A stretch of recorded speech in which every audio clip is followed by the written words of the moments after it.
Welcome to the Nomad Network, your first stop for complete and comprehensive Chicago Bears football coverage. Dive deep into analyses, updates, and all things Bears. Subscribe to our YouTube channel today and never miss a beat. Thank you in advance for your support. We promise to bring you the best because together we're unstoppable. Go Bears!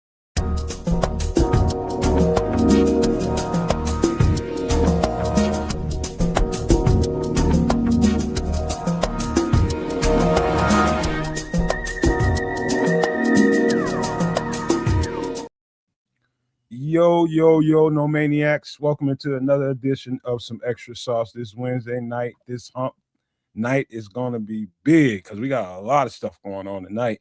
I mean, a lot.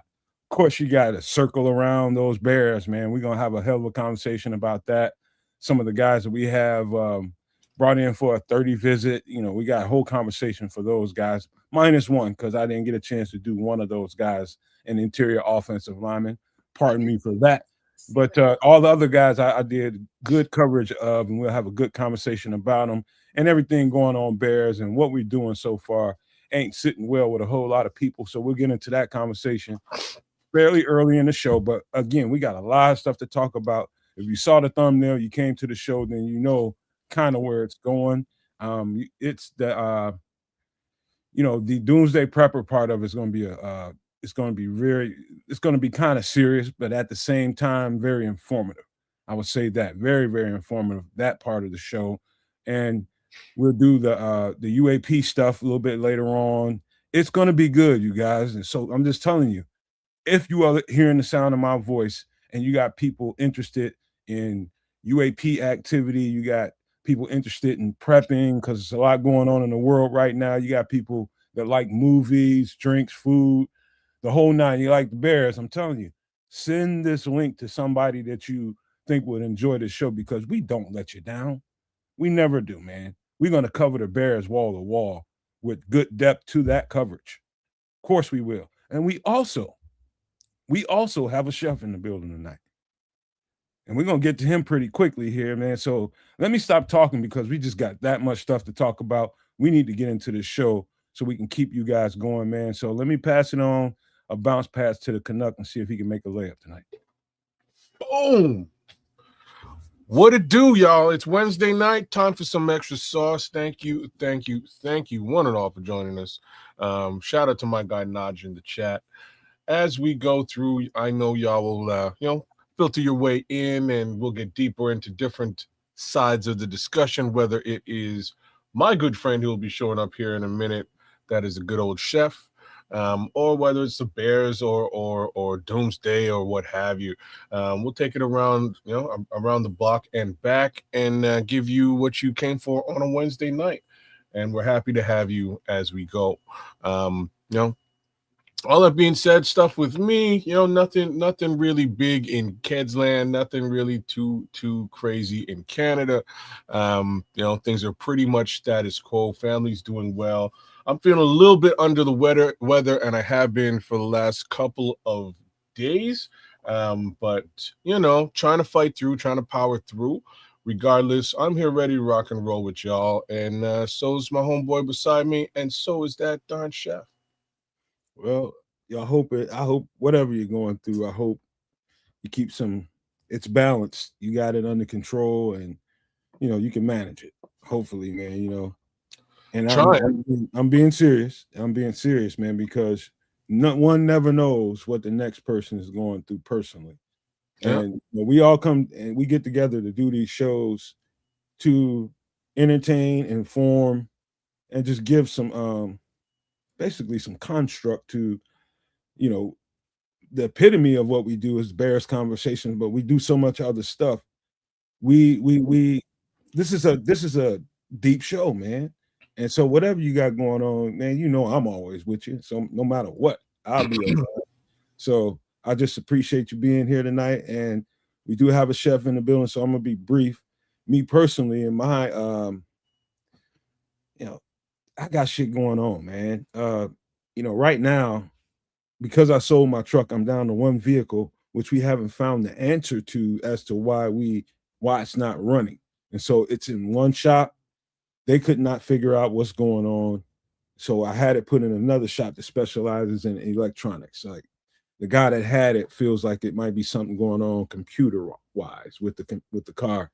And he said, we don't, basically let me know we don't specialize in that. And I asked him, I said, hey man, where could I send this thing to somebody that really specializes in this work? And boom, without fail, he told me a guy that's right nearby as well. He's like, this is what they do, send it to him. And he didn't charge me anything he kept it for like 3-4 days. Didn't charge me nothing, man. So it's good people out here in the world that will, service your vehicle or try to service your vehicle and won't charge you a damn dime because you've been a good customer to them. And so it's just that. Oh man, I ain't gonna tell you how good that. So let me ask you some crazy questions now. What are the symptoms? What is your vehicle going through? Can you describe it? How about this? You go turn your car over, and it's turning, and it's right there, and it just doesn't finish. So immediately, you might start thinking, okay, we need some more spark plugs, some new spark plugs on it because it's just not getting fire and not flipping all the way over and starting. It's like right there. It's not doing it. It doesn't have any symptoms whatsoever. It just won't finish the rotation of the cycle. So it and just won't flip all the way over. And so we had sensors removed and replaced, different things like these electrical sensors that give a charge to some of the stuff that you have going on. Look, let me tell you, man, I had a few people look at this thing. I'm telling you. And so whatever it is, what? You changed the battery? Brand new battery. I just told you that. Brand new battery. Yeah. What about the alternator? Nothing wrong with it. Say again? Nothing wrong with it. Okay. Those would be the two things that generally do it. Something else that might do it is your fan belt. Nah. Is the fan belt actually spinning? Man, or is it seized? Trust me, everything is regular. I had my homeboys that do this shit look at it. That's when after they couldn't really figure it out, that's when we put it in the shop. Put it in the shop with no matter what's going on with this car. This guy works wonders. Even he couldn't figure it out. He was just like, man, there's something electrical going on with this vehicle. I'm gonna tell you where to put this thing at so they can figure out what it is. I don't think he really had time because they've been swamped in this area, kids, man. This area has had all kinds of damage going on. You got stuff, physical damage with vehicles, and then, functional damage with cars that and so everybody's like backed up. And so this is just something I don't think he had time to figure out. But he gave me a reference to a place that does this specifically. And so it's been there for 24 hours, and we're just waiting to hear back. Hopefully good things happen. But if not, I'm a cash car dude. We're gonna buy another car. That's what we're gonna do. Well, at least as long as you got a backup plan, that's the worst backup plan because you're coming out of pocket in a major way. So respect that. I'm with you. I feel what you're going through. What you're describing is like something that Canadians go through on a regular basis just due to cold. And there's kind of, over time, as a young man, you kind of get had and taken. People will mess you over, for lack of a better word, and take your money and replace things that don't need to be replaced. As an older man, I kind of realized that there's just about 4 things that you can look at to get that thing to turn over. If they've looked at those 4 things and it still won't turn over, man, I'm with you. I don't know what you do, and maybe what you do is you go get yourself another whip. So, fingers crossed, it's not what you have to do, but it's what you want to do, and you're buying another whip because you want to do it, and the truck comes back working, right? So, I'll tell you one thing, man. Last thing is part of the show that we're gonna cover in Doomsday Survival is, spending money right now is not very optimal. Right now, holding on to any of the assets you have as far as cash goes is very optimal right now. So nobody really want to be out there spending money. You know what I mean? So that's one thing. But when you have to take care of business, you have to take care of business and do what you got to do. You do what you got to do. But that's Q is asking you make, model, and year. What are you driving? Man, it's an old van, and I love that old van because it's lovely. It's a So Dodge 04, Caravan? 04, no, it's a 04 Nissan Quest. Okay. 04 Nissan Quest. Smitty will watch. Smitty will probably suss this out in a minute. Shout out to Smitty who got in here live, man. He been watching the replay like a big man. I love Smitty Q, man, because he's always responsive, man. He's always gonna say something, man. Let us know he's around, man. Smitty out there on them trucks. I know they're getting hit right now because of all the crazy stuff that's going on in the world. So that part of the show, when we get to that, Smitty, you're gonna really, really enjoy it, man. You're gonna really enjoy it. So stick around for that. But without further ado, man, let's get the chef set up because I know he's ready to GO. I can see him down there. All right. Let's see, chef. Let's see. Is he in here? You want me to pull him up? If you got it quickly, you can.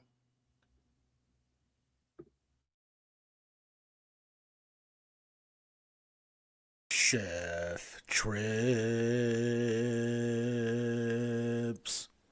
Chef Trips. Chef Trips. Chef Trips. A motherfucker in the kitchen. And it will be beautiful.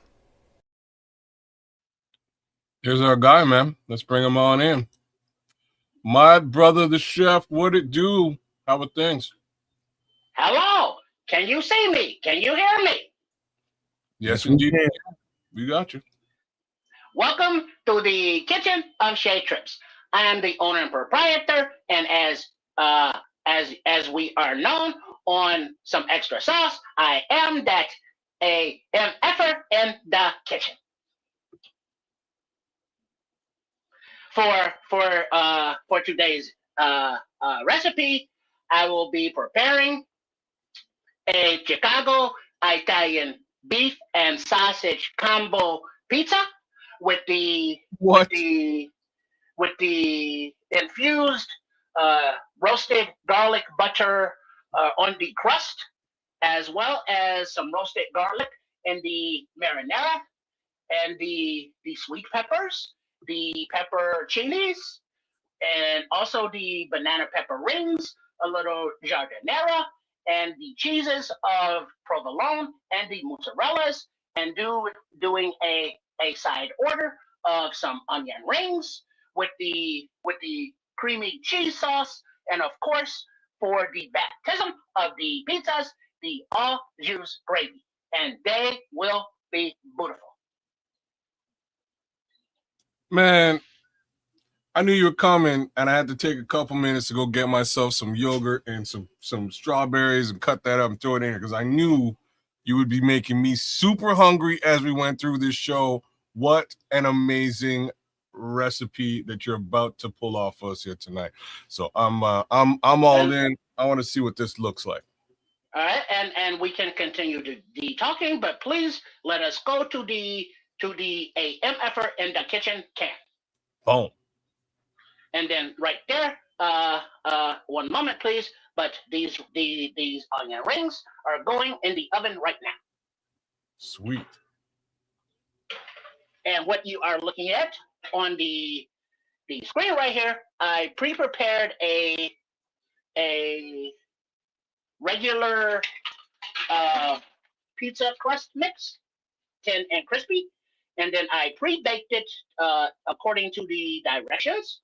But then I also made the roasted garlic infused butter by roasting a head of garlic with some olive oil in the oven for about 45 minutes to an hour, and then smashing it up with some Italian seasoning and mixing it with a stick of salt-free butter. And then I rubbed that and spread it around across this dough. So that is what is on this dough right now. And now I put back into the jar after I put the roasted garlic and with the marinara sauce. So now we will generously put this on our dough. And we have to make sure that we get close to the edge because I hate the pizzas that have the edges all naked. Those annoy me. Chef, can you remind me again what we're doing here? Italian beef and sausage combo pizza. Ooh. That's So gonna be now, tough. That's what I'm saying. and then I will explain as we go of how I prepared the other ingredients.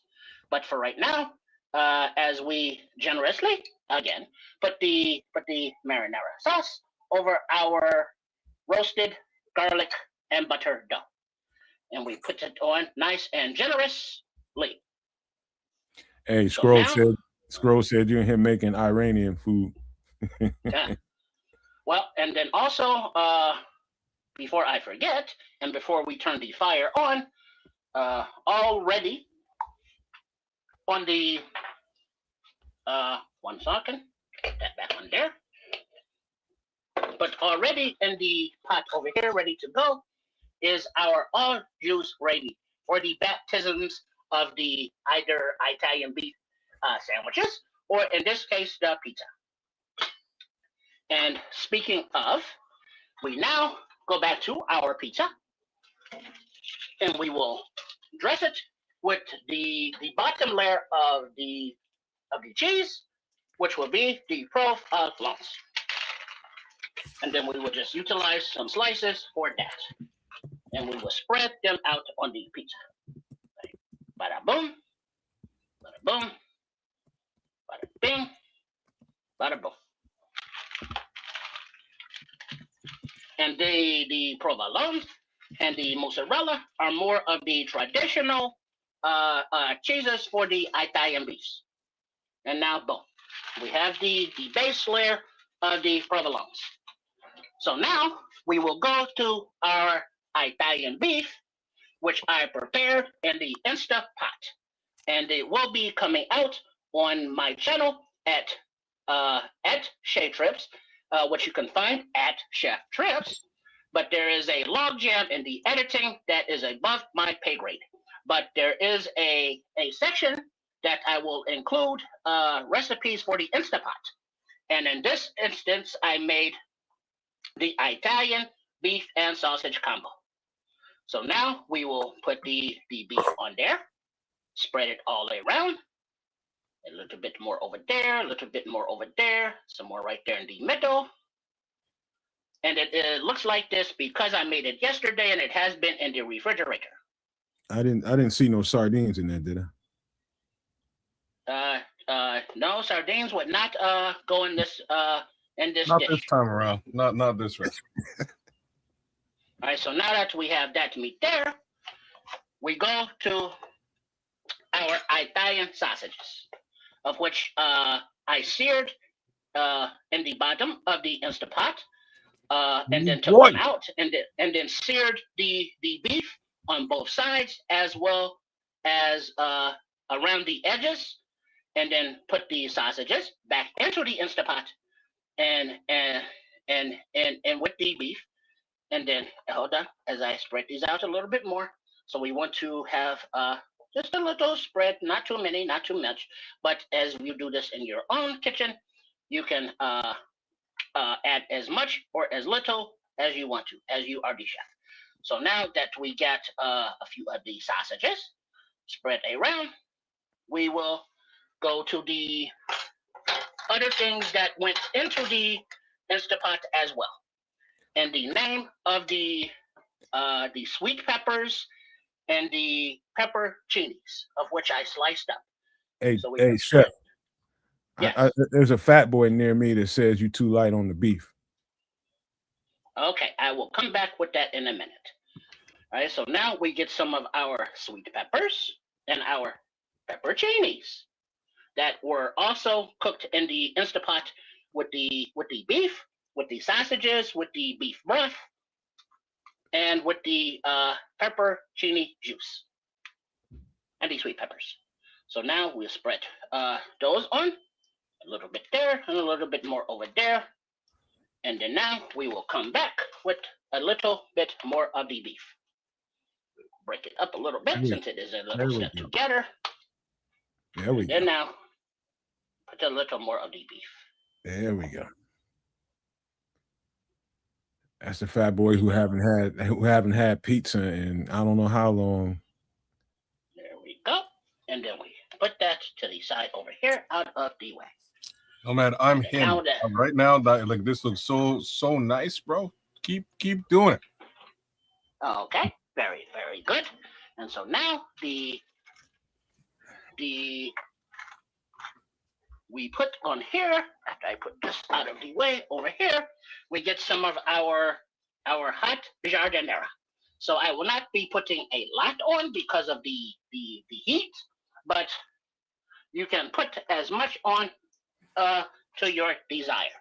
And the jardinera are the pickled vegetables. You got a that has suggestion? a very distinct flavor. Yes. You got a suggestion from the scrolls. He said, "Hey, drizzle some olive oil on that thing." Uno momento, por favor. That means hold on a second. All right. Now that we got our jardinera on there, we will also come back with a few banana pepper rings. That's what I'm talking about. This is supreme pizza. Yo, this is awesome. And then we put these over there and over there and spread them around nicely. Right. He's got me questioning whether I nourish myself enough. And then now, speaking of the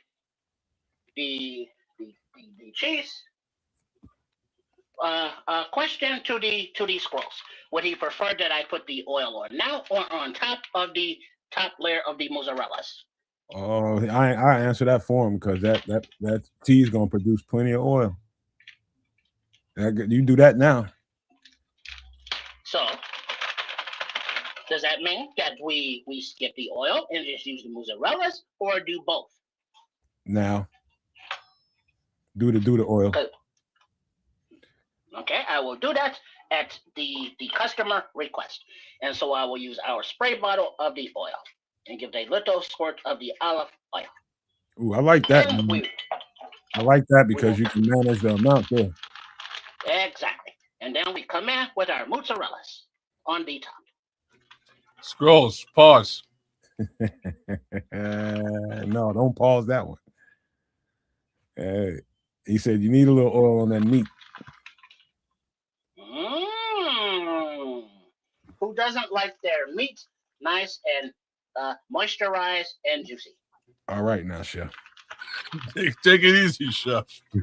Well, that is the purpose of having the cheese underneath and on top, because the meat is already cooked, so it does not need to get crispy or dry out under the heat. So the blanket of cheese helps keep it moist.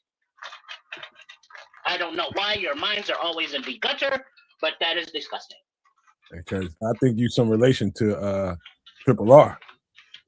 His mind is a bad place, and it's always in the gutter. Well, yes, some of the sports Chicago style crew can be somewhat naughty influences. And yes, I am looking at you, Trip. So now that we have those in there, we are now ready to put it in the oven after another little, everything's in there, all of the flavors. We always forget things. So now, as I put this in, can somebody please volunteer to be the timer and set the clock for 10 minutes? Oh, and we will go in the. Hold on, I got you. Now. Yeah, and now that we are in here, we will give our onion rings a little flip. Got me flat-footed with the timer, but kids got you.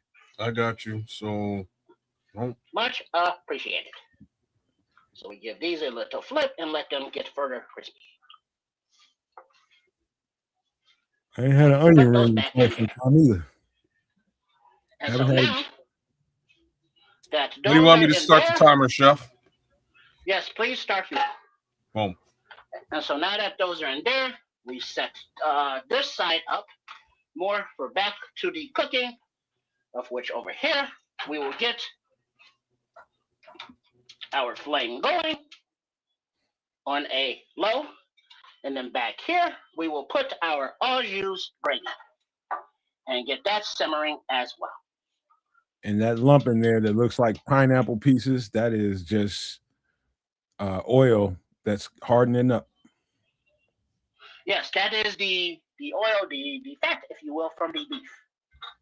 And it congealed as it was in the refrigerator overnight. So now it will quickly, it will dissolve into that tasty goodness. Yes, it will. And so now we can clear some of our work area because you clean as you go. And if you have time to lean, you have time to do what, kids? Say what now? I said we clean as we go because if you have time to lean, you have time to... You got me, man. I don't know. Clean. Okay, there you go. Yes, you have time to clean. And that's where you stay on top of the chores. And then you don't have a dirty workspace. That is one of the things that we pride ourselves in here in the kitchen of Shea Trips. Yo, chef. And so now that we... No, Yes. Go ahead. Keep going.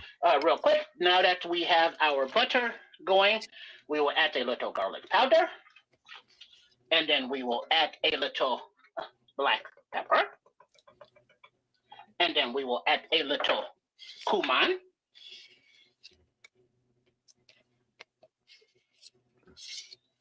And then we will add a little onion powder. And then finally a little kosher salt. And then we will give these a mix up after we add our 2 tablespoons of the whole wheat flour because we do not like the white devils in this kitchen. So we keep it a bit healthier by using the whole wheat products. So now that these are in the pot with the butter, we will give it a whisk as to not have the raw flour taste. So we want it to cook out, and we have it on about a medium heat. And so we will spin that around with the nice what do you call that? The what do you call this thing? The stirrer thing. The Whisk. Whisk. Thank you very much. So we will add some milk. Help them out. Help them out in the chat. Help them out in the chat, y'all. ATF just got here. He want to know what's going on. All right. So the chef is, sorry, chef. Keep going. And real quickly, because I like to minimize to make the recipes healthier, I am using the almond milk or the nut milk. Settle down, Red Baron. And so it is not the whole milk, so it will not be as creamy, but to circumvent the lack of creaminess, in addition to our cheddar cheese that we will be melting, we will also be including a slice of the cream cheese of the Philadelphia variety. What are you doing here, chef? This you making like a queso? Yes, this is the queso cheese dip to go along with the onion rings. With the onion rings. Okay. All right. You lost me there for a minute. I was like, this look real good. I just don't know what we're eating this with. So ATF, he's making a Italian sausage and Chicago brisket pizza. Settle down, kids. Okay. I am making a Chicago Italian beef and sausage combo pizza. There we go. With the roasted garlic and butter ladled crust, and the toppings with the sweet peppers, the jardinieras, and the banana peppers, as well as the cheeses of the provolones and the mozzarellas. And then we're having the side order of onion rings with the cheese sauce, as well as the au jus gravy back here. Yeah, so now man. we will get the cheese to melting. I hope that's not sharp cheddar. It is mild cheddar. Ooh, that might go bad for you. Why? You want it sharp or mild? No, I've tried to melt some of that before and some stuff. It didn't go very well. Well, what you have to do, you have to make sure that the flame is on low. Yeah. And you want to keep it stirring because cheese will burn and stick very easily to one spot. So as long as you keep it moving, it will melt. And the rule of thumb is that you shred your cheese, and that way it melts more evenly together. But I find shredding cheese a pain in the ass, so I dice it up very, very small. And because the temperature of the pot is on a constant level, the cheese has no other choice but to melt. As long as you are not in a rush, it will be just fine. Well, I did something similar to a pot of chili. Look at the flick of the wrist. I did something similar to a little pot of chili, and I did just what you did and put it in the chili, but it was sharp cheddar. And man, it spoiled the entire pot. I think I told y'all about that. Oh, but yeah, you would have kind of. I know exactly what you're saying. It would kind of cut into the actual flavor profile of what you're trying to do with the chili, right? Tastes like spoiled milk, isn't it? Yeah, I get you. I got you. But when you are using the cheese as strictly a dipping sauce for the onion rings, it may be different. Yeah. Okay, That's the flavor profile he's looking for, right? So yeah. with your chili, it would kind of make it shift to something a little bit different. I was glad to have that mistake happen. You know what I mean? Because all good stuff comes out of mistakes. To me, I think you make mistakes first, and then it comes out. I think you educate yourself from it. But let's hopefully this turns out well. It's looking good. I know that. Well, by the time that we've had this conversation, as you can see, all of the pieces are pretty much melted. It's looking good. Thank you very much. Now, are there any other questions and or comments right now that we should address at this moment in time? ATF is saying the most true to life thing on the planet, and that's you're gonna get his back big. Well, there's that one too, but Trip's always making a ninja hungry. Yeah, and I'm right there with him. I had to come through prepared with a little something to snack on while we're going through this exercise. Because at the end of the chef's little foray, 9 times out of 10 I'm starving, bro. So I'm doing quite well right now, but no all bets are not off. We'll see what things look like when he starts eating it, because odds are I'm gonna be starving when he actually starts. Hold on for a second, though, kids, because Scroll said that man said he drove 200 miles to Patillo's and back, and his son woke up and ate his damn Italian. Oh no, Scrolls! Oh no, you love your kids, bro, because that might constitute material, brother. A big beef too. That might constitute as ass whooping material. Man, what you doing? What you doing, man? Oh, see? And so we want to make sure, as we listen to the stories of the Red Baron, not to commit child abuse. And we want to do the nice, simple wax on with the wrist, and then a wax off with the wrist. And if it gets tired, switch the handle around, as you want to make sure that you always hold your pot and do the wax off with the wrist on this side, and then the wax on with the wrist on this side. You go, Danielson. But yeah, that's hilarious, Scrolls. Just reminds me of them days of before my son turned vegan, man. Any given time I open up the refrigerator, you never know where everything went. You know what I mean? Like things would just randomly disappear when I open that fridge. So thank goodness. Hey, Scrolls, tell little Scrolls I said I should karate chop his ass in the throat. All right, chef. That's your 10 minutes, man. Thank you very much. our cheese sauce is melted in that amount of time, and we put away our other ingredients so they are out of the way. And now, see, now this is how nice and smooth and creamy. Looks good. Looks great. And So I'm really glad you did that, because this is one of the things that I haven't had much success making over the years, is just a cheese sauce. So me watching you sort of put this together is very helpful. I'm going to have to put this into practice real soon. Very good. Glad I could be of assistance. Now, as we see there, our au jus gravy is nice and bubbly and hot. So for the moment, we are going to rearrange our stovetop for our presentation. So we move the hot stuff, hot stuff, hot, out of the way. So we get the cool one over there. And we get the hot one, and we put that out of the way over there. And then we put the cool one back there. Then we get the hot one out of the way over there. ATF wants Yeah. to know if you made a roux first. He kind of did. Yeah, he did.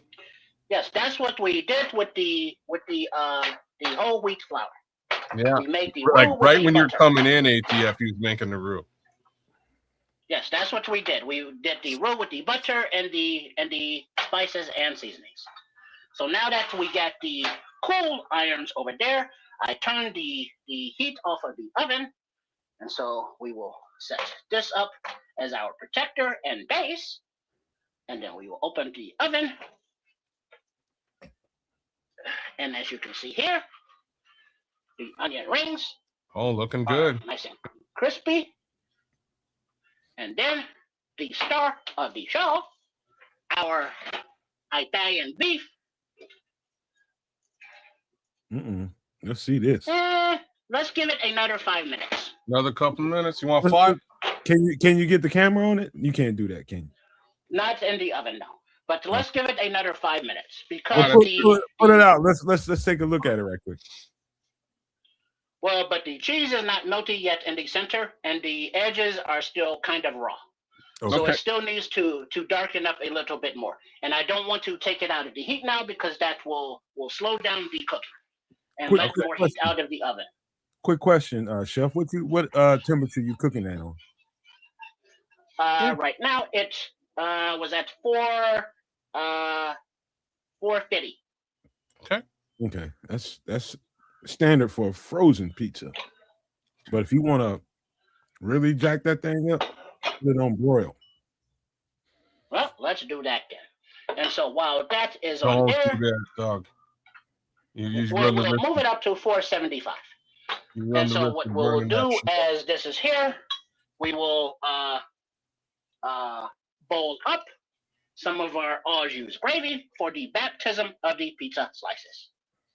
I ain't rushing it, Paul. I'm just like that's something you do when you got an already melted pizza. If you want to make that thing right on top, that's something that you might want to try. Yeah. That's good. Well, yeah, but I didn't put it all the way up to the broil as it was not that close, but I did increase the heat to a little bit like 475. And so now that the au jus gravy is here in the bowl on the side, we will now also dish up the cheese sauce. As we can see, it melts nice and smooth. Looks good, man. Really good. Oh, that looks delicious. I'll eat a bowl of that shit with a spoon.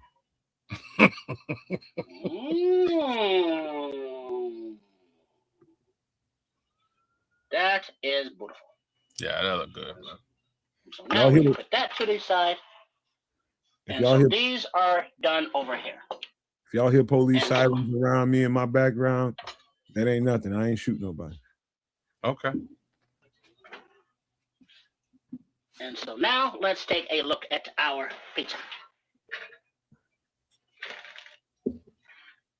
I'm itching to see what that thing look like.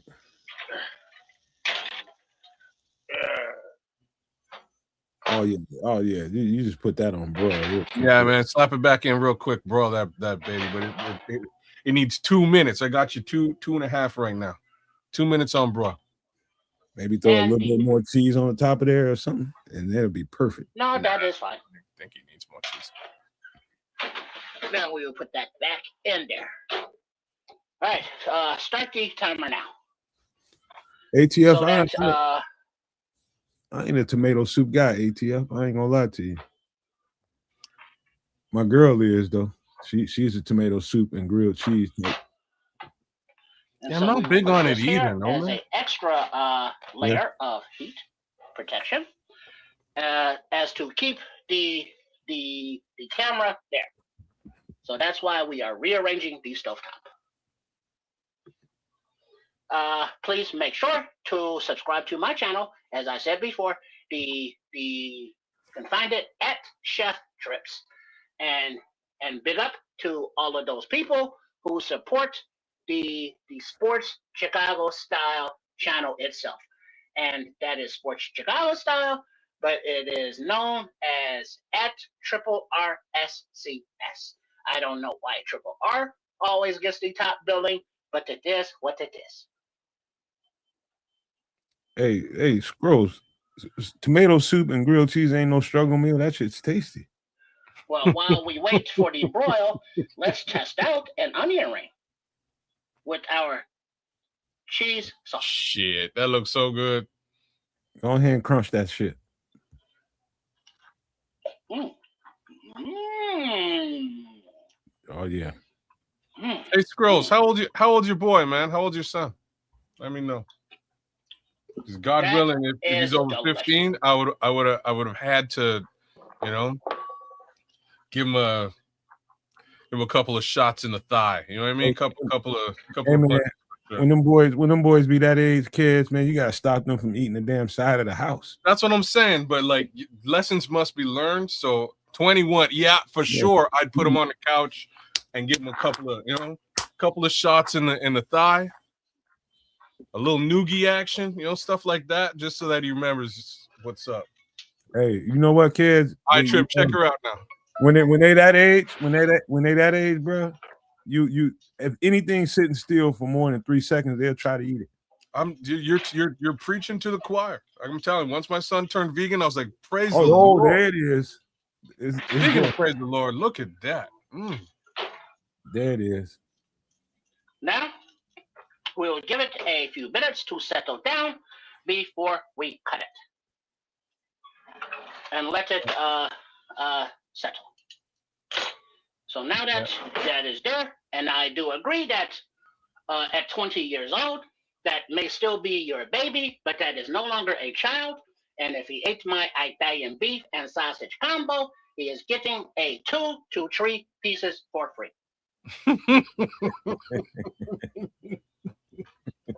For sure. 22 now, yeah. It's time for you to go buy your own goddamn food, boy. I'm telling you, I'm giving him a Charlie horse for sure. He's not leaving the building without at least limping a little bit and remembering how he messed with daddy. You know what I mean? Don't eat daddy shit again. Hey, let me tell you something, kids, Chef. One of the good purchases I've made in the last couple of years was a good old-fashioned Chicago pizza cutter. The arched edge pizza cutter. Oh, like a roller? The one that you run back and forth? Oh. One of them nice purchases I've made over the last couple of years. That is very nice. But what we do to make the Chicago tavern style cuts, I like to cut right in the middle, and we go 12 to 6. Super mix. We want to make sure we get all the way through the crust, as there are a lot of toppings to go through. No sardines, y'all. There. And then now that is there, we go in the half of that. Oh, you're doing it slices. Okay, cool. Then we hold it, the tray, because as we see, it will fly out of your hand. And make sure you wear an oven mitt because it is still hot. And so now that that side is done, as soon as we can separate it, it is the very cheesy. What is going on here? Hey, chef, can I give you a suggestion? And it's Oh not about yes, I have to cooking. cut this meat. It's not about cooking. It's about utensil. Look Yeah. at it. Look at a pizza rock, and that way you will like your pizza cutter will roll right on over top of that. You ain't got to move it around. Just go right through it. What's a pizza rock? Understood. Pizza It rock. is like a pizza stone. It is a big flat rock, like piece of granite, and it is flat, allowing a smooth cut. And so, but now this is working, and so we flip it around, and then we get half of the other side.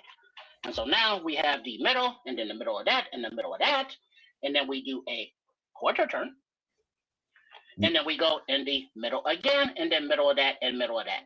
And that's how you get the different slices. Hey, chef, you got them going in the chat. I just want to let you know you got them really, really going in the chat. Yeah, even ATF is about them sardines too. So you got a fan. Yeah, I don't understand what is with the sardines tonight, as we have the Italian beef and sausage. I'm just saying, like, that's like sardines, man. He's in. He's with you. Worst come to worst. All right, now that is there, we come up here, and then you cut that. But since we are here, we can work with this what we have here. And now I think that's a good part amount of is getting that cheesy goodness off of there. Oh no, you were going back on there. Don't try to escape. Chef, do me a favor. Let's do these side. Do me a favor. Only eat one piece of this. He will put you in a coma. We shall see. My boy just cooked a whole. So you asking him to only eat one slice? A corner in the middle and a middle piece. That's right there at the edge of putting somebody in comatose state. I am You know, there's no two ways about this. He's eating that pizza. I'm gonna watch 3 pieces be devoured in no time. You can't eat that whole pizza. Not in one sitting. That there. We can come here with that. You only eat half of that. Here. This. Then we get a nice corner piece. There you go. And then a nice middle piece. There you go. Perfect. I see that mozzarella at the bottom looking good. We have that. And then we also have our onion rings on these. Damn, that corner piece look good, bruh. And then so, as we have our au jus gravy, let's give it a baptism. He didn't. Yeah, he did. Oh, no, he didn't. Look at that. He damn sure did. Wow. Ooh. Ooh. Yeah, doggy. Yeah, doggy. Man, I'm so glad I ate food a minute ago. That tastes like an Italian beef sandwich. As you can see, the beef and the Italian sausage and the sweet peppers and the banana peppers and all of the giardineras. And it's like when you get the sandwich, if you had it dipped or double dipped or baptized, as we say. Oh, snap. It's the same as dipping the pizza in the same au jus gravy. Trip, you got parm and red peppers? ATF is going ham with it in the chat. This man, dude. I need a pizza, man. I We need a can pizza. do that. There it is. I need a pizza like a damn fiend on the street. So we will hit them with that, and then we will, by request, hit them with a little bit of that. Boom. ATF at your service, brother. And so now that we have our other seasonings, a good test of the crust is, will it hold the toppings? And this does, even though the toppings are a little more robust than your typical pizza. Hey, if I was at your house, chef, might be a brawl in the kitchen over them corner pieces. I'm so with you, man. That corner piece on the left looks so good, though. Yeah, it does. So this is how we can do an at-home Italian beef and sausage combo in the Insta pot that took about an hour to cook. And so you can do it the day before at your own leisure if you want to plan it out for your schedule. Shout out to Robert. Shout out to Robert Metchaman Robertson. He says the Nomad Network is humble. I respect you, dudes. We respect you too, Robert. Back at you, Robert. Thank you very much, Robert. So if we can now go back to my close-up, Mr. D-Mill. Oh, to your close-up? Okay, hold on. You got Trip Malnati, Chef Trip Malnati in here, and ATF says that corner piece is definitely fight worthy. You got a lot of. So as we can see, this is on the level picture. You can see how the crust holds the weight of the toppings. Can you turn it up a little bit? I just want to see the underside of that crust, man. Underside. Ooh, yeah, it's there. It's boy. There. It's yeah, there. Okay. Yeah, man. Well done. For the underside, what I did was on the pan, I gave it a little spray of the oil and a little sprinkling of the cornmeal powders. Okay. Hey, and so that keeps fantastic. You know what, Chef? Nice and crispy under the bottom.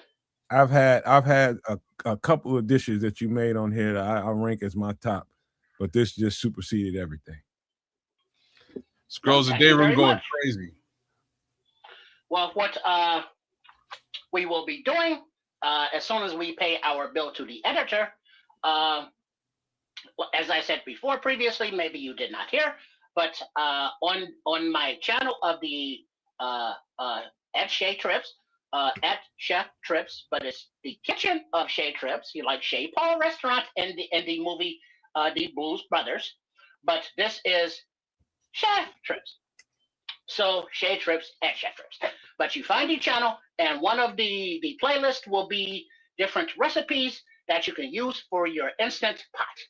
And this time I utilized a big piece of beef, and the Italian sausages, and made it into the Chicago tasting classic, into a pizza, into a tavern style pizza.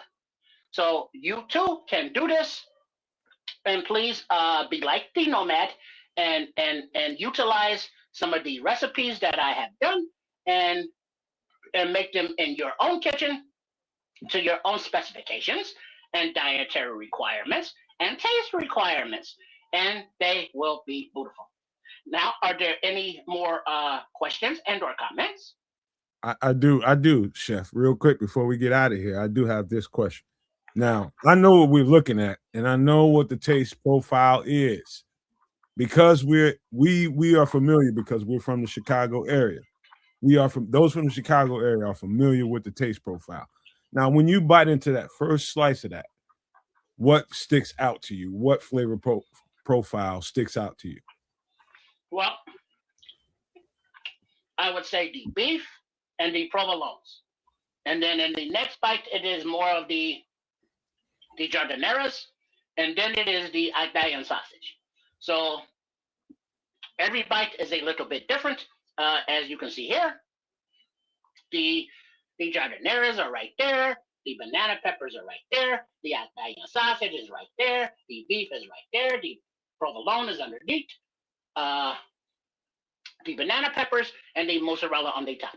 So it is all in there. It is very bite by bite. But if you have ever had a Chicago-style Italian beef sausage combo, it tastes very similar to that. So the Italian beef flavor is really the dominant taste. Italian beef and sausage, because the sausage has its own influence on the flavor of the dish when you put them both together. The beef influences the sausage taste as well as the sausage influencing the beef taste.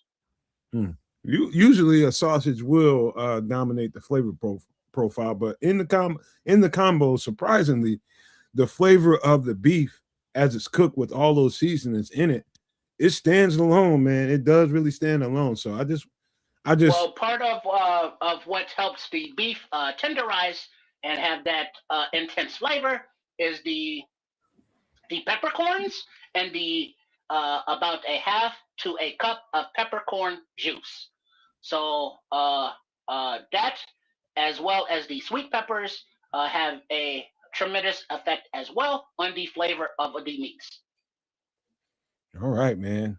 I tell you what, man. You let Triple R know we're gonna talk about some food here shortly. We're gonna talk about a couple of rubs here that people can make at home, and some of the stuff that you got going on here will kind of be highlighted in that part of the show. But we got some stuff to get to, Chef. We really appreciate you, man.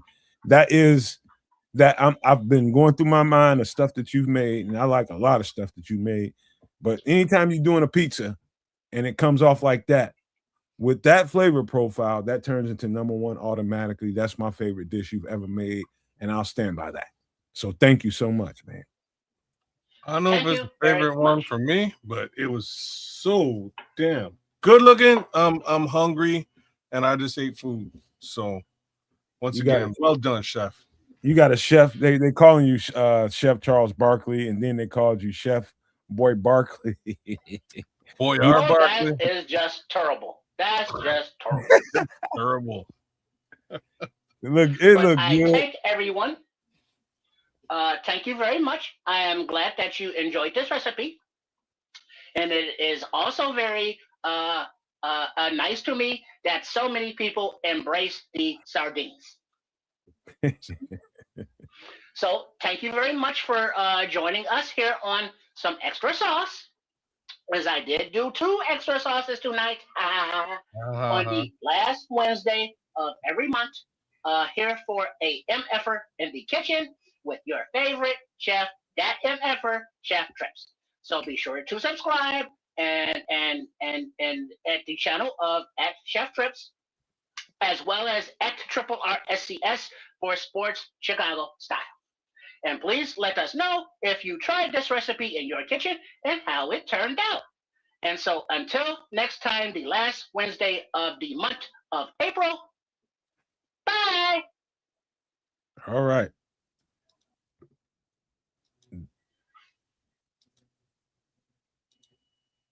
That was a treat, bro. That looked so good, dog. I don't know what to tell you, man. That looked good, bro. That was food porn. I'm I'm doing all right over here. So I can tell you, I had to be snacking on something while he was going through that. I didn't know what he was coming with this week, and good Lord, it looked so good, man. Oh, dog, when I don't have a good pizza after a while, motherfucker, I'll know on pine cones or something, just out of anger. You're a pizza guy, though, man. You're a pizza guy. I'm like, I can take it or leave it at this point. I'm not from Chicago, so you know what I mean. Like y'all are about y'all pizza. But regardless, that looked like a nice artisan pizza that he kind of put together, and I would love me a slice. That corner slice, yeah, ATF. Maybe some fights might occur. You know what I mean? There might be a couple. This might sound sacrilegious. In Chicago, it's pizza then Jesus. No, I'm with you. I've spoken to enough of y'all to understand that probably is the hierarchy. You know what I mean? That's probably exactly how it goes. Man. Oh man, wow. That looked good. Right? And I'm not capping. That was good looking. Wow. Yeah, man. Shoot. But, yeah, we'll check him. We'll check his pulse there. The scrolls will check his pulse when he come back. Oh man. Okay, so where we going next, though, man? Well, we're gonna try to wait for Triple R to get here before we go too far because Okay. that's just because we should. Hold on. Let me remove some stuff so that we can hold on. Hey, we can't remove that. Y'all forgive me, y'all. I'm just trying to. We got to be able to move him from the studio to blow us up. He's gonna do it himself. Okay. But No. let me get this. No, we shouldn't get into the Bears conversation just yet. No. We'll give Triple R some time to show up here. We'll get into. How about this? We'll get into a little drinking. Okay. What are we drinking? We'll see. I think you might like this one because it's just one of them all-American favorites, especially for females, but for guys too. I'll drink one. Wow. You know, it's a screwdriver. So vodka pineapple screwdriver. Ingredients: lime juice, pineapple juice, or pineapple. Maraschino cherry juice, maraschino cherries, orange juice, pineapple juice, ice, vodka. Like you went so far. Like this is a very, very specific drink. Screwdriver for me is just vodka and orange juice. Just put that together, you're good to go. You have yourself a decent night. We went full ham here. We got the lime, the pineapple, the cherries involved, all the above, and some ice. Obviously, you've never had maraschino cherry juice. So check it out. I'm not a fan of the cherries at all. I find cherries way too sweet for my personal taste. So I kind of avoid cherries, to be frank. So Men can't have cherries in public, this girl says. Here we go, man. Here we go with that macho shit. Man, I'm kind of with you, Scrolls. I'm and you better not say nothing to me, Scrolls. Now we on the street now. We're gonna have a problem. I enjoy drinks like this, especially it's really a screwdriver is really like a punch to me, the way I think of it. And I love, like, one thing I would add to this drink is a ginger ale or some kind of tonic, something that gives a little spritz. Really? Yeah, man. I love a punch that has spritz to it. And that's the way I look at it. Okay, so you're looking at it more of like a punch, really. I see what you're saying. That would be good. It is. Like you go to, like if you working like a day shift and you getting off and you going to happy hour somewhere around town, dog, guaranteed the reduced drinks are gonna be, one of them's gonna be a screwdriver. One of them is definitely gonna be a screwdriver. And so this is a more decked out screwdriver, but I do like, I'm gonna ask them to put in more vodkas, but that's gonna cut through what you think is sweet here. Yeah, that's what I'm saying. For me, like, so like the first piece of alcohol I ever touched was a screwdriver, and it was straight up by accident. But end of the day, I can drink screwdrivers all day without any of the sweet part. I just need enough vodka in my glass and enough OJ to make it taste like it might be OJ. And I'll do that with rum too. And people think I'm crazy, but I'll drink rum and just orange juice all the time. It tastes like absolute garbage to most folks, but I love it. Wait, white rum? Yeah. That ain't garbage. I'm just saying, most people hate the flavor of just straight up rum and orange juice. I drink it might be my drink of choice. Like for a minute there, it was definitely my drink of choice. And it's just because, like, my dad, beer or vodka and orange juice. If we run out of vodka, it's rum and orange juice. And that was just kind of how it went when I was a kid. And it's one of those things that just sort of grew on me over time. And yeah. Bro, let me tell you something. And you put this in your wallet and keep it with you. The mixture of white rum, orange juice, but make primarily pineapple be the dominant flavor. So you make that the dominant part. put a little orange juice in it, and also a little bit. You got a jar of cherries in your house. Just put a little bit of that juice that's carrying the cherries and having the cherries floating. Put just a couple of drops in there, bro. It's gonna change your effing life. Okay. I guarantee you will look at a screwdriver differently after that. I guarantee you that. Just add the pineapple juice as the dominant cut, and then put a little bit of that cherry juice. I did that with my girlfriend's Tom Collins. Her and her girlfriend, I made that for them, shook it up, and man, they had the best time. She just came in here and pulled up next to me because she's off tonight. But man, dog, a guy would drink that drink like an MF because I had to keep the dudes off of it that night.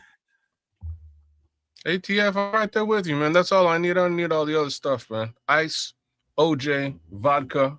I'm in. I'm good. I'm good. I'm good to go. That they might be my, I know we do a lot of drinks here, but outside of maybe a Moscow Mule, because sometimes you don't have all those ingredients, that's my go-to, man. I'll drink that anytime. I'm telling you right now, pineapple juice is the most underrated cut for any liquor. And I don't care if it's a white liquor, if it's a dark liquor, I don't care what liquor it is. Pineapple juice is the most underrated cut. Like I love pineapples and the taste of pineapple juice.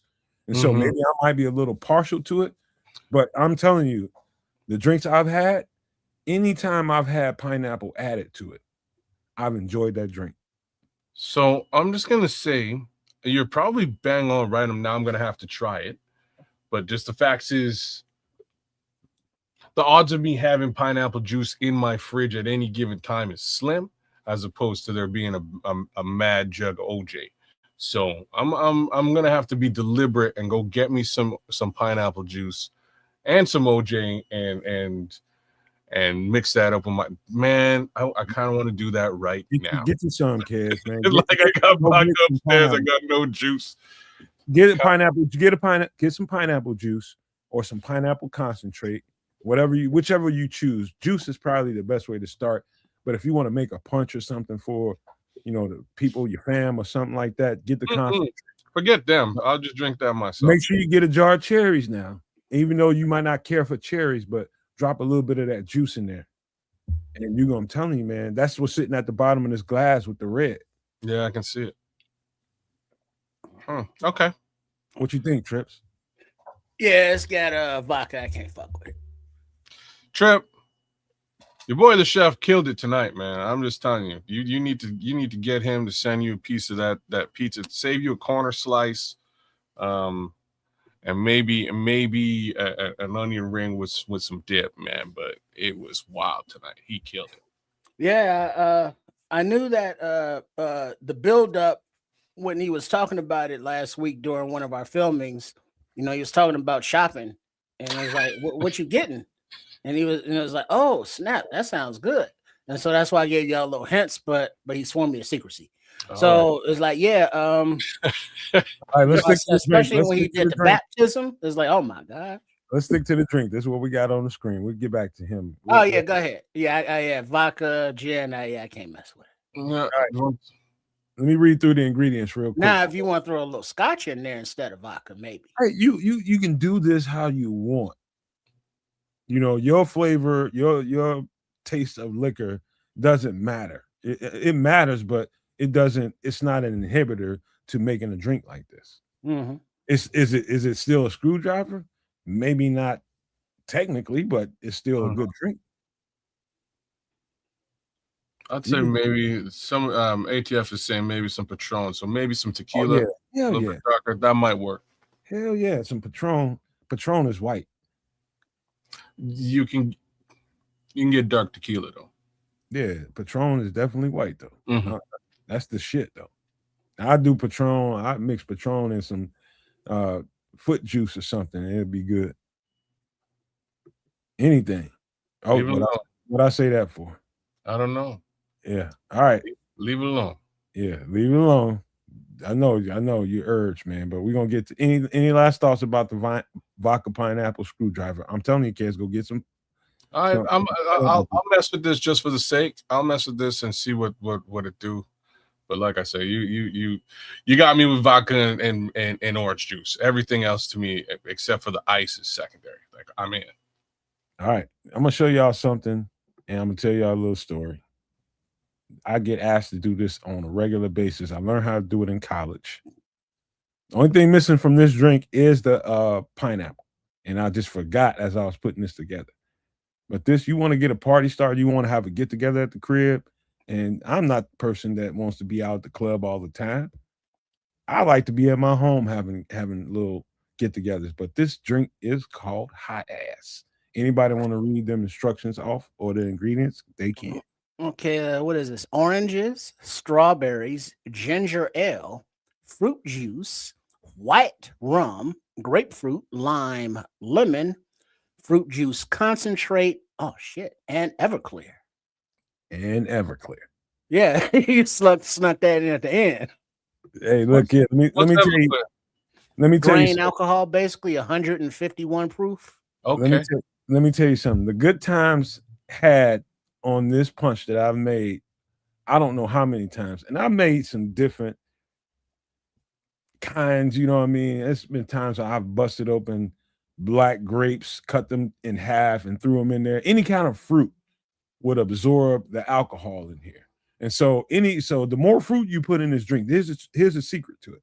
The more fruit you put in here, the more it absorbs the alcohol. For whatever reason, the pulp of any fruit wants to absorb alcohol. I don't know the chemistry about that, but it does. And so every time I make this drink, I always tell fellas, hey man, be light on this. This is mainly for the females, bro. This is mainly for the females. And if you want people to be loose and have a good time, you make this drink. You make this drink. And try not to eat the fruit. Well, it's getting hot in here, so take off all your clothes. That kind of hot ass type drink. Yeah. But have you ever heard the not expression, but the term, but if you take the worm out of a bottle of tequila, don't drink none of the tequila, but eat the worm, you will be intoxicated. It's that same principle with fruit in a drink like this. You ain't got to drink an ounce. And y'all ever eat the worm? But, well, yeah. I mean, come on. Got to eat the worm. See if it's true. I'm just checking. Pause that one. Hey, man. Pause it if you will. It paused me. Oh, yeah. It will pause. It put me the fuck on pause. Let's just say I was in the bathtub, in the hotel, just like I was happy. But I was like, I ate that worm. Bro, I woke up in the projects. It's like, I'm telling you, man. And I still had all my organs and everything, so I was good. I don't know how I got but like this with the Everclear, if you have the fruit in there absorbing that alcohol, you ain't got to drink none of this. Just eat the fruit and you will be intoxicated because the fruit absorbs the alcohol easily. And I don't understand why that chemistry works that way. Science. There's a chemical something that happens here. But yeah, that's the fruit is there to give the punch the flavor. Tastes just like Boone's Farm. And the girls love the Boone's Farm. It's basically a layer over the top of the alcohol. But as you sipping this, it tastes so good you forget you're drinking a liquor. And that's go ahead. Yeah, but that's the danger though.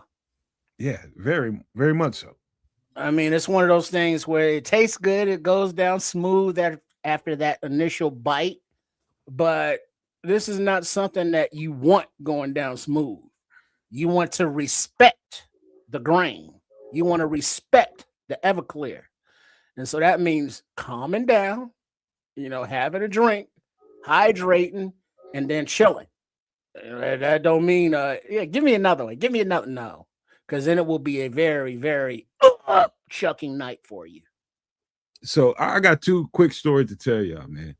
One of them very innocent, very, very innocent. And again, I'm telling my homeboys, man, I'm making this for the ladies. We got beer, we got whiskey over here, man. Y'all get on that shit. It's all kinds of that shit. So this one, This one takes place in this was my homeboy's crib. And so he wanted me to, I'm over there making a punch. I'm barbecuing. I'm doing everything. He just wanted me to be the orchestrator, basically. And so I'm doing this shit, man. He's single and we single and we having a good time. There's girls, there's dudes, everybody's around.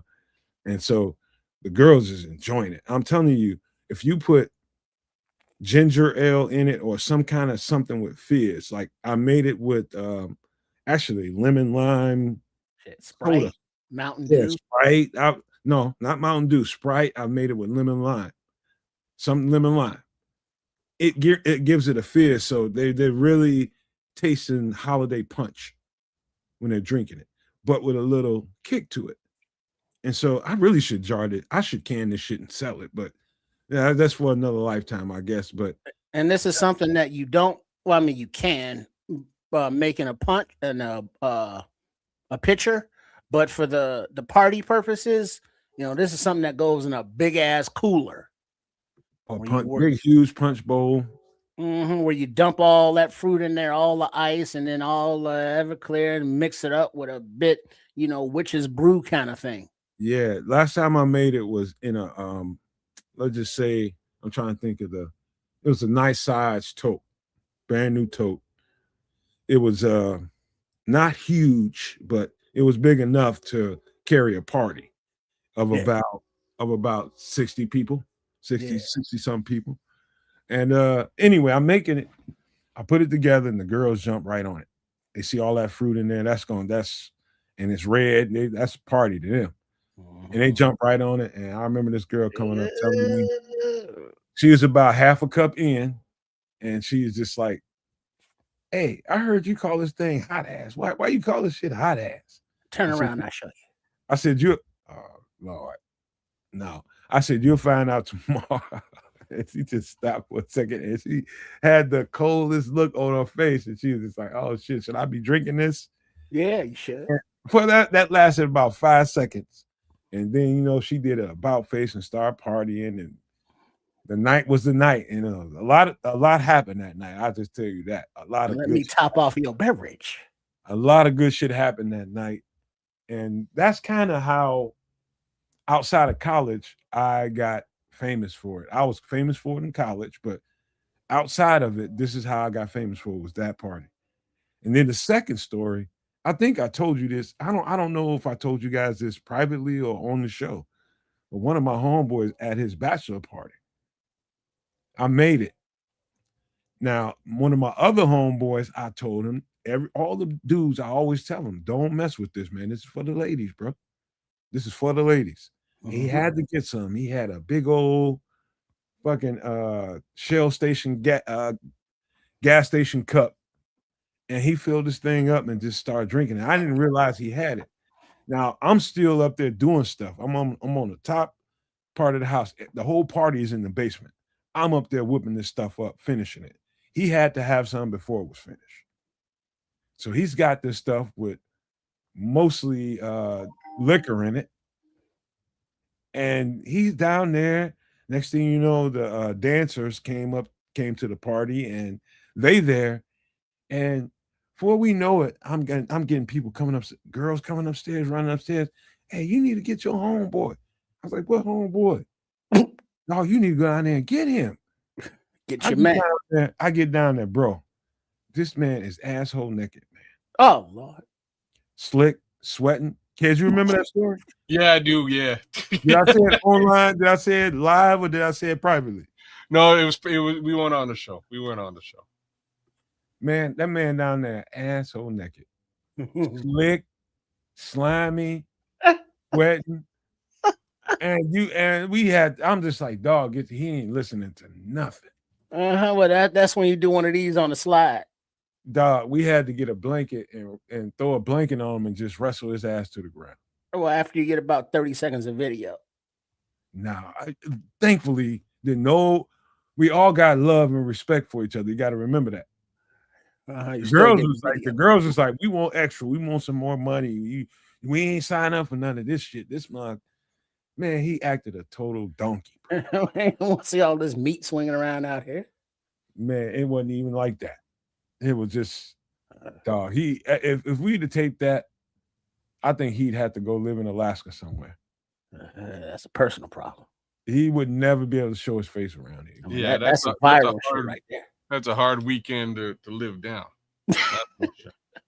Bro, that's what this hot ass will do for you. That's why I tell you, whatever the chemical makeup of this drink, it is not made for guys to be sitting up and just drinking this like a regular drink. You can have a small cup of it and sip it really, really slow. But to drink it like females drink it, nah, dog, they handle it much better than us. Mm-hmm. And I'm sure like like your 25-year-old draftee prospects, they've been in college for a minute, chilling with their little NIL deals, you know what I'm saying? Co-eds every fall coming in, and they know they hot ass is ready to go. Man. I'd stay in college too. Shit. Dude, not one time have I ever made this where a good time and memories weren't made. Not a one time. Every time I make this, memories are made. What I got mad about was my mom found out, this was for her 50th birthday party. She found out that I can make this and wanted me to make this for. I'm like, I ain't doing that shit, man. You tripping. Why you can't make it for my party? You made it for everybody else goddamn party. She going off on me. I was like, Mama, I know what happens when I make this drink. I ain't making it for your damn party. And she was mad at me. So I ended up having to make something that she thought was hot ass. Modified version. Imitation hot ass. Minus the Everclear is what he's trying to tell you. He made the PBL hot ass. Yeah. Mm-hmm. I made the PG hot ass. The PG. Yeah. Man, dude. Brother, otherwise you'd be running around making sure she all right all night long. You know what I mean? Everclear use Zima. She turns 50 and she just wants to have a memorable 50 birthday party. Here's about her son that can make this hell of a drink and people having a good time. Shit, Mom's want to turn up. She did. And I was just like, Mom, you tripping, man. I was like, out of all people in the world, you asked me to make this shit for you. Well, I heard about it. She said, no. I'm putting some goddamn wine coolers in this motherfucker. All that kind of shit. But they enjoyed it, man. They thought they was drinking the real thing. I'll tell you that much. Well done. Last thing anybody wants to do is go to a party and babysit their mom. So, dog, and I was there for a little while at least. And I'm just like, all right. I put a little Bacardi in that thing, and they had a good time with it. Mm-hmm. I made Bacardi a little strong, you know what I mean, but not very strong, but strong enough where they knew they was dealing with some liquor. And plus now, Kaz, we're at that age where we're more than happy to comfort some mamas in those conditions. Yes. Comforting is absolutely approved. Mm-hmm. But again, babysitting moms disapproved. Well, not my own, no. Yes. Somebody else's? Yeah, that's okay. two quick notes. Number one, screenshot this drink profile and make sure you add the pineapple to it because I forgot to put it in it. That's important. Put the real pineapples in it, pineapple chunks. Put the pineapples in there. And then just remember, I made a memory for my mom and I was a part of it.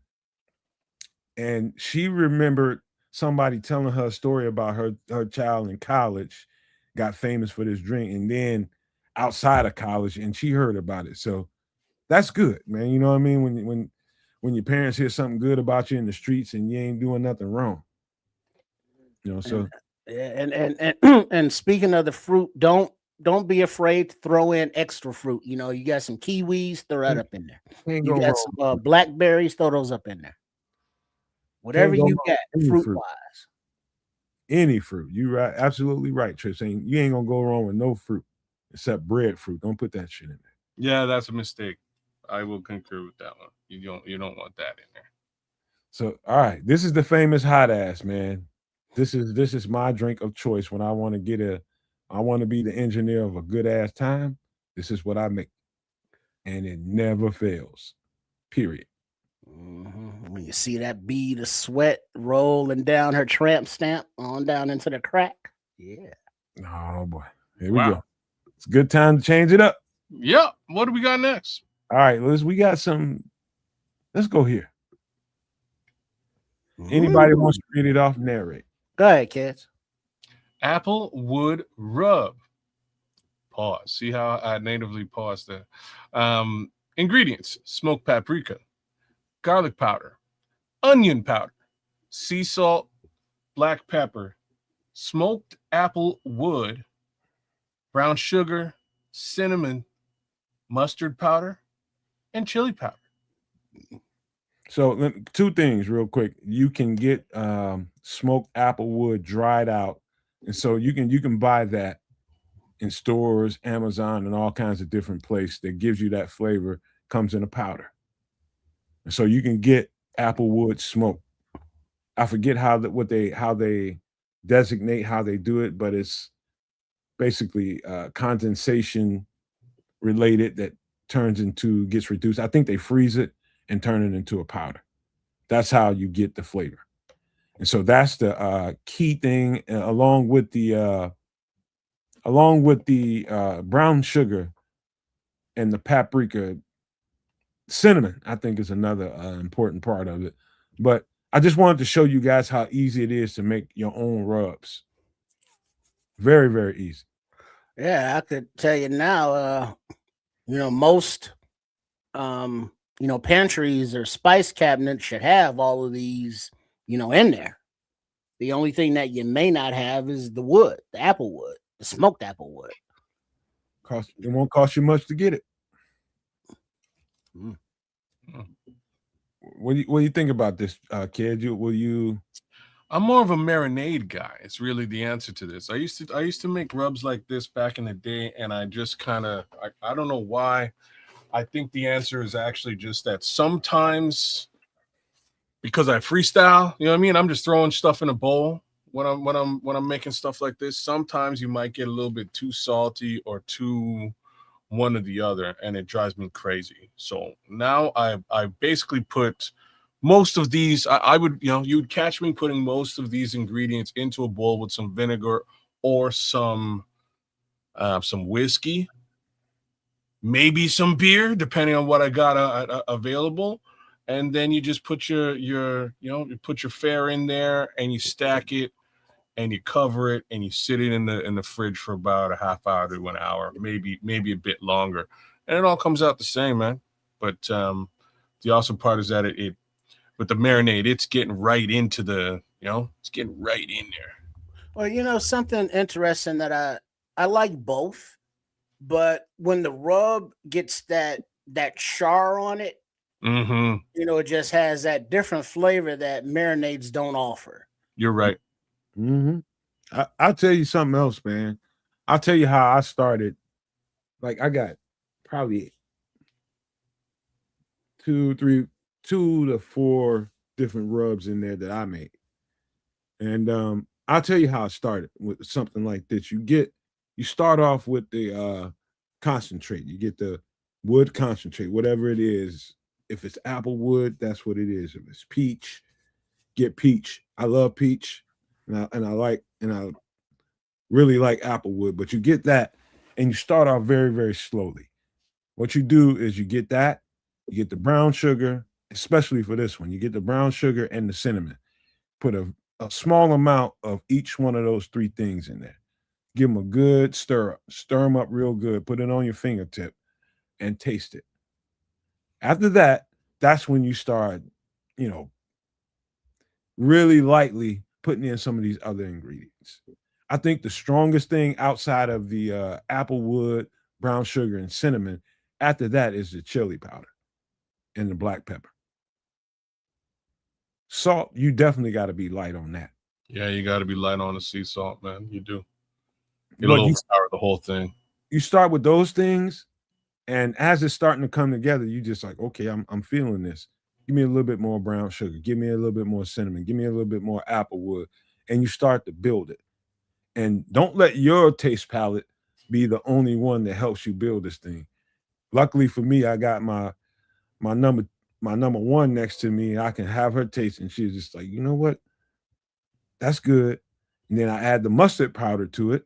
The dried mustard powder is a key. Very key to this thing. You add that to it, and then I taste it and I'm liking it. I have her taste it. She's like, you know what? That's different. She said, okay, what you gonna do next? I'm gonna add some more to it. And then I add a little more mustard powder to it. She's like, all right, that's too much. That's when you start layering on other stuff. So it kind of hides the mustard powder. And so you're steadily building up this rub by taste. You taste it as you go, just like you do with anything else you cook. If you're smart, you taste it as you go, so you know what to do and what not to do. You know what I mean? So same thing with the rub. Cool. My bad, kids. Go ahead. No, I'm just agreeing with what you're saying. I fully agree. Any thoughts, Trip? Yeah, it's good stuff. And these are, the kind of things that you can, prepare ahead of time, just have in a jar on the shelf, with the rest of the spices that are, labeled and ready to go. And throw them on your beef, throw them on your pork, whatever. I was just about to say that. It started off with just ribs, the applewood rub. It turned into chicken quarters. Mm-hmm. Smoked chicken quarters that was fire as shit. Now, me, I'm one of those people that I believe that the better you cure your meat, and I mean how you season your meat and cook it, how will you cook it? You may or may not even need sauce. On a good rub meat, you may not. But I'm the type of person that I like sauce, and so no matter how good the meat is seasoned, I'm gonna, especially if it's barbecue, I'm gonna want some sauce. There's some places, that you offend the pit master or offend the chef if you ask for ketchup or barbecue sauce or steak sauce, what have you, because the flavoring of their meat, is something that they've spent a lot of time perfecting, and it's like, nah, you don't need no damn sauce. Eat that meat. It's delicious. But I'm one that is like always first bite, sauce less, but then to enhance, just the condiments, whatever, I got a pile of each, and then I'll just, go through. But a good meat doesn't need sauce. Yep. I learned that actually from my girlfriend, because I sauced everything, and she got a hold to a rack of my baby backs, and she was just like, damn. She's like, damn. And she was like, I'm not touching this. But some people aren't sauce people, and I respect that. And so that's why we did this right here, just to introduce people that aren't sauce people into how easily you can make a rub. Because we talk about food all the time on the channel, and I just wanted people, you hear about, okay, this rub or that rub. I wanted to show people how easily you can make it. You got probably at least 50 to 70% of the shit in your cabinet now.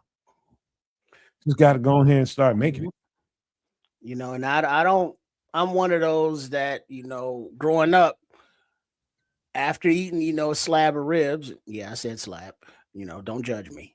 But, there's sauce on my cheeks, on my forehead, on the back of my wrist for some reason. I don't know. I look like Red Baron does after, his Mr. Nasty time. Whoa. So it's one of those things where you just, and then a side of fries, maybe some coleslaw, some white bread. Come on. Yeah. You know what, Trips? Same thing goes for this.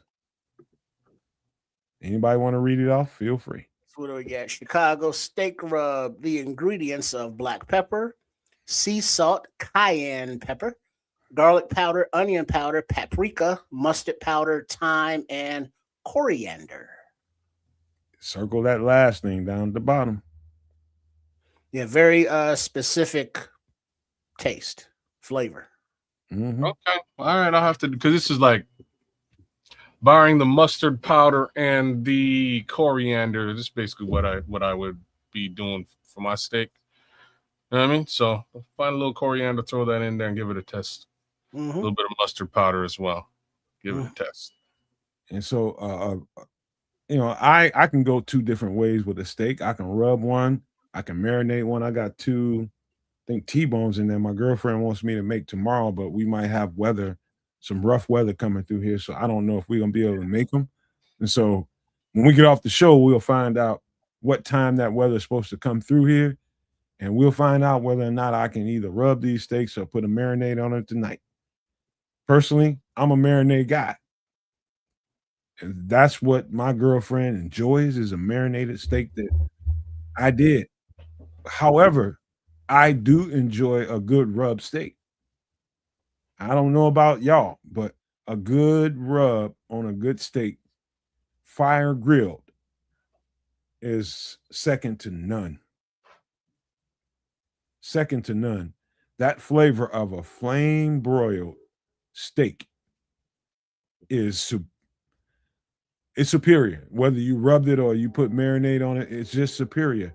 You can fry one, you can bake one, you can put one in the air fryer, a damn microwave if you want to, and just really mess up your whole life. But any way you want to do it, if you flame broil a steak the right way, whether it's a rub, whether it's a marinade, you're gonna come out with a superior product.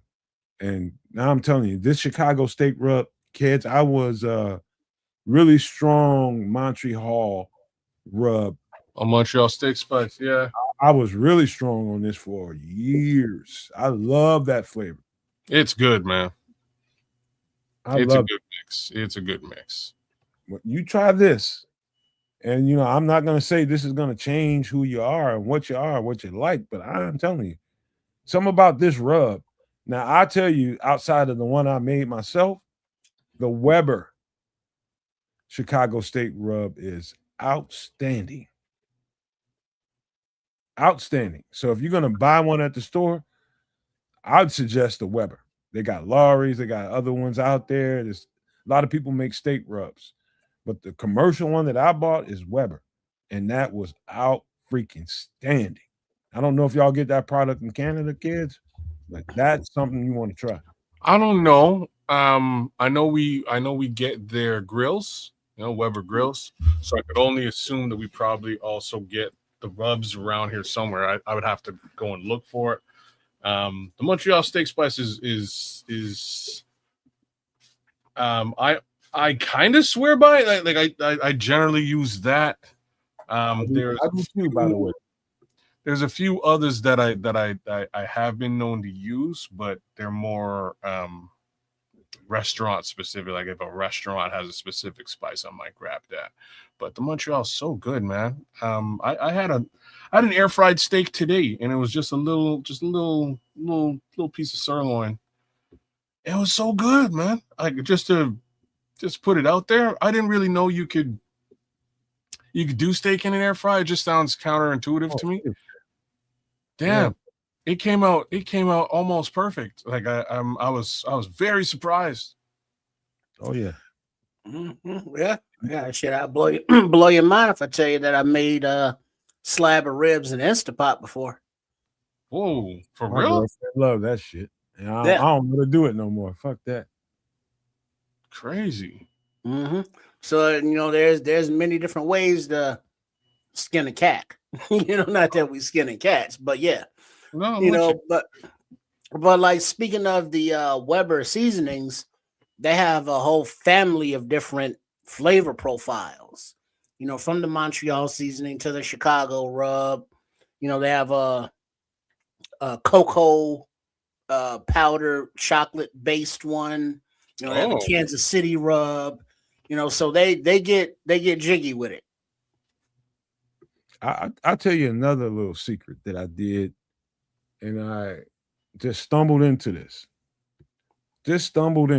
One time, I was at one of my friends was at my house, and we got a little effed up. Let's just say that. and I had some ribeyes in the refrigerator, and I was trying to figure out what we was gonna do. We was just gonna kick in and have a couple of ladies over and shit. And I was just messing around, man. And I was just like, and let's just say we was puffing a little bit. And when you puff, like when I puff, the creativity in me comes out. And that turns me into a music producer, a writer, and all kinds of things that I can do. That brings that element out of me. When I do that, it also brings other creativities out of me. I put a can of Coca-Cola on 4 steaks in a Ziploc bag and just slapped it in the refrigerator. 2 cans, as a matter of fact. 2 cans of Coca-Cola. When we got up the next day, he talked about me so bad, kids. We was laughing all night, and he was talking, we was playing Madden and shit. He was just like, man, I can't believe your ass did that, man. You just messed them steaks up, man. We paid all two steaks. Dude, let me tell you something. I threw a little bit of light seasoning on that thing before I threw it on the grill. Light, when I say light seasoning, I just dusted it up real quick and threw it on the grill. He said to me, this is probably the best ribeye I ever had in my life. And it was good.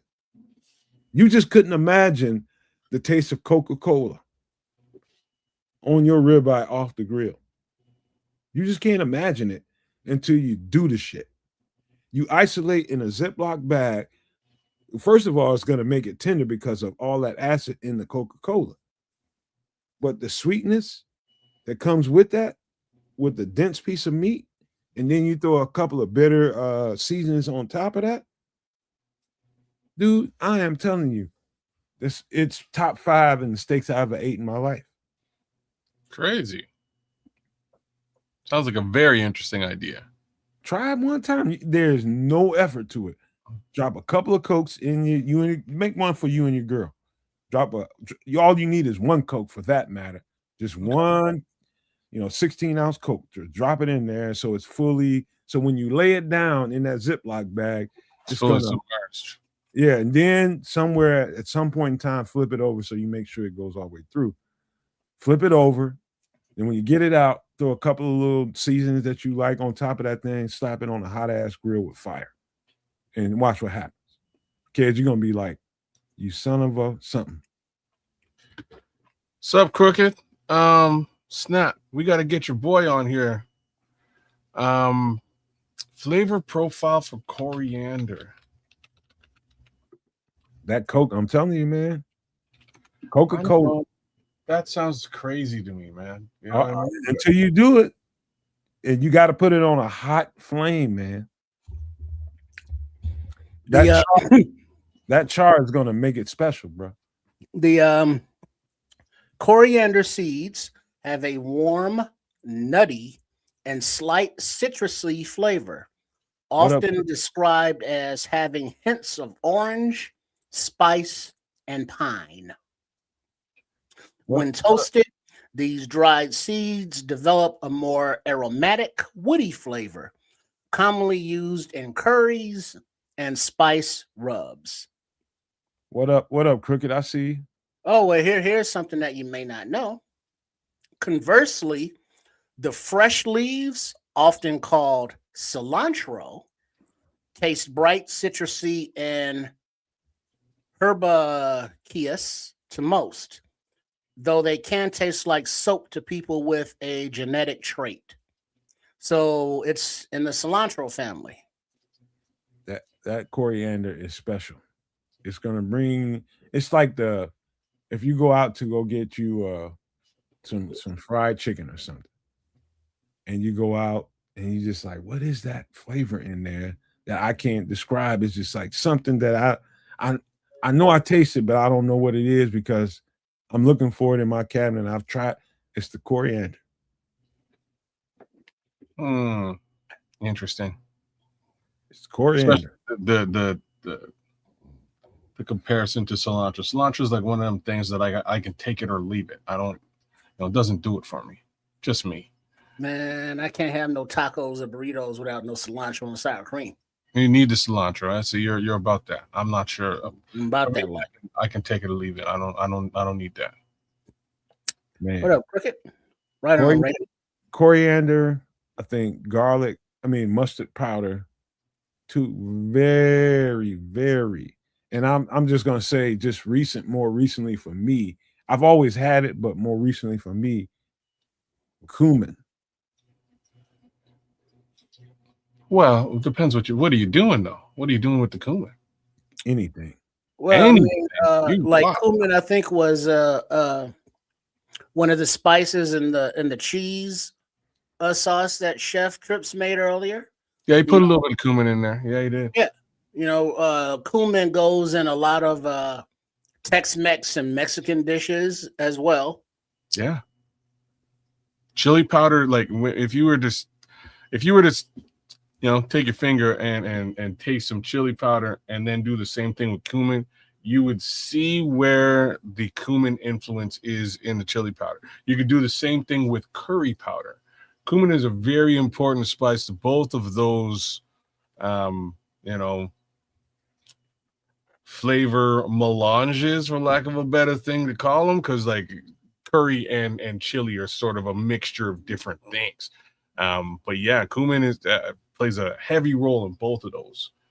Hey, you know what? Also, you'd be surprised how regular your food would taste depending on what you make without some thyme and bay leaf too. Yeah, thyme is a very important thing. It really is. And you kind of overlook it. I used to overlook it quite frequently until two things. First thing is like I really started getting into cooking Jamaican food, and there's thyme in everything. And then I kept running out of time, like puns intended. Anyways, but I kept running out. And I was over at my auntie's house, and I was like, man, I gotta go to the grocery store, get some time because I gotta make some rice and peas when I get home. And she's like, I have a garden full of time. You need time? I was like, oh snap. So now I've got like the holy grail of time moving forward. Anytime I need it, I go get some time. You ever had so I'll just say this: fresh thyme is different than dried thyme, crushed. You're damn straight. So much better.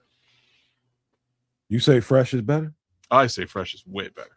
Well, it's kind of like I'd say sage. Like that's the taste of Thanksgiving for me. So when it comes to Thanksgiving, that flavor profile, sage, is coming through in dressing, it's coming through in turkey and all that kind of stuff. It can be very, very, very overwhelming. Like fresh thyme is very strong. Yeah. Whereas the dried crushed thyme, you can kind of hide it a little bit amongst the other seasonings. And so I'm not saying it's better or worse. I'm just saying there's a variation for me. Yeah, you just need to use less with the fresh is all. But it's the flavor profile really kicks. That's why I kind of say it's a little bit better. Mm-hmm. Yeah, but it's one of those where a dab will do you. So yeah, you got it. A little goes a long way. Yeah, It's not strong as ginger though. Ginger is Hercules, bro. Yeah, it is. That's the one thing that is almost impossible to gauge. You know what I mean? Like even like a small ass piece of ginger might throw you the entire meal profile out the window.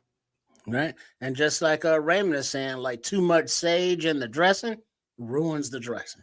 Yeah. My grandma's a sage queen, bro. And it should be good too. And everybody loves her dressing, and she put way too much sage in it, bro. Make that sense. You know, it's a what is it that baking is a science, cooking is a art. It is definitely an art to get the dressing right with the right amount of sage and then the right amount of the giblets all up in there. Yeah. Mm-hmm. It took me a long time to even appreciate that part of the meal. But as I got older, I couldn't stand this shit. I could not stand it as a child.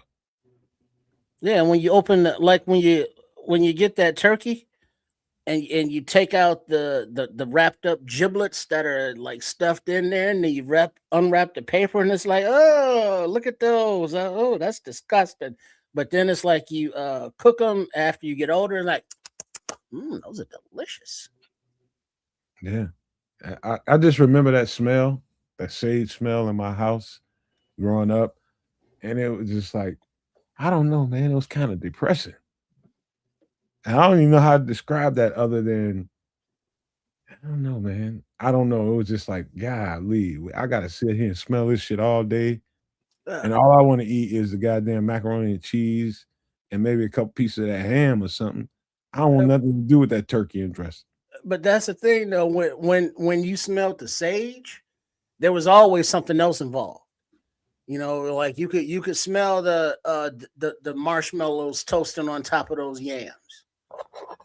You know, you can smell those greens in the pot that's been simmering all day with the ham hock or neck bones up in there. You know what I mean, you can smell the pound cake and the pies that have been out cooling because moms and grandmas and auntie made them the night before, and you couldn't mess with them because if you did, that was your ass. I mean, so like just the smells in the house, during that sage season is just a happy memory because it was like, oh shit, when I was a shorty and family and we had those traditions, and it was like, yeah, everybody's dead now, of course. So, there is no more of that. But sage is that one seasoning spice that the smell, the taste, sparks those flashbacks, those memories. Trips, I do appreciate it now. I do appreciate it now. As a child, smelling that shit every year. And I think, when you start putting so many kids through therapy and teaching them different things and having them go through groups and doing groups with them and older people too. I didn't just deal with kids, I dealt with adults, and you have to do treatment. We did groups, we did individual sessions and different things like that. And teaching them cycles and things that trigger emotions, right? And so I would say that part of my childhood is probably more connected to, that smell is more connected to the torture I had to deal with washing all them goddamn dishes. Now the real part of the story comes out. Yeah, I'm just being honest. Is where the depression really is. Kids, y'all on them dishes. But that's where you learn how to systematically do it. Some organization to make things easier. You do the glassware first, so you don't break that shit. And then you got to, scrape the plates because, people don't be scraping it. Now you got dried up food on there. You got to scrape off of this. You know what the food is and it's delicious, but it's still nasty. When it's somebody else's plate, you got to scrape it and clean it. Then, you got to do the silverware. Then you do the little plate. It's a whole system. Then you end up with the pots and pans. And the kitchen is not done. It is not complete until everything's dry and put away. Counter, stovetop is all wiped down. Until then, nobody goes to bed or gets to have any kind of fun for the rest of the evening. Bro, no. I need you to understand something. My house, it felt like 200-300 people came through there. And I'm literally like a lot of people came through there and everybody ate. And my grandmother's got all these damn dishes. And when I say that whole countertop, it just stacked. When not only the dishes that people ate out of, those kicked up ass pans that everybody done baked everything in. And you got to scrub them clean, bro. And you sitting there for hours, bro. I'm not playing, bro. It ain't no just I'm gonna go to the sink and I'm just nah, dog. You finna sit there and you gotta soak some shit for an hour. And you got to get to that last. Mm-hmm. And it wasn't like, you had, a phone or a device back then to listen to a podcast or watch a video or something while you was doing it. That stuff didn't exist. No. You had to just bust them suds. Old school. I ain't gonna tell you all that. Now, it was things going on that can divert your attention, but that would have been a waste of your time. There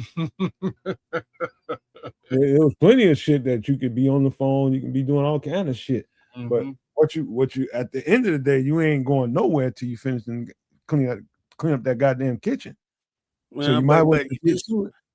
But how much of your time did you spend ear hustling, listening to the adults talking shit about each other, and while they getting their little sip on? Plenty of that, but you too damn depressed to enjoy it. Because you looking at all that mountain of goddamn dishes, man. Was it just you, or did you at least have a partner or two? If you got sick, if it was your week, like we did weeks in my grandmother's house. Oh no. If you had your week, Thanksgiving, you're cooked. It happened to me about 4 times. Oh, oh, that's too funny. It's your week. No matter, it's your week for the dishes, man. If it fall on your week, that's what it is, man. I'm sitting there, my cousins and uncles are sitting up, cracking up, laughing at me. Ooh, they talking shit to you. So it's like you dealing with a damn cackle roll of fucking clowns that's just harassing you the whole time.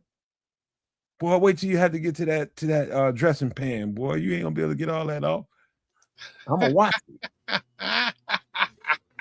It was crazy. You got spectators to make matters even. It was horrible, bro. That's terrible. It was horrible. But one of the movies we're gonna talk about tonight is gonna kind of reminds me of that in a way, but in a different setting. But how about this, man? We need to talk about some Chicago Bears. Unless y'all got anything else to say about season, steak rub, or your crazy ass experiences with any of that stuff we just got to talking about. Nope, let's do it. Mm-hmm. And one day, we'll all be able to afford steak again. One of these days, but we'll get to that in some other life, probably. But let me get put the banner up, and one of you guys feel free to narrate what y'all see. Let's see. Bears news: top 30 visits confirmed. A wide receiver, Dejon Stribling from Ole Miss. Defensive tackle Grayson Halton, Oklahoma.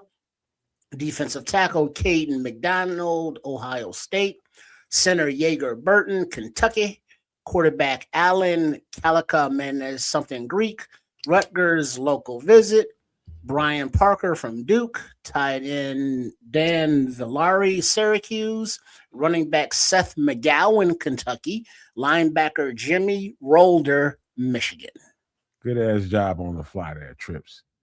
I'm gonna cover you right quick. That's Dejon Stribling from Ole Miss, Grayson Halton from Oklahoma, defensive tackle, D tackle Caden McDonald from Ohio State, Jaeger Burton from Kentucky, center, quarterback Ethan Kaliamakis from Rutgers. He's a local visit, so that didn't cost us a 30. Interior offensive lineman Brian Parker from Duke, tight end Dan Villari from Syracuse, Seth McGowan, running back from Kentucky, and linebacker Jimmy Rolder from Michigan. Those are the confirmed visits for the Chicago Bears. The only one that I don't really know anything about, I know who he is, but I haven't done the work, is the interior offensive lineman out of Duke. I haven't done the work on him, but everybody else, feel free to shoot some questions, because I got them all in here and ready to talk about. Is Jaeger Burton a straight up center, that can develop for a year behind Bradbury, or is he like more of a versatile interior offensive lineman like Parker over there? Well, let me pull him up. The tape that I saw is him playing center. So Jaeger Burton is about let me make sure I got the measurables right. He is 6'4", 313 pounds. No, 323 pounds. Jaeger Burton is 6'4", 6'3", 6'4", whichever one, 323 pounds, which surprised me. That really surprised me, his weight, based on the movement that I saw. It doesn't look that big. Nah. No, it doesn't. Nah, but he's carrying some weight. Probably in the trunk.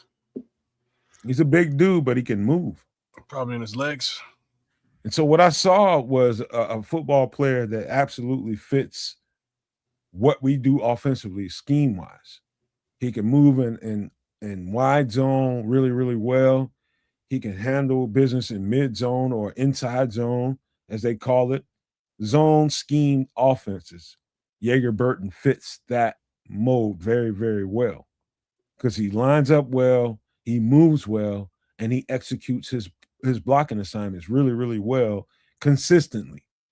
And so, what you're always looking for whenever you're looking at, especially offensive linemen, is what is it that you do, and what do you do consistently? Is it play in and play out, or is it okay? All right, it looked good for a couple of plays, and the next thing you know, I'm seeing functional flaws and stuff like that. Jaeger Burton is really clean on tape, really, really clean. He's going to be a solid center for a long time in this league, and in fact, I think that's probably why they brought him in here for a 30 visit, is because they probably don't think they have any chance to draft him when they want to draft. And so we'll get our eyes on you just in case in a few years we might have to pick you up off of somebody.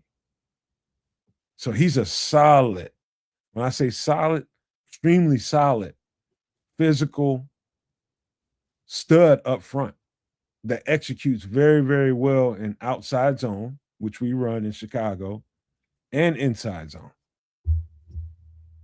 Very well. Really never misses a target point in his assignments.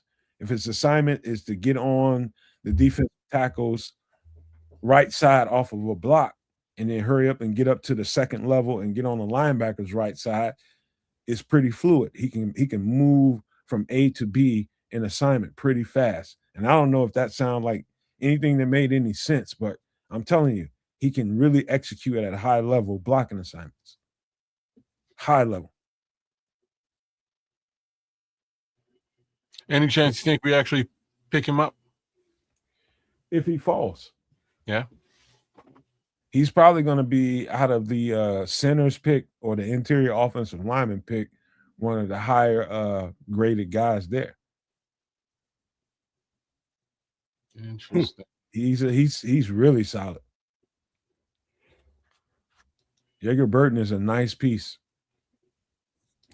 See, it's already always interesting now that I think the market for, center is changed. Now that, Tyler Lindenbaum signed that $20 million contract or whatever it was, that now, while not a skill position, quote unquote, that more teams are going to be looking for in-house, development at that position.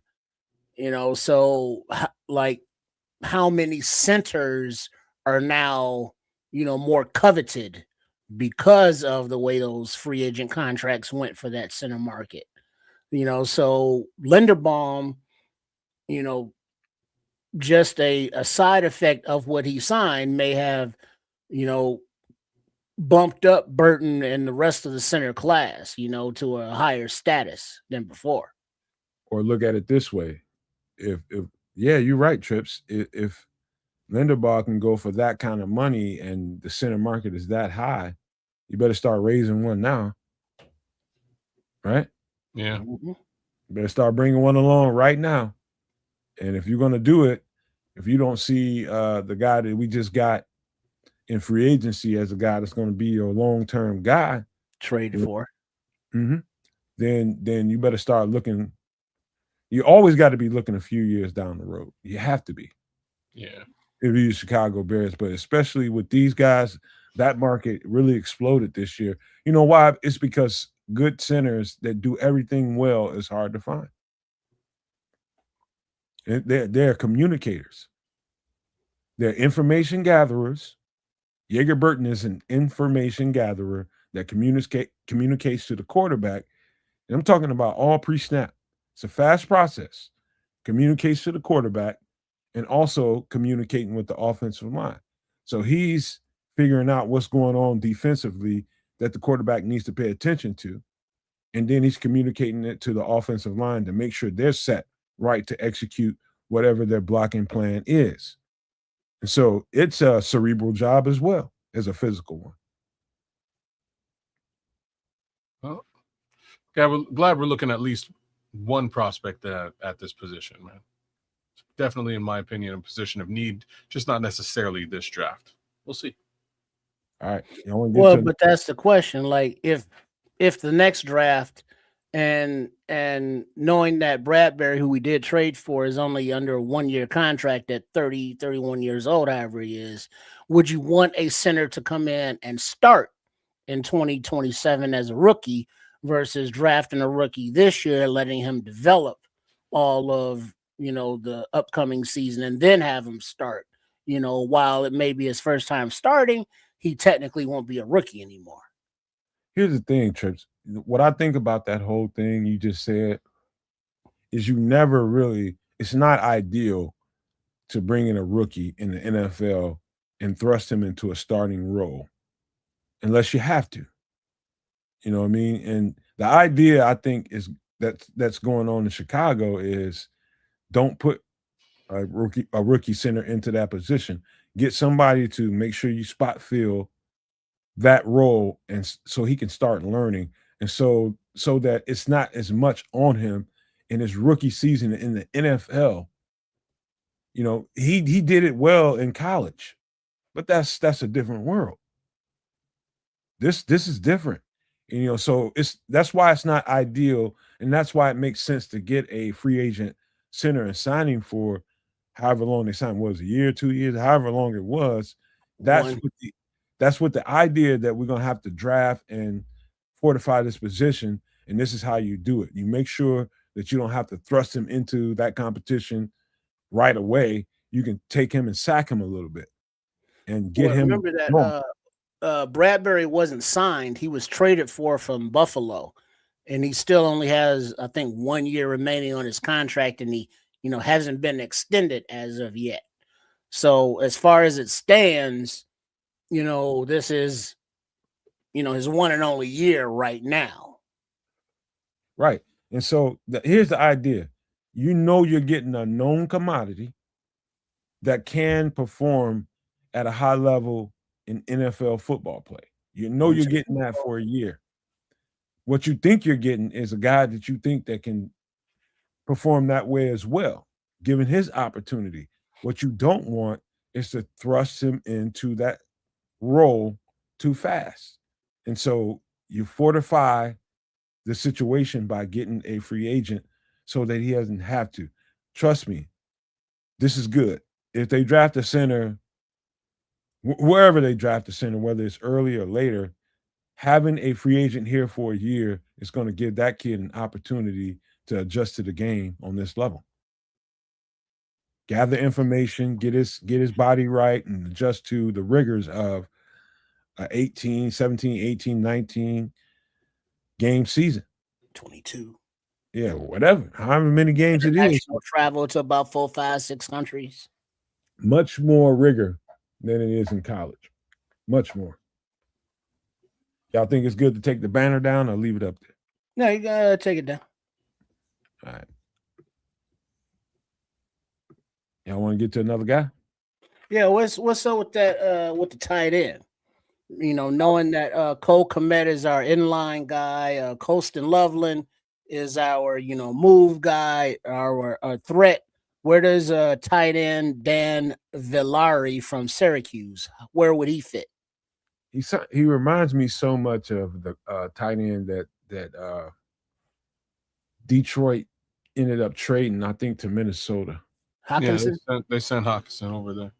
He reminds me of him a little bit. Now, I'll tell you the features about him that really, really stick out to me is, of course, he's a solid blocker. They're not even going to consider you in Chicago unless you can block in this offense as a receiver. They're not. So any receiver, whether it's a tight end, whether it's a receiver, a wide receiver, even a running back, your ass better be a willing blocker, or you won't show up on the screen here. That is true about Dan Villari. Now, the feature about him that really sticks out, Triple R, is the foot quickness. For a tight end let me make sure I got it right. For a tight end that is 6'4", 245 pounds, that's a big dude. He can move. His feet are quick, extremely quick. So much so that he lines up and too many reps to count as their Wildcat quarterback. So think about that. A 6'4", 245-pound Wildcat quarterback. That guy you can line up as your U tight end. What a U tight end is a quasi fullback that can line up inside the backfield and can flex out to an interior tight end. An interior tight end is one that lines up close to the line of scrimmage. So he's right next to the tackle. So you got an extra offensive lineman. And so when you feature 11, 12 personnel, 13 personnel, you need tight ends that are dynamic, good in motion, can really function in motion offenses that we run here, that move the tight ends around. He can function in all those levels. Dan Villari is quickly, I saw right away, given what I saw in a year with Ben Johnson's offense and seeing how tight ends are used, this is seriously a piece for them. He's not afraid of contact whatsoever. He absorbs contact very well because it's a physical role. I actually hate to be a tight end because you're getting thrown right into hits all the time. Physical, tough hits. But he's durable like that, gets up, and he continues to play football. That's a feature that you got to have in all tight ends because it's a physical effing job. It definitely sounds like he has those Dennis Johnson traits of the toughness and the versatility. And, considering that Durham Smythe, he got a lot of reps last season, at fullback, at tight end, in motion, doing a lot of different things. And he went with Declan Doyle out there to Baltimore. So, the only other tight ends on the roster, young guys, 1-year guys, and then Steven Carlson, who I think is coming off an injury or something. So tight end is not a starting position, quote unquote, because Kmet and Loveland are here, but a versatile, plug and play piece like that in multiple positions will get a lot of reps in the Ben Johnson offense. Yeah. Not only will he get reps, but really you kind of want to look at somebody like this from a succession perspective, because again, Cole's coming towards the end of his contract. Who's to say whether they renew, trade, or what have you. So just to keep that in mind, Colson is the heir apparent, but you do want to have another guy so that you can, do the 12 personnel thing. 12, 11, 13, all those. It's you gotta have a guy that's dynamic enough so that when you start whittling down your roster, you're not looking at a guy that you're just like, okay, maybe we can keep him on a practice squad. That's not a guy that you feel extremely confident about. But you like him, but you're not extremely confident about him to put him on 53. So Dan Villari is, you draft a Dan Villari, he's probably very well going to be somebody that's an undrafted free agent, but can bring you something to the table. And I think that's what this is. All right. I guess we can keep it moving. All right. Let's just stick to the offensive side of the ball and the other interior offensive line. You want to go there? No, let me go here. Quarterback. So, local visit. This is a guy out of Rutgers, Ethan Kaliakmanis.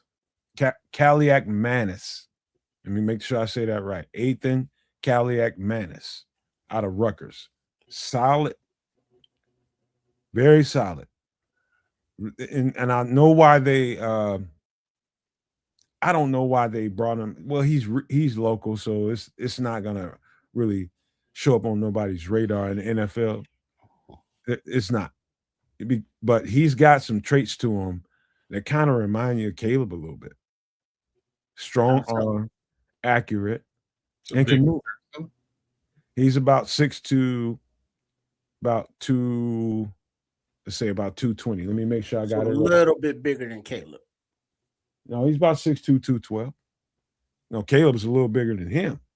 Well, Caleb's a little bit thicker, maybe, and heavier, but a little bit shorter, right? Because Caleb's like 6'1" or so. Yeah, man. Yeah, but he's got similar traits as but what the connection is the kind of offense that they run. It's a run-based offense, play action kind of offense. They run a little bit of a lot of RPO, just like every college. But he's very accurate, and he's got a nice touch on the football. Good read of defenses. You can tell that he studied. He's been to Minnesota. I think that's one other school he's been to. So he transferred to Rutgers. But I think the time in college and the experience is very attractive to a coach like Ben Johnson because you know you're getting an experienced guy that's going to come in here and you know he's going to be a kind of well, ain't no kind of to it. He's going to be a reliever, but you want to spend some time working on him. And so, it's a lot about the things about Caleb that you like. He's got a little bit of that going on too. I could see that maybe Ethan Kaliakmanis. Yeah, there you go. Probably caught the attention when they were looking at Kyle Monangai last year during the process. Who's just handing off the ball and throwing the ball to Kyle out here? So that might have put him on their radar, but also considering his how do I phrase this without being insensitive, but lower stature, not being one of the top quarterbacks, it's possible that with Tyson Bagent and Case Keenum, now re-signed, that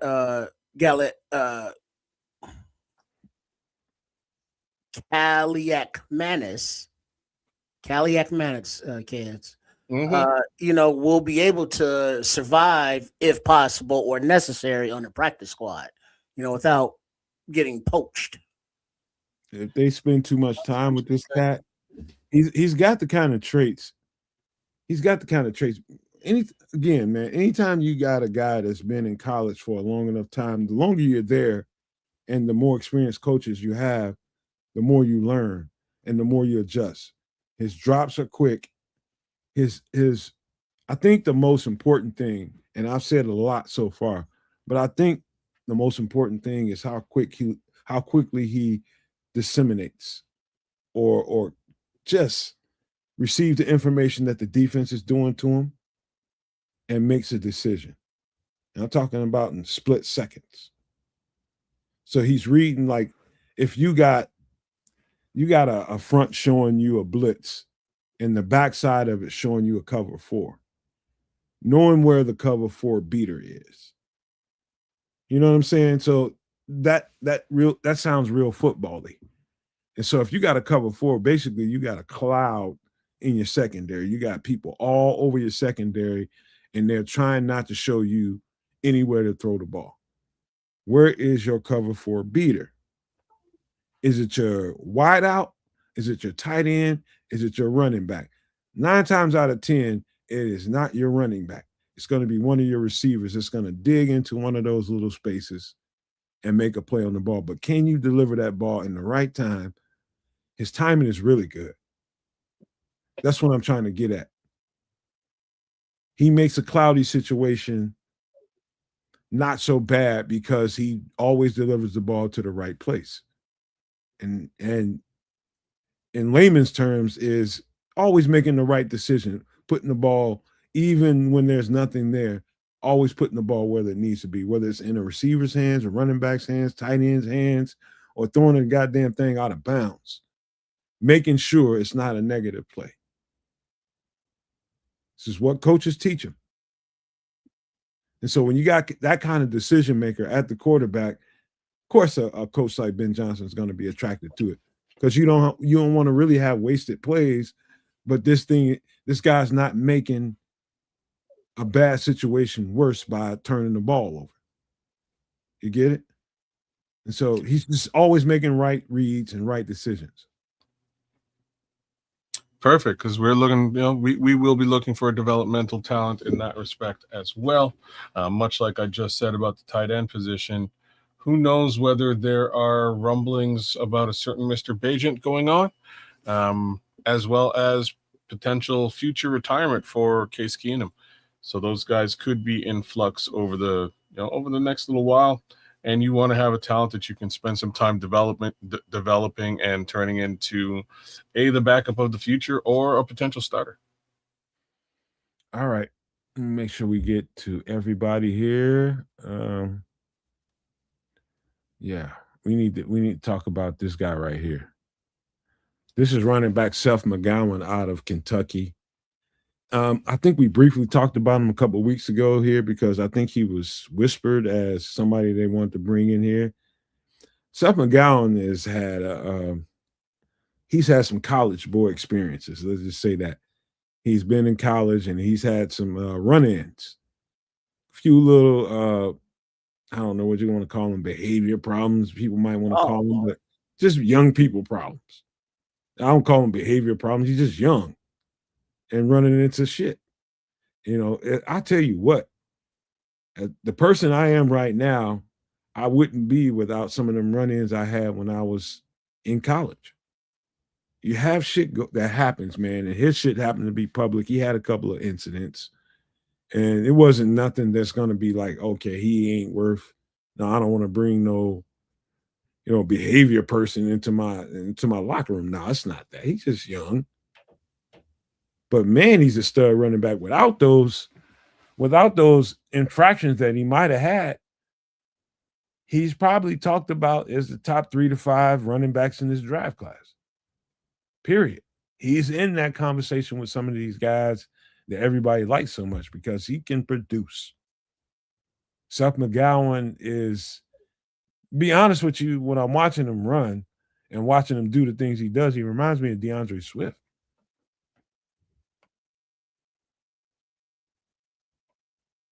I don't know whether you're looking at his stuff but I'm telling you, he's physical as well as fast, quick, willing blocker. And I think that's going to be because he's about 6'1", about 212 pounds. Let me make sure I got that right. He is exactly 6'1", 212 pounds, 215, as a matter of fact. But he's got it, physically. He's got it physically. It's just the maturation process for him. Yeah, I'm looking here, and he's according to this, a dual rollback, 6 feet tall, 223. So good weight to him. What is that? 4.4940. His pass blocking is lowest at 36%, run blocking 57%, his rushing 80%. He'll break tackle 69% and receiving 59%. And he's projected to be a 6th rounder. So to the pass blocking aspect of his game, that's something he's going to have to baptize himself. Ain't nobody, ain't no pope, ain't no deacon, ain't no pastor, ain't nobody going to be able to do this to him. He's going to have to really commit. And I've seen him at times watching his film commit to cracking in the pass blocking game. But he's going to have to commit to that round the clock. And that's just the way it's going to have to be for anybody like him that's going to be in any kind of role in the NFL. You will never see the light of day if you don't do that. And so it might be his weakest asset, but I know that can turn into the strength and with the right motivation. He's going to have to run into some people hard. Well, now let me ask you this. I'm just looking at the scouting report according to what is this, NFL Draft Buzz, and according to this, an alarming lack of explosive plays at the SEC level, with a long run of just 20 yards in all of 2025, and very few carries gaining 10 plus yards against quality defenses. Ball security is a legitimate red flag after 5 fumbles over the last 2 seasons. His pass blocking grades fell off this season with too many costly whiffs and missed assignments. Limited receiving upside, runs choppy routes out of the backfield with stiff mechanics, and will turn 24 before the rookie season begins. First of all, beware of where you're getting those goddamn scouting profiles from. Number one. Mm-hmm. Number one, always remember that. Mm-hmm. Because most people that want to do this stuff and get attention for doing it and want to be known for doing it is always looking for something. Always. So are they wrong? What do you mean they're looking for something? Let me tell you something, man. You can find something wrong with every fucking draft prospect ever and focus on that. And it really could glare on you as the reader because that's what you're looking for. It can. But that, man, I don't pay no attention to that bullshit. Most of them people don't know what the fuck they talking about. Well, and does he have a history of fumbling? No, not necessarily. So they made up So those. if he got 5 fumbles, that means he's a fumbler. I mean, but you didn't see that on tape then? Not necessarily. Well, I mean, they're not, I don't think, making up the stats. Well, let me finish this, man, because this will carry on to something else. I just don't like these people. Anybody can make a website and sit there and act like there's some kind of fucking NFL scout. Ain't played nan bit of fucking football. But did he have 5 fumbles or not? If he did, what I'm saying to you is don't listen to the shit. Well, it's not. I mean, is it factual or isn't it? It's a yes or no. You got 5 fumbles. You got 5 fumbles. How'd you get those 5 fumbles? Because he couldn't secure the ball. That's a red flag. How about there's other criteria to this? It's not that simple, Trip. It's just I would prefer a running back that has ball security, though. Man, we're gonna keep moving, man. Let's keep. I mean, moving. If you have a running back who has an issue holding on to the ball, that's an issue. Man. We got a lot of stuff to deal with. That's an issue. We're gonna get in the weeds on this, man. But stop listening to that shit. Because he gets drafted, he comes in, then he starts fumbling. It's like, well, yeah, he was doing that in college. He had the flu when he was 8 too, man. Mm-hmm. Did you know that? We can't draft him. Yeah, well, if he could hold on to the ball, hey. Yeah. All right. I suggest don't look at that shit. Well, what about the breakaway runs? Did you see on tape him showing his speed or explosiveness and taking it to the house? Kentucky had a pretty shitty offensive line outside of maybe the interior. I'll leave that for you to speak to a little bit more. What I did see with Seth McGowan is most like he tends to break out on outside zone runs, right? So if the interior is the stronger part and the exterior is a weaker part, he's making his hay on the using the weaker part of that line regardless. So what I can say from what I've seen, I didn't see anything. I didn't see anything longer than 20 yards. Extra burst doesn't seem to have a lot of extra burst. There are things, to go the other direction. There are things that are very interesting. He has he has really good field vision, that I can say. He has sort of like, I want to call it a juke or sidestep or jump cut. I guess I'll call it a jump cut. He has sort of like a move that allows him to sort of cut the field to the side, and it makes it relatively easy to take advantage of those outside zone runs. I see a lot of 7, 8 or more outside zone runs from this young man. Physical runs, aren't they? They are. He keeps trucking like David Montgomery, right? Like it's probably what I would compare there. He's got that. I've seen him in situations where there's multiple guys all over him, and he keeps it moving and winds up getting that extra yardage and potentially into the end zone in many situations. Other things I don't see You know, I don't see him seeking contact. Now, let's be frank here. It's awesome when you see a running back do it. I'm not so sure, you know, outside of like Christian Okoye and maybe Kyle Monangai, you know, like I'll throw those two names out there. I don't know how frequently, you know, you really want your running back to be running people over. You know, obviously Derrick Henry in the mix there too, but like I don't know. You know, and why I'm kind of poo-pooing it is because like we have a guy on the roster right now who seeks contact and it ain't working, and it just doesn't do anything for Roschon Johnson. So the verdict is out on that. I don't see him doing that, so you're not going to get a lot of truck out of this guy if that's what you're looking for. So I do kind of agree with Nomad. He does sort of, you know, I'll phrase it like this: he's sort of the poor man's DeAndre Swift. And in this respect, I'd probably still lean towards DeAndre Swift.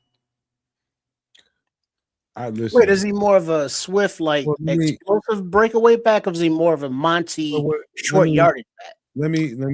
No, Swift. Swift, more Swift than Monty. This is going to take way too long if I don't interrupt here. Listen, Trips, as far as this goes, if you want to know what somebody's capable of, you got to go and just look at there's no cut for this. This has got to be raw. You're going to have to go look. The last thing you ever want to do in this world, in this day and age, is somebody with a pretty ass or well-known website or whatever people say about this website or that website. It's a bunch of goddamn skinny punk ass nerds running them, telling you what this is or that is. I just abhor those websites. Yeah, really, but it's not. It doesn't take.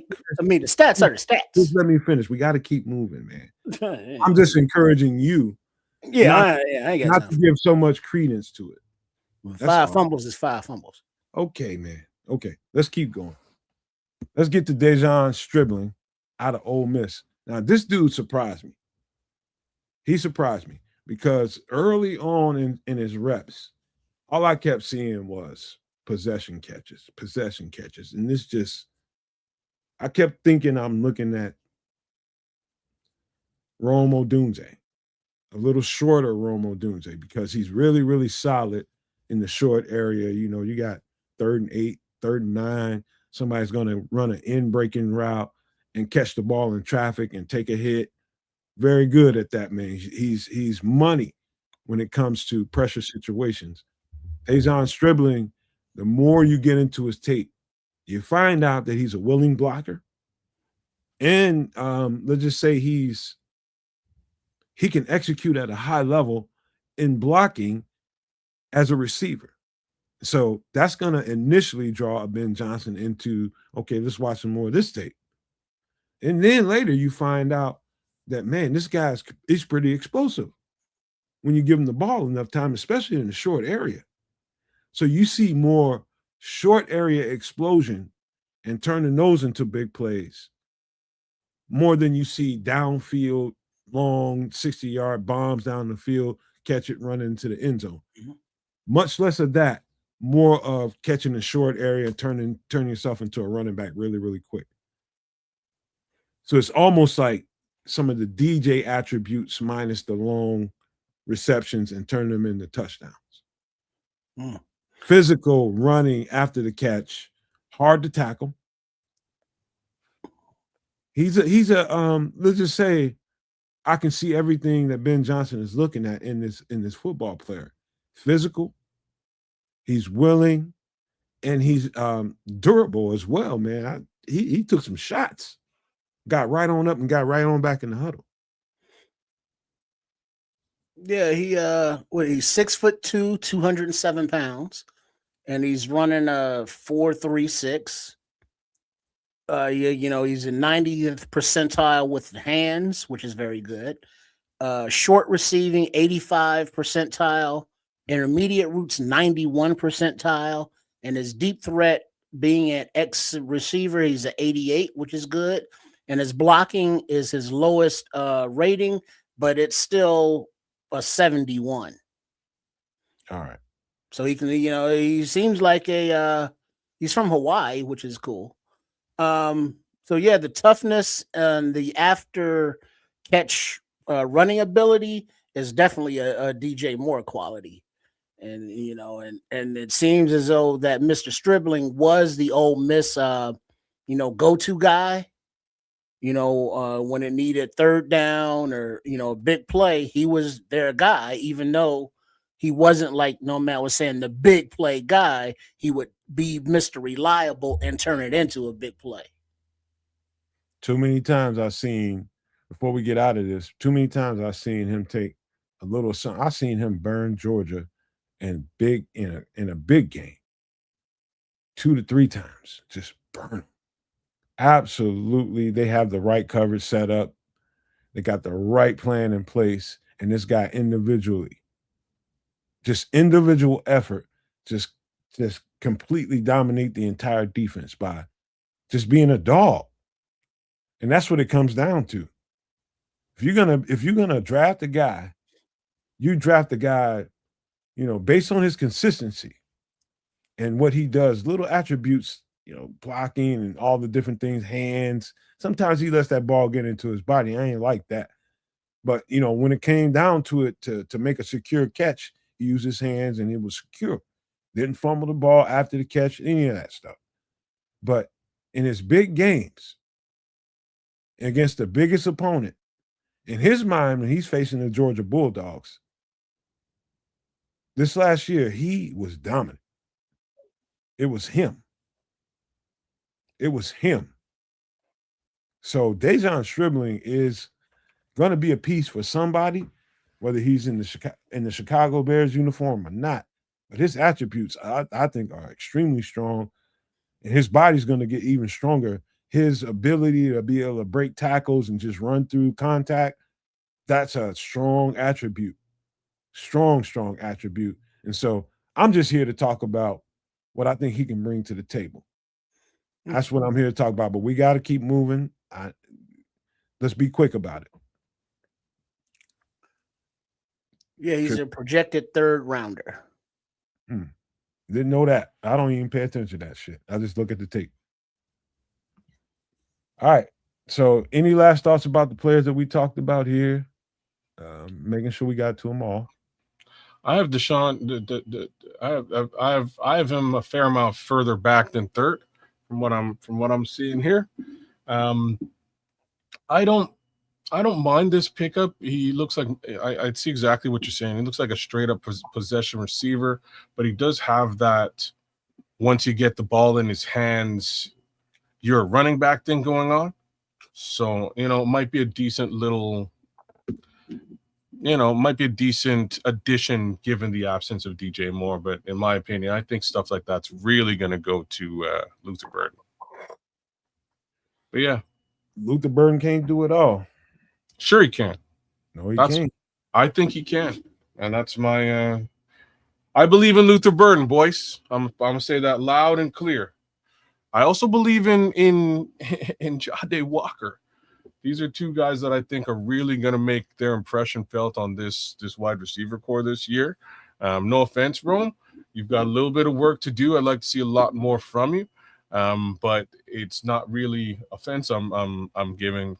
It's just that I see something special in Luther Burden, and I also see something special in Jade. I think they're going to really, really turn up in 2026. All right. This is one thing I would say that stuck out to me after watching this cat.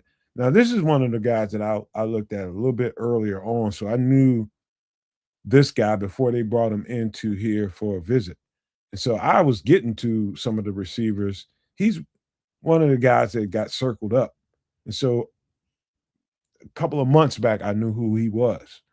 Now, what I started to think was, okay, we just let go of DJ Moore. I know the contractual stuff that came with it was a good reason to do, right? If you can get somebody to take on that contract and you can get that out of the building, okay, good for that reason.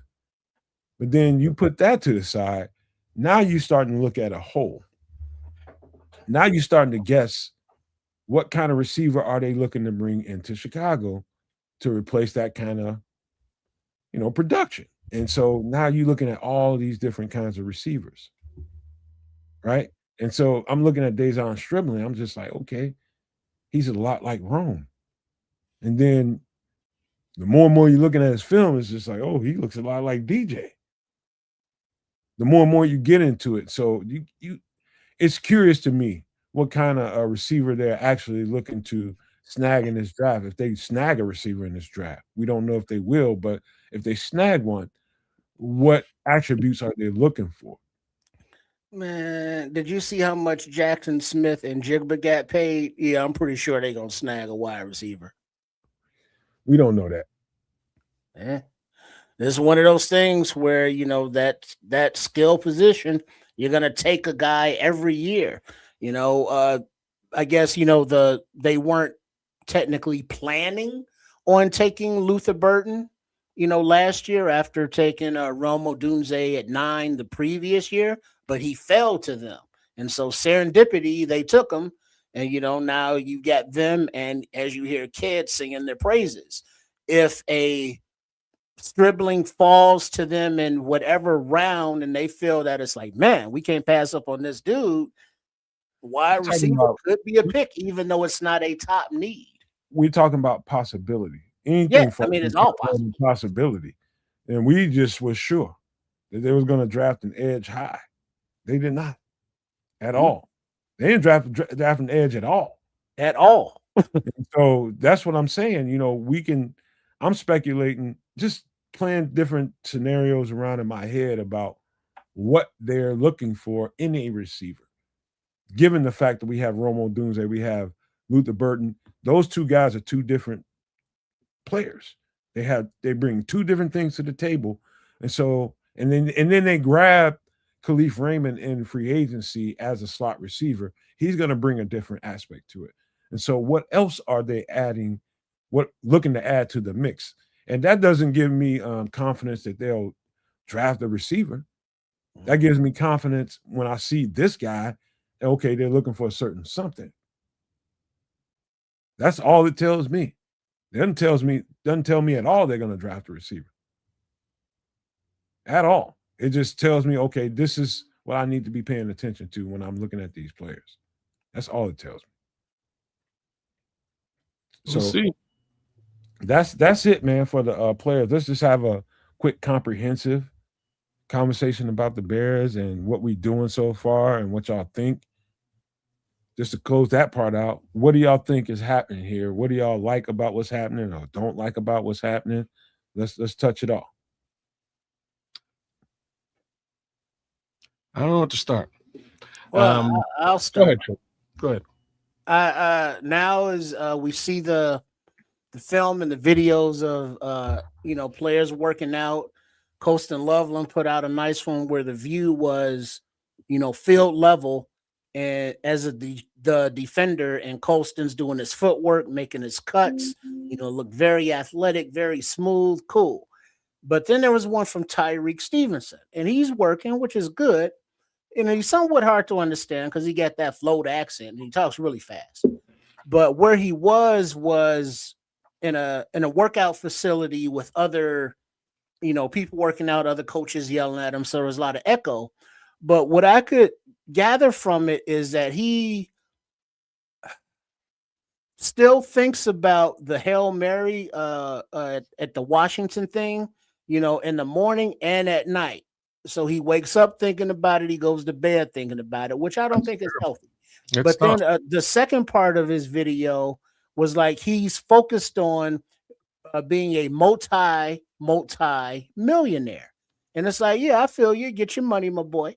But I would prefer to hear I want to be a better football player. I want to play for Super Bowls and the money will come.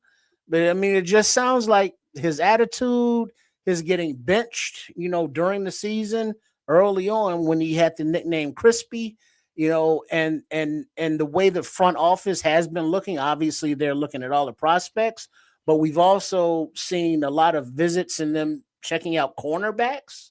So Nomad thought the possibility of maybe Jalen Johnson being traded is there. But I think, more and more it's looking like the possibility that Tyreek Stevenson could be a move coming up being his contract year and all that. Well, I don't know about all that. Oh. We'll see. We'll see. We'll see. I think everything Tyreek Stevenson related, Terrell Smith related, included, is a little bit ambiguous. But let me say this before we get fully into the Bears conversation, because I almost forgot to bring this up. I just want to we talk about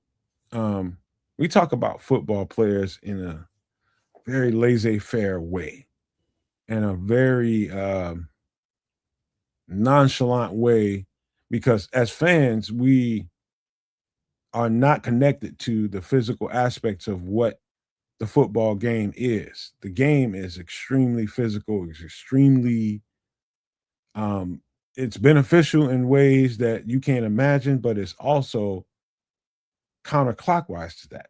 It can hurt you. The game that I love so much can absolutely hurt you in ways that you can't recover from. And so let me just tell you this story real quick.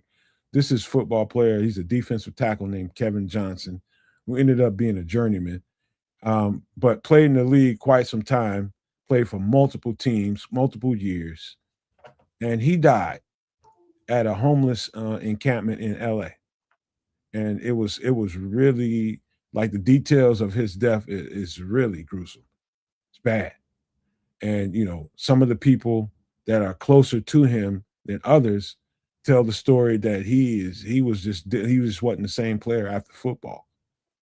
And so he died broke, he died homeless, and he died in an encampment with homeless people violently. Let's just say that. Without all the details, I'm just going to say that I just want to say I love and respect this football player. I remember him, watching him on film. He played somewhere in that Michael Strahan era. He came from the same school as Michael Strahan. And I think too many times we just talk too flippantly about these football players, because whether they're on your team or off your team, you just think of him what you think of him, and they're just like disposable. And so because I'm so passionate about this game that I love, the NFL won't touch this story, because there's some hint, probably a strong odor of CTE involved in this story. And guess what? That is not good for the brand. And guess what? Major corporations will always do first in line what's more important for the brand. And anything kind of clockwise to that brand, they will try to avoid. And I just want to give love and respect and say rest in power to Kevin Johnson, playing all these years in the NFL, and we always talking about, oh, they make all this money, they should do this or should do that, they're making a lot of money. Guess what? Didn't mean shit in the end for him. Nothing. I just want to say thank you more than anything else, and give respect to him, his life, and his family, the people that he left behind. I just want to appreciate him right quick. Y'all got anything to say? Go ahead.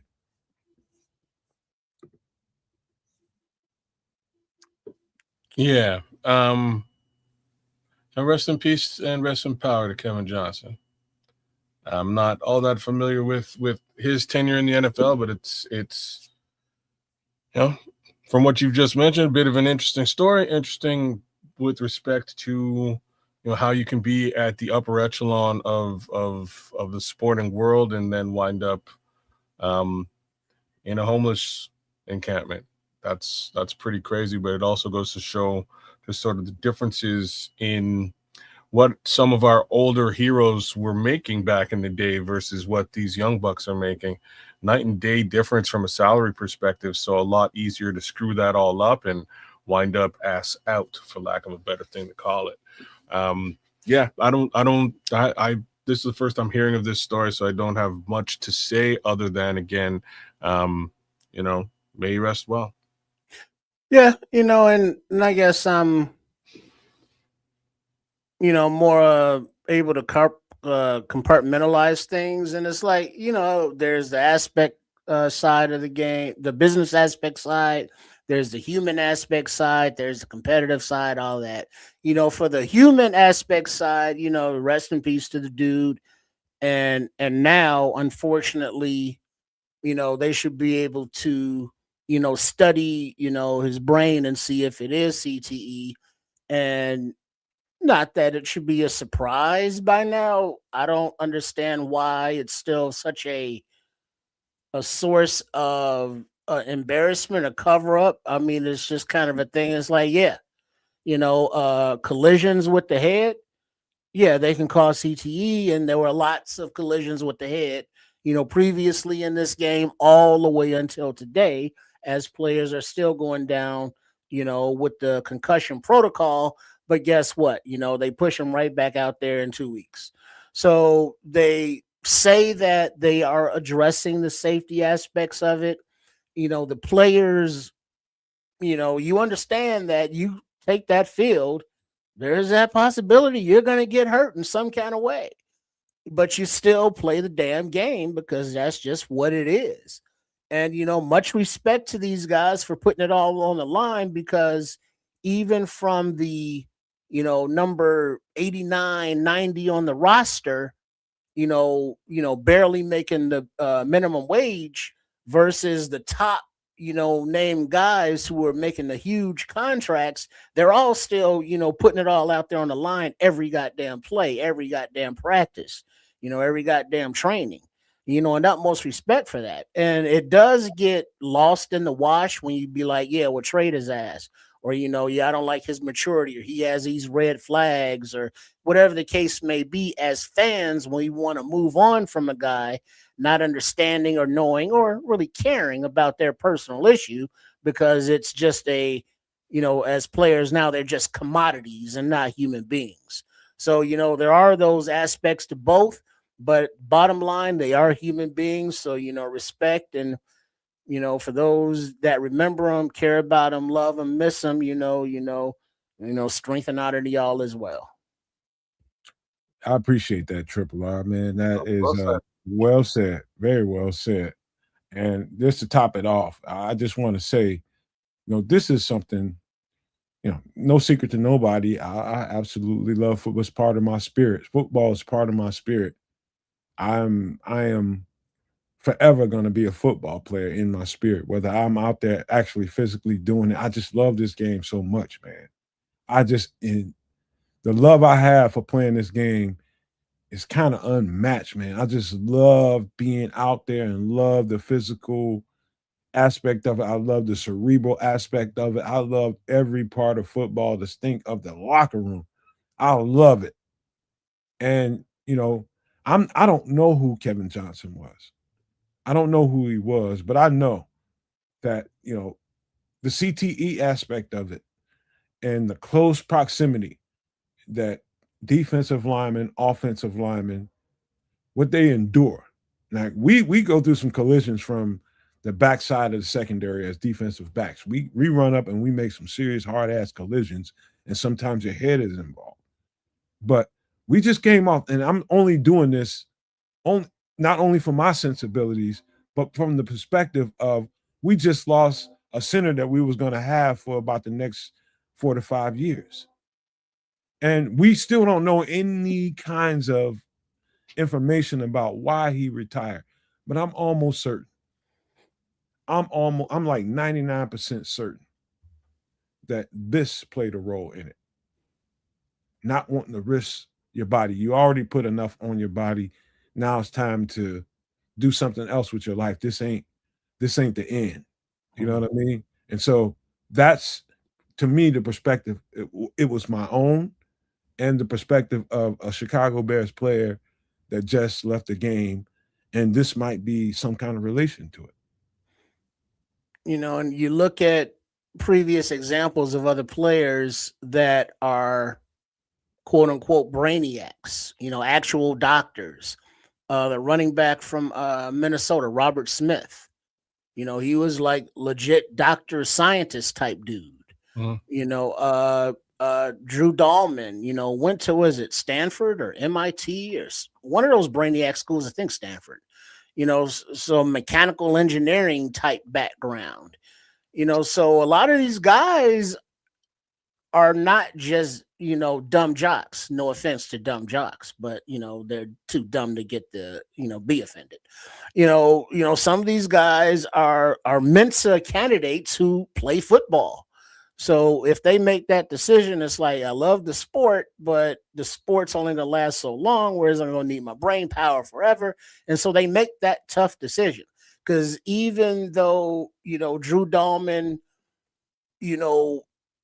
walked away and people in his position from leaving a lot of money on the table, it becomes, it's like, it's not all about money. He has enough money, or he can get more money, or he's comfortable enough that the money that's still out there is not important enough to risk his future.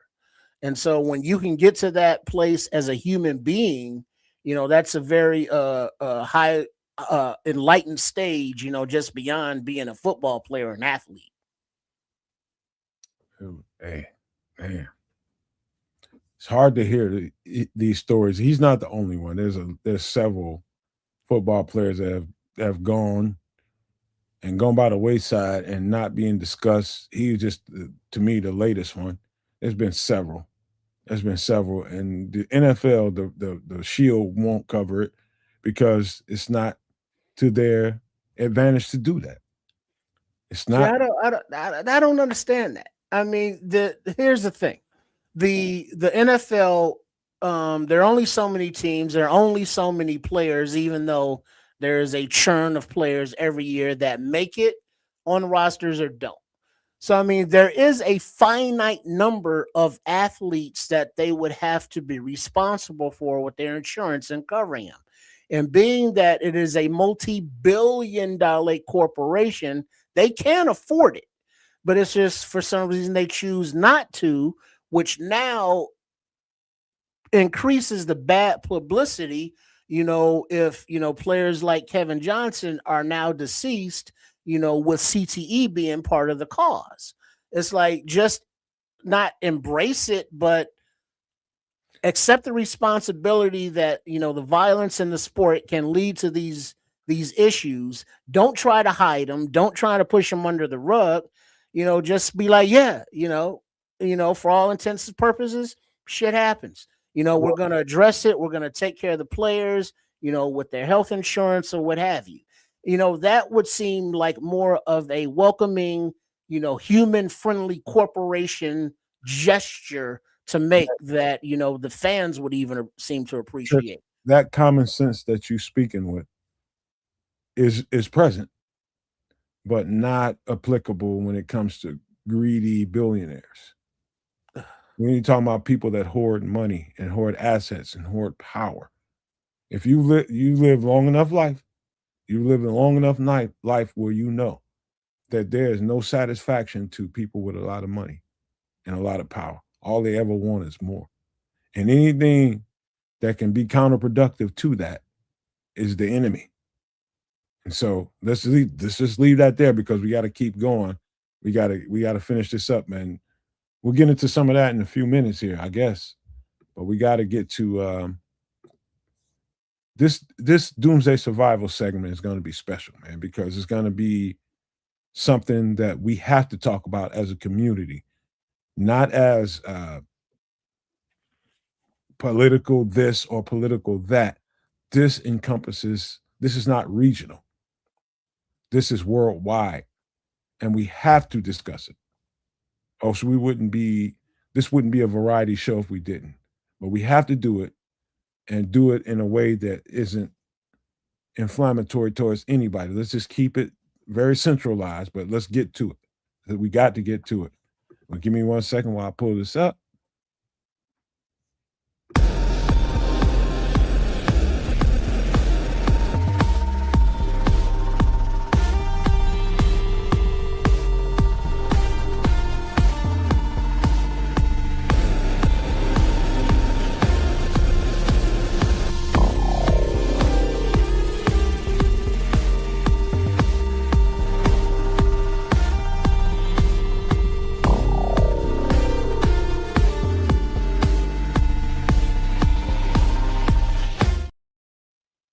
So before anybody says anything, and we will cover this, everybody will get their take on it. everybody will get feedback on this. I just want to say this. In this world we live in right now, of course, there is things going on in the world that are very alarming, extremely alarming. And to the point, the alarm is more poignant than I've ever experienced in my life. And I'm starting to see the repercussions of actions that are being taken. We got a absolute escalation in the Middle East that can't be ignored. However, the ramifications of it have no political allegiance to it. It is real life, what you're going to be dealing with day in, day out. And these are warning signs that you might be dealing with some imminent stuff in your region of the world. This is definitely not localized. Whether you're in Canada, United States, you're in fucking Turkey, I don't care. I don't care where you are. Netherlands, I don't care where you are. This is going to be important for you to pay attention to and take note of. If any one of you guys feel like being a narrator to the points here, go right ahead. I can read. I Go got ahead. warning signs. 1, 400 million barrels of strategic oil reserves released, the most in history. 2, the U.S. just declared itself insolvent. 3, the Strait of Hormuz is closed to Western nations. 4, rising gas, energy, and grocery prices. 5, Arab states' energy and water infrastructure being attacked. 6, 0 new jobs created in the private sector for a quarter. All right. Let's start with number 1. Trips, if you want to reread that one more time, I can read it if you don't. But let's just stay there and just go down the line. All right, 400 million barrels of strategic oil reserves released, the most in history. And so we are all part, especially us in the Western world, whether it's us in the United States, Canada, we are part of a deal that kind of hoards oil for a scenario like this in case we need it. And so it's an emergency stockpile of oil barrels that you don't want to ever release, right? If you have to release a few here and there just to supplement some kind of shortage that happened in transportation or whatever happened in the world, that's why you hoard those barrels of oil for. That's why you do it. And so we just had 400 million barrels of it released, by far the biggest in history. Kids, what does that mean to you? It means we're fucked, right? Like you don't really want to. You don't want to touch that oil at all. So, as a for instance, Canada has a deal with the United States of America under which it sends oil to you or gas or unrefined crude from our oil sands in Alberta to the United States of America first. This is one of the worst things in worst ideas ever conceived. We send this oil to you guys first before the mass Canadian public gets it. And why I say this is one of the worst ideas ever conceived is because that oil gets to the United States of America. The United States of America, from an oil perspective, sells it back to the Canadian public at a much larger marked up price than they would have actually sold it to Canadians directly. So that's just a little for instance and little thing you guys probably don't know. The downside here is, considering this 400 million barrels of reserve, Canada has no reserves, right? We actually don't have any reserves at all because we send it straight to you guys, and you guys, put it aside if you need to, or do what you will with it. This is really much more of an economic maneuver for Canada, being one of the larger trade partners for oil to the United States of America. The downside is we pale in comparison to what you would normally get from the Middle East. So you are getting a bunch of oil from us. You have enough to put aside, but given the fact that your population is as large as it is, you're going to burn through that stuff in no time. What's your thoughts, Trips? Yeah,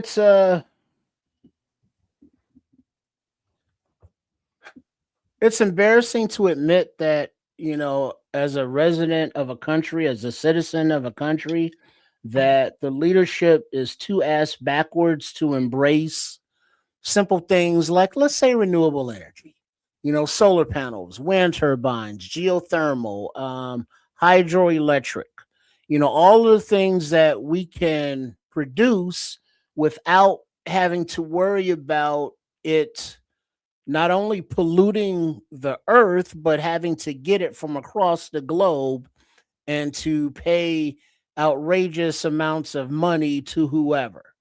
It's just such a very short-sighted, greedy, selfish, backwards, dirty energy way to look at things and to handle things. And that as a thinking person, with some semblance of common goddamn sense, to understand that as a country, we got to get places. So that means your vehicles need some sort of fuel. If it's not going to be electric, if it's going to be gas, okay, you want to make the gas as accessible and inexpensive as possible, which includes not poking a hornet's nest to where all the goddamn gas is being produced at, that you utilize for so many other things as well. I mean, we've already, as a country, went down to Venezuela and jacked that oil, but it's still not enough, obviously, or the right kind of oil for the after refining and processing, that we are still, put into a self-owned situation to where everybody has to pay for it except those making the decisions, because they getting paid either way. So it's just a very fucked up and frustrating situation to be You I you appreciate actually it. you actually nailed something there, man. And there's something to be said, and I'll be quick with it here, Nomad. It just goes back to the old saying, you shouldn't put all your eggs in one basket. Very, very simple old saying. And what I'm talking about is, North American society or Western society is truly run and fully ingrained in oil.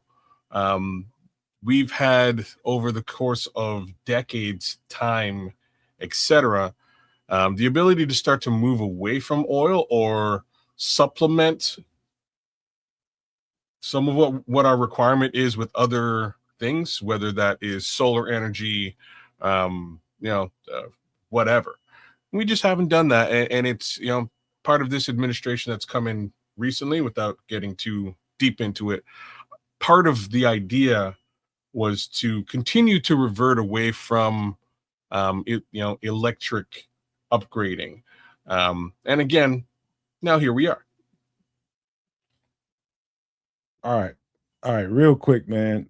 I've said these two guys, I appreciate you guys for keeping it, and I can see how you guys are being measured in what you're saying, so that we don't make a bad situation worse by turning it political, man. I appreciate you guys for that, man, so much. And we gotta keep it that way as we keep moving forward.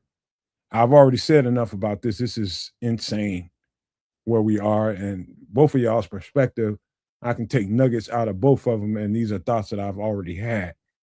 And so the second part is the U.S. just declared itself insolvent. And so for those who don't know exactly what that word means, that means we don't have no money. That is a very good way of boiling that one down. You have more liability than you have assets. In a poor man's view, that's a person that went bankrupt. You're bankrupt. That's it. You don't have what it takes to do what you need to do in the world, and there's no reason for anybody in the world to really do business with you, and you can't pay your goddamn bills. That just happened. This country was just bankrupt in 14 months. Just went belly up in 14 months. Never happened before. But and that's part of the frustrating part, because we see where the money's going. You know what I mean? The money's there for things, but it's going $1 billion a day for this shit. You know, going in places that is not beneficial for the actual voting people or public or anybody.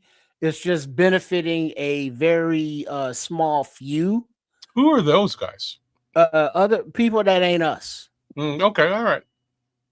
So, you know, but us are the ones that have to foot the bill, you know, while also going off to, you know, address these theaters of conflict head on, you know, being put in harm's way, you know. So the homeless encampments that we mentioned, you know, for ex-NFL players who may have the CTE, you know, how many veterans of conflicts or wars or goddamn incursions, not excursions for fuck's sake, you know, were also living in encampments like that, because after going, you know, around the world to fight the battles, you know, they're just disregarded, you know, when they come back home after being promised, you know, all these benefits and VA care and all that. They cut the VA and they cut all the benefits and the care, and they wonder why nobody wants to, you know, join the military. So they increase the age, you know, they lower the standards. And it's like we see with our eyes the bullshit that's going on, but the alternative facts that we seem to be living under as a society are very confusing. We got to keep moving, man, because we're trying to keep this thing somewhere around 5 hours, and we got a lot of stuff to talk about. And I don't want to shorten my bros here or shorten myself in speaking what they see as the truth, and I refuse to do that. And if it takes us however long we have to do it, it's important that we speak to this. It's important. It's more important that we speak to this rather than me trying to keep us to some kind of imaginary line. It's a line, but fuck it. We gotta talk about this, man. And it's more important that my boys get heard, I get heard, and you guys get heard in the chat. And so we're gonna keep going, man. And so the third one, kids, if you want to read that one off and get into that, you can. Strait of Hormuz is closed to Western nations. Now, man, this was probably the easiest thing for any strategist to see coming. Like, I don't know what else to tell you. You know what I mean? It was pretty straightforward and obvious that this one was coming down the tubes. Well, first of all, explain what the Strait of Hormuz. Explain the importance of it. I certainly will. So the Strait of Hormuz, I flunked geography, y'all. I can help you, bro. So it's all good. I know enough. I know enough to be dangerous. So the Strait of Hormuz is more or less a body of water that flows along, like, right in front of Iran and into the depths of the Middle East. It is where 90%. It's Persian Gulf. It's where 90% of the world's oil is transported in and out of. Now, I say that there's also the stark reality that trade in general for the Middle East as a whole, for the most part, also occurs via the Strait of Hormuz. Water, food, textiles, technology, weapons, you name it, it's on a boat going back and forth in this area as far as the Middle East is concerned. The upside is that, at least for Iran, the upside is that there is sort of a narrowing of the strait right where Iran is at the top of the strait. So if they say nobody's getting through, nobody's getting through. right? So they've put mines in the water, among many other things. They've spent the last 20 years since the Iraq War and the war in Afghanistan. They've basically been fortifying this area, going, So if anybody's coming down here to get the oil, anybody coming down here to get this oil, we're making sure that both sides of this strait are straight. Okay. So that's, yeah. Let me jump in real fast. Yeah. And this is just something White Ghost just brought up right now. It is fertilizer. White Ghost. It is so important this way. And I'm glad that White Ghost, thank you for that, bro. Thank you for that. Yeah, because, produce, large amounts of produce is based off of whether or not you can fertilize the ground.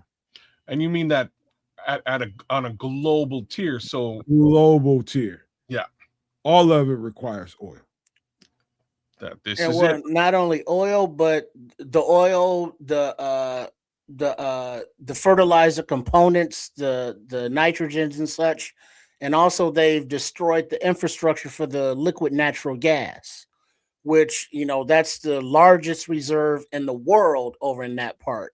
And something about the Strait of Hormuz that makes it easy to defend as a choke point for Iran is that on the Iranian side, it's a very mountainous region that they've had decades, to put tunnels and shit in, that they can fire their drones, their ballistic missiles, their unmanned underwater vehicles, as well as dropping mines, aside from actual individuals on jet skis or in boats, with RPGs on their shoulders or anything like that. So the choke point, at that point, it's 21 miles wide. The strait is, but the alley that the big tankers can pass through is only 2.5 miles wide. At its deepest point. So that's a very hard, area to be able to go in and out without Iran's permission. And so what's happening now is Iran is dealing with the individual companies who have tankers in the Persian Gulf and who have, business with the Persian Gulf. They're charging basically a toll to pass through. And they're, however many millions of dollars it is, those tankers pass through and they're safe and they keep it moving. But unless the companies or the countries that they want to deal with are paying those fees, ain't nothing moving. And the longer that it stays backed up, the production of those facilities have to shut down because there's no place to put the oil, because the tankers are full that are in port, and the cycle of it keeping moving is stopped because there's no new tankers coming in. So once they shut it down, even if the war stops, it becomes more of an issue because it takes months to get it restarted. Hey, you know what, Trips? I'm glad you pointed out the fact that of the length and width of the Hormuz Strait. You're talking about 2.5 miles wide. I don't think people can really appreciate how small of a space that is. And you reference, how you can protect it and keep it preserved as people move through there, countries move through there to these ports to grab what they need and go back to wherever they're going, keeping truckers busy and everybody else that have to produce whatever they're producing in whatever part of the world they're producing it in. You choke that off, and we all get to the next thing. And that is rising gas, energy, and grocery prices. Anybody? Go ahead, Trip. Well, everything goes up because not only the scarcity aspect of the price increases because there's less oil and all liquid natural gas and all those other resources in the marketplace, but the cost of the diesel goes up that the truckers rely on to transport things. And so everything that is in the back of that truck getting transported, that price is going to increase to offset the fuel rising. So even if those products have nothing to do with that area of the world, you're going to pay more. And so that is going up across the board for all products at the same goddamn time. But paychecks ain't. Paychecks are staying the same, and the dollar is dwindling. To add on to where you're at, insurance. I don't know if any of y'all is in insurance, but like in my opinion, insurance is probably like the greatest scam on the planet Earth. Mind you. Anyways, they don't want to insure those boats going in there, man. Right? So that means your insurance premium for those boats has now skyrocketed, which you can stack on top of everything Triple R just layered out as far as cost is concerned. Everything, quoting scrolls here, everything is affected by oil prices across the board. Imagine now that this is some of this, like the most foolish stuff I've ever encountered. But imagine that the counter to this is like, hey, y'all can't trade in our dollar anymore. Y'all can't trade your oil, so take that. Well, they don't need your dollar. And this is what's come to light over the course of the last little bit. What's happening now is they're straight up bartering their oil for stuff. I need weapons. Here, just take some oil. Give me some weapons. Oh, okay. We need oil. And it's literally about that simple. They're trading with or without the petrodollar. And if you understand what the petrodollar truly is, it's your buck. And it's more or less what your dollar is based on, what the US dollar is based on, outside of it being, the petrodollar is, you know what I'm saying? So so the dollar was once tied to gold, and you would call that the gold standard. Once you moved away from the gold standard, is now tied to GDP. But gross domestic product is heavily influenced by oil trading, because this is traded in the USD, in US dollars. So once they start trading outside of that US dollar, it's only a matter of time before that dollar starts to really feel it. Making matters worse, that bartering is happening with China. Russia is also in bed to a certain degree, because what Russia has done is they've basically raised the price of their oil to match. So oil across the board is high now, big business, high price. Pause, kids. Yeah, Pause, buddy. Kids. I don't know if you saw, but today, Kids, Nomad, and Chat, that because not only the Strait of Hormuz in the Middle East, there's still that war going on with Russia, Ukraine. And I saw that Ukraine bombed the shit out of some Russian oil facilities, and they destroyed a lot of that capacity. So that oil that was going onto the market to help supplement the losses here is not going on the market anymore. So that happened, I think, today. So that's going to increase that price even more. All right. Let me say this, man. The prices. Listen, there is, if you've heard nothing so far, and I say this to close this part of it out, there's a reason why we decided to do Doomsday Preppers. There's a reason why we're talking about this right now. There's a reason for everything that we do on this show. And, sometimes it's just cool, especially before we got into where we are now. It was just cool to do that segment of the show, because it was just cool shit to talk about. Yeah, I'm thinking about being a prepper.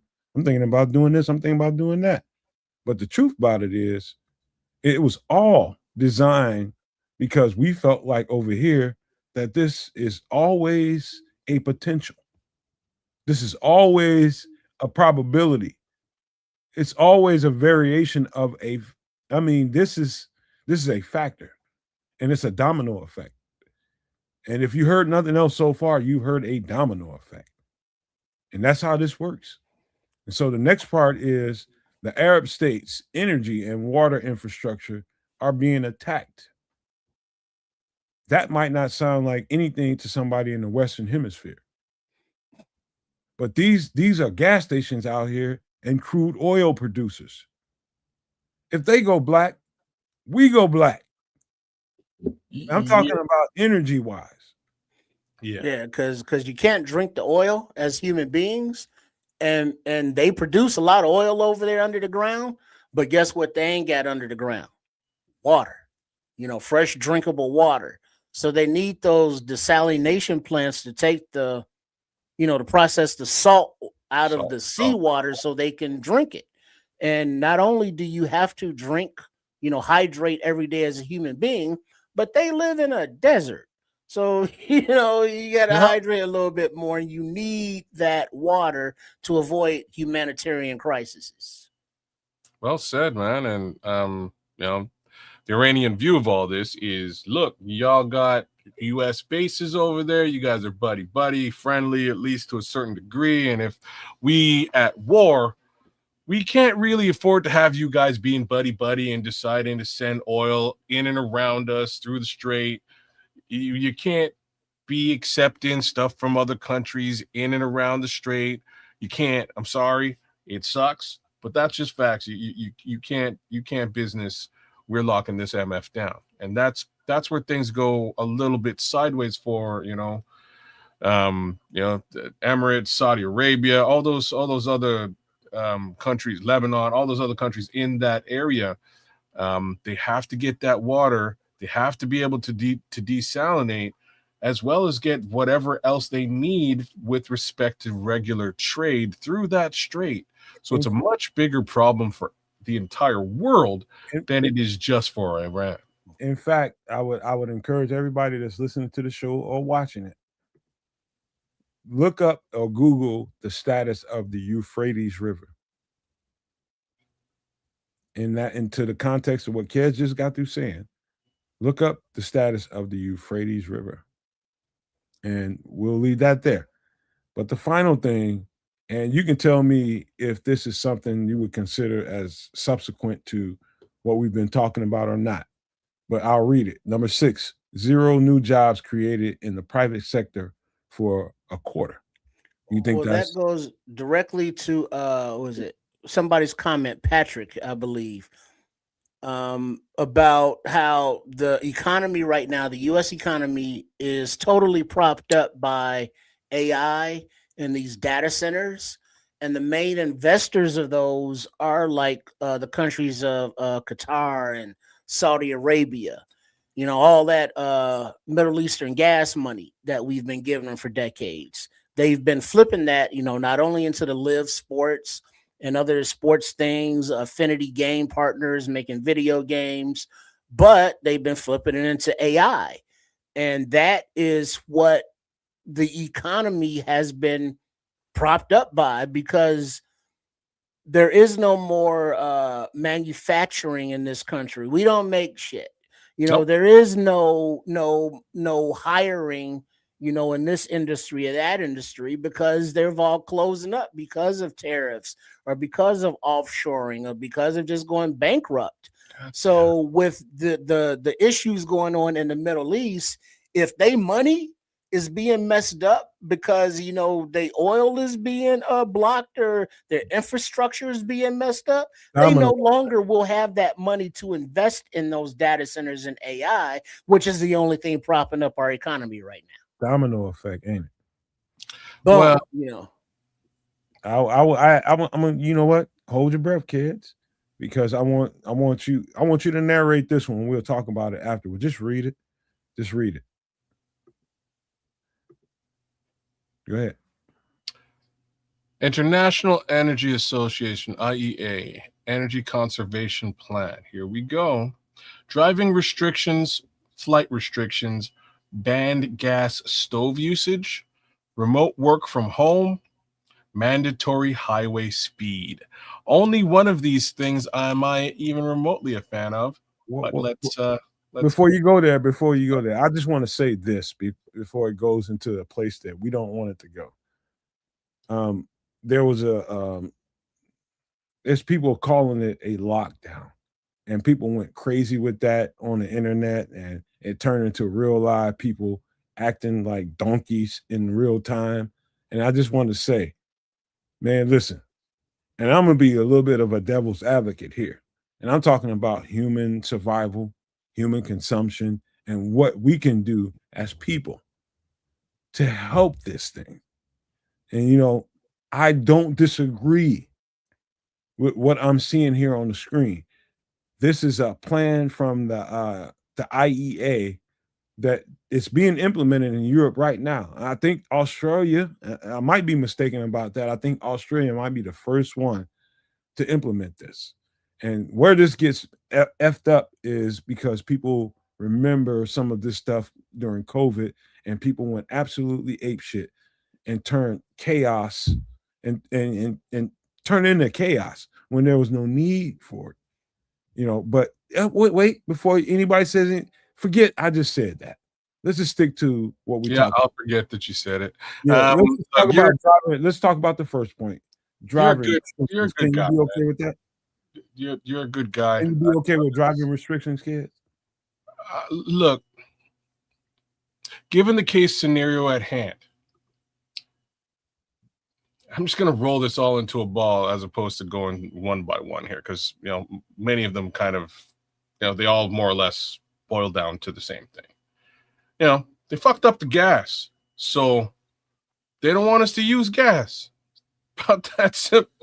Whether that's on a plane, on a train, on a bus, on a car. Maybe the bus might be more beneficial because it's mass. Well, can I break this down a little bit before you go, kids? Sure. Just before you go. Here's the idea that's been drawn out by the IEA is they want to restrict people, and not restrict them, but phase driving out and just say your driver's license plate. If it's or driver's license, I don't know if it's plates or license in particular, but if you got an even numbered driver's license or driver's license plate, they want to restrict you to you drive Monday, you drive Wednesday. And this is just an example. And people with odd numbers or names drive on Tuesdays, Thursdays. That's retarded. Sorry, pardon. No, not really. Not really. I actually respect this because I do think we use too much energy. And I do think we should kind of depend on each other a little bit, and maybe carpool so that everybody's not driving. Look,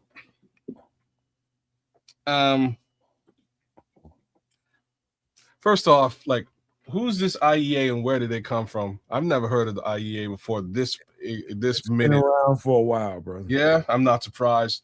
It takes a while to plan something like this out, right? So, in these situations, yes, it sucks, but because we won't have access to oil, or at least access to the level of gas that we're used to, we will have to be forced to make concessions. Just be real about this. So to that degree, I'm in agreement. Hey, kids, let me ask you a question.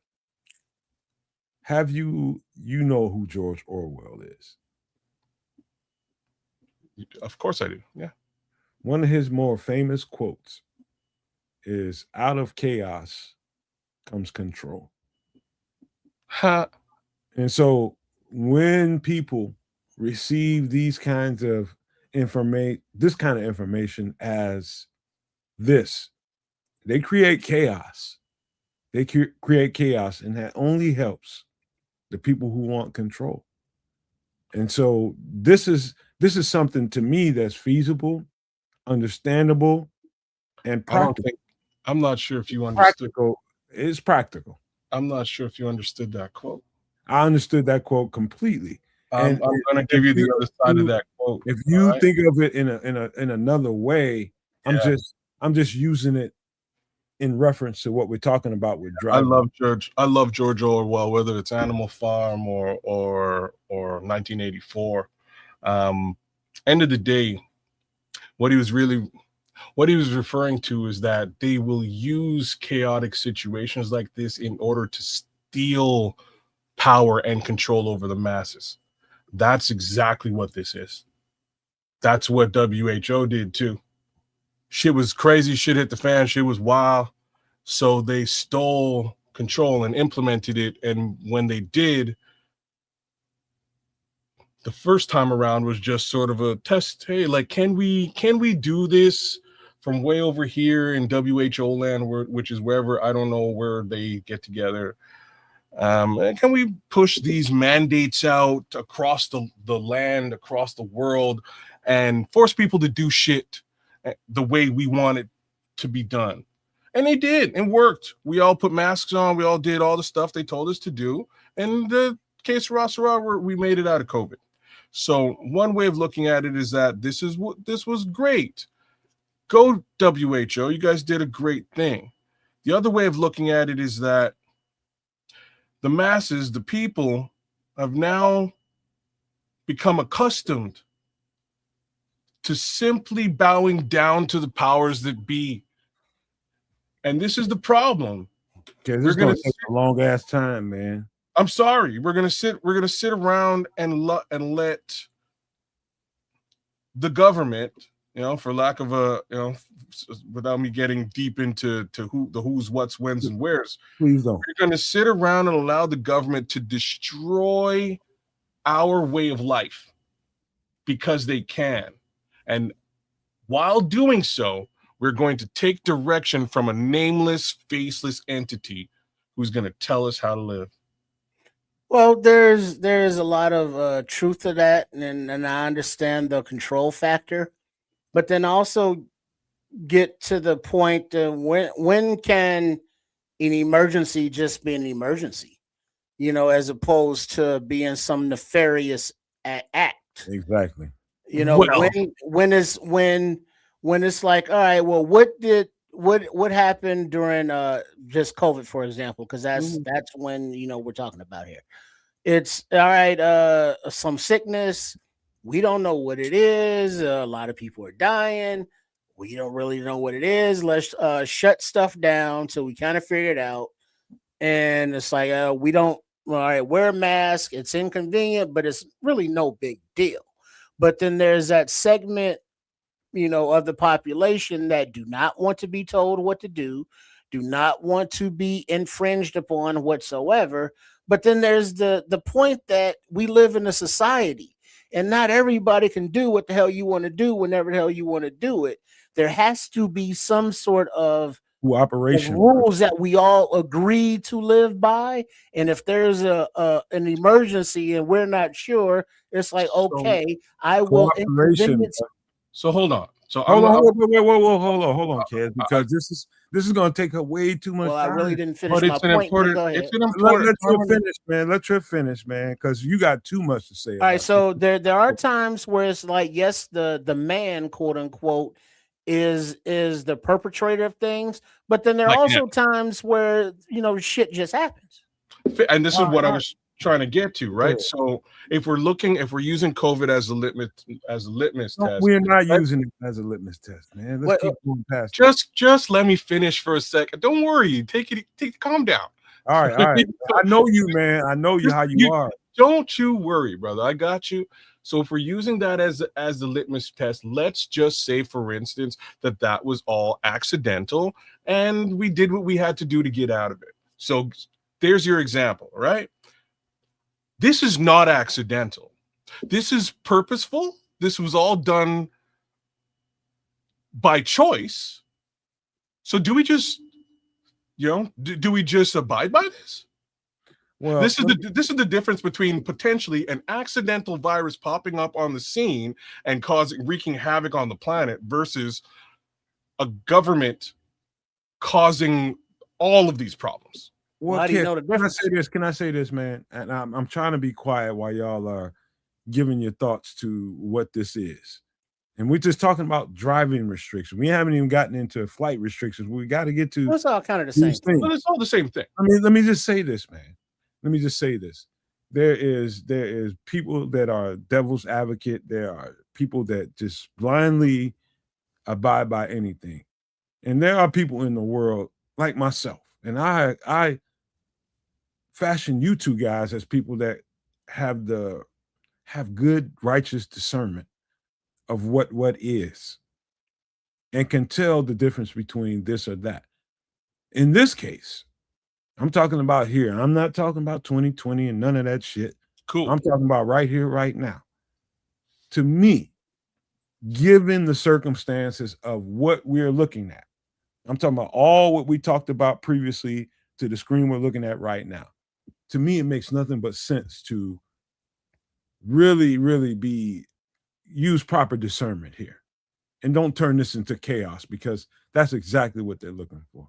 The people that you think are the enemy and I think are the enemy, and they are rich ass people, billionaires that have way too much and hoard all that money and resources, are really dependent on everybody to be chaotic and be separate of each other. No. And that's what, let me finish, man. I'll let y'all talk. We got to make sure that we use proper discernment. And if it makes sense to use driving restrictions and pull up to go to work, if you have to go to work, if you got to take flights, if you don't have to take flights, don't fucking take them. Guess what? Your trip to Aruba, your normal trip to Belize, your normal trip to Costa Rica that you take every fucking year. Guess what? That was a privilege. That was a privilege. And guess what? Under the circumstances, if you want to be cooperative with the populace that may not have that opportunity, guess what?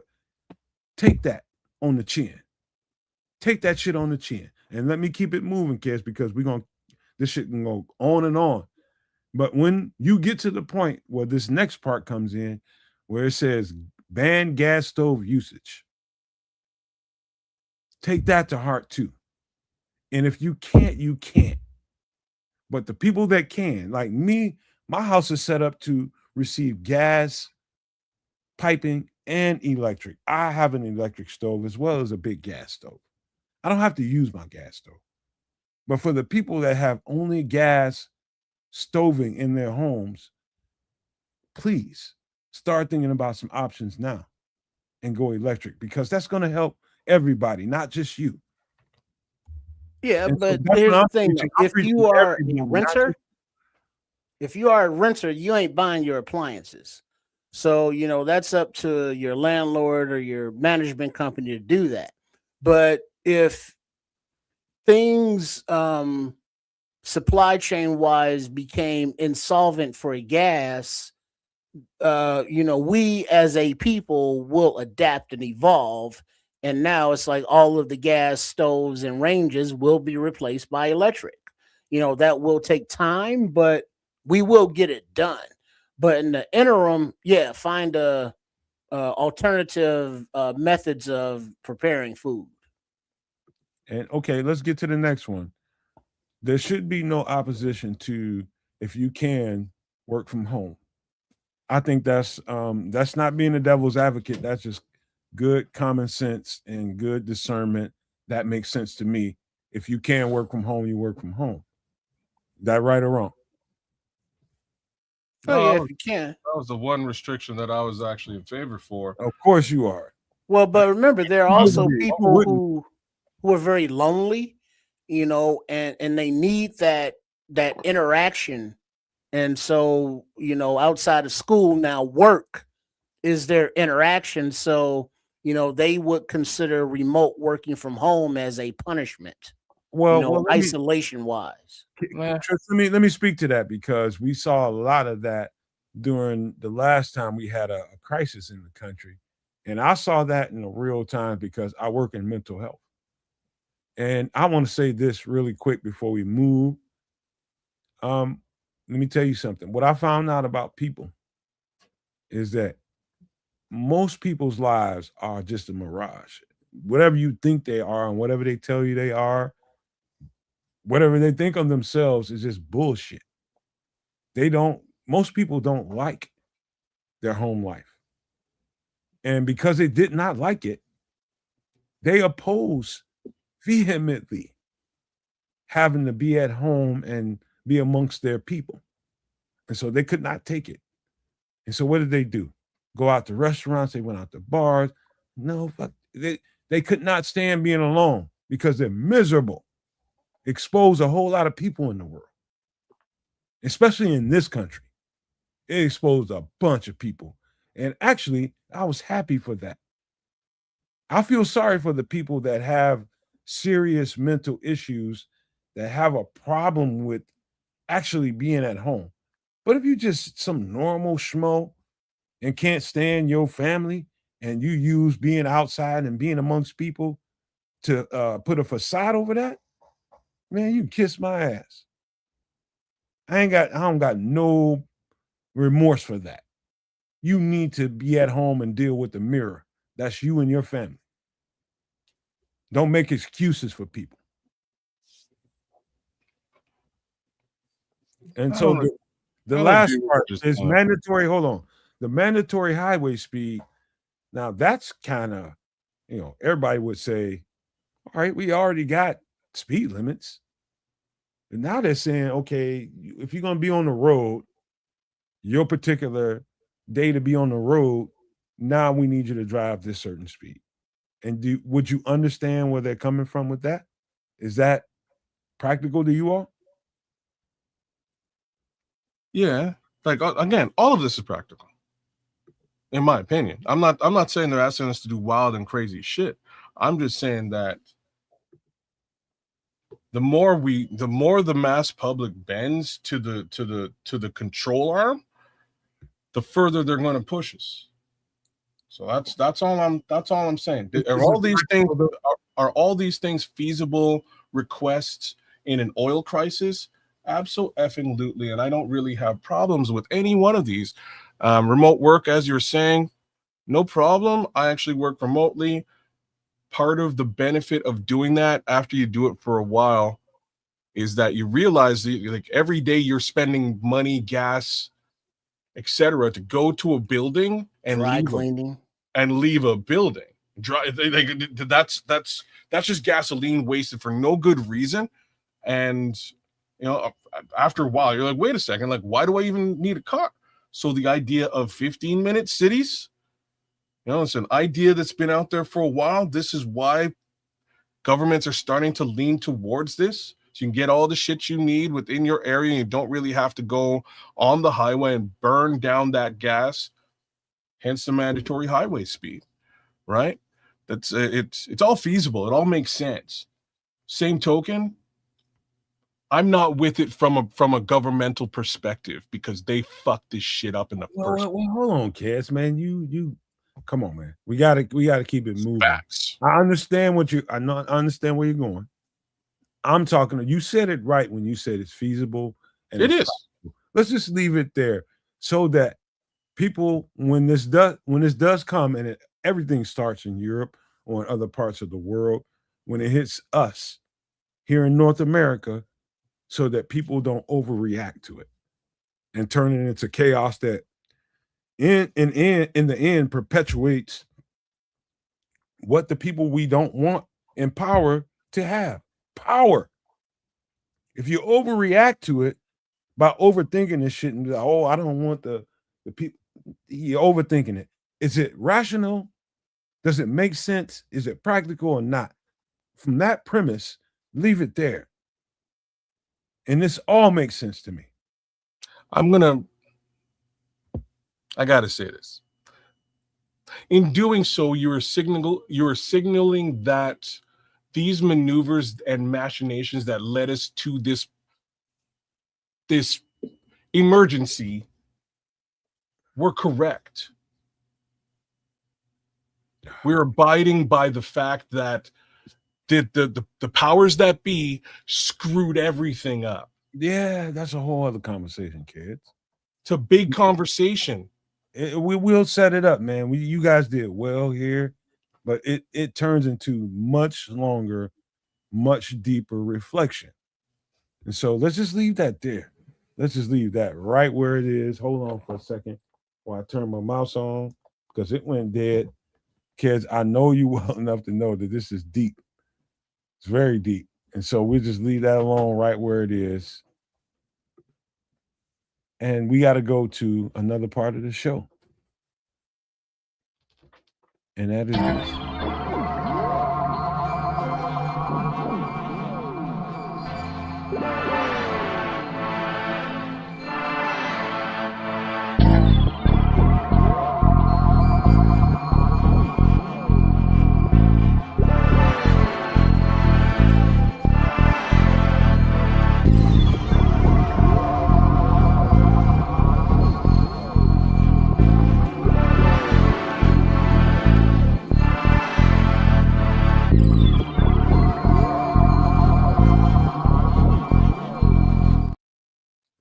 it's going to be a whole lot less talking here. I'm just going to play this for you all. And then we're going to follow it up with a little something else. But I want you guys to listen to this. Essentially, he says, well. And by the way, let me close the screen out and read the premise to this. Give me a second. This is Ronald Reagan Secretary of Energy, John Harrington, reportedly cried every day after being briefed about UFOs per Hollywood director who spoke with him. And this is somebody he knew really, really well. He was close to him and his family, like close to his daughters, close to his whole family. He said, let me just get to it, man. He's really, really close to this cat and he knows him. Just listen to this. You know, to get the job, I had to be briefed, and I went and lived in an underground facility in West Virginia for a number of months. And every night, you know, after they would brief me, I would cry myself to sleep. Mm-hmm. And yeah, and that, you know, that line still haunts me. Very good family friend, somebody that I looked up to, was a real role model for me. I guess he was advance man for Reagan in his campaign in 1980. When Reagan got elected, he had a special appointment in the Reagan administration, and he had moved his family from the West Coast, where we both grew up, to the East Coast, and was living in a place called Langley Farms, Virginia. And he asked me and a couple friends to drive his 2 cars and his dog and some stuff they left in the garage across the country. Now, I had just graduated from high school. This was 1981. I was about to go to UCLA. We had a crazy road trip.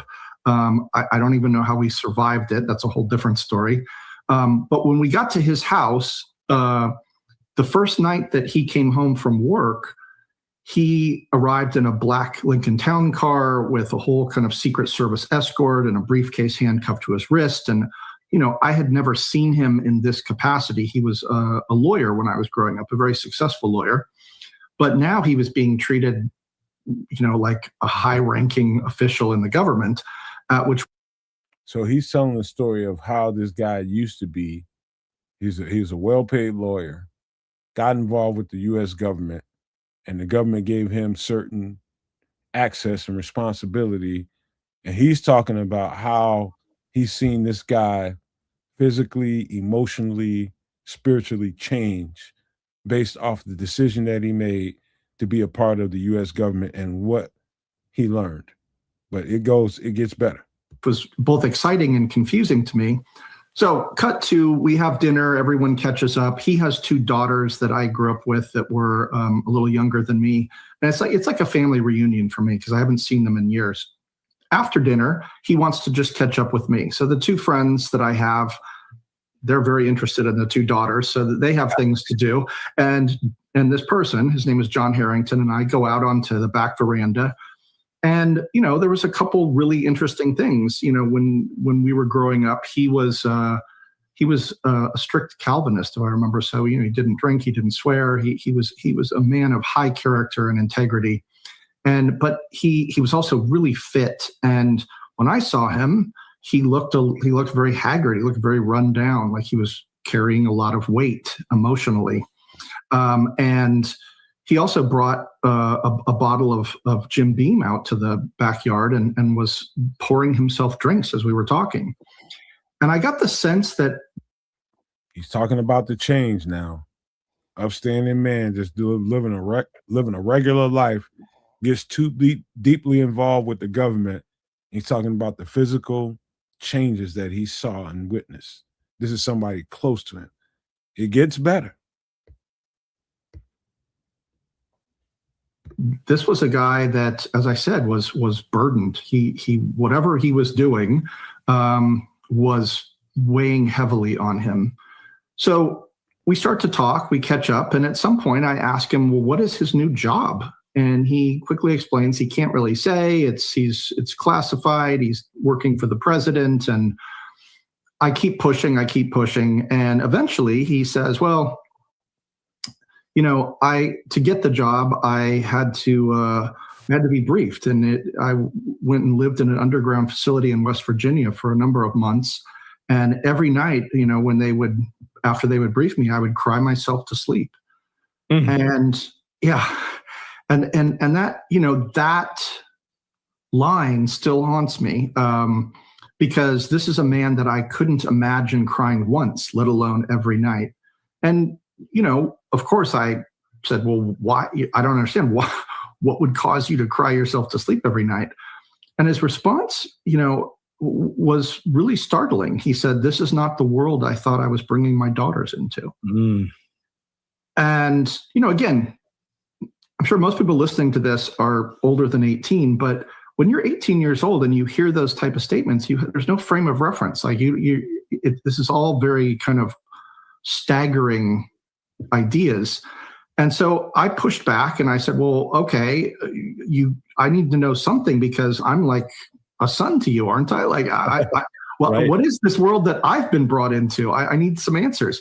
So I pushed and eventually he hit on something interesting. He said, when you were growing up, I remember you were into science fiction and comic books and stuff. And so I can tell you one thing, aliens are real, they're here, and I've seen them. And we'll leave that there. Give me a second. Put us on the screen. What'd you guys think about that? Did you find it at all credible?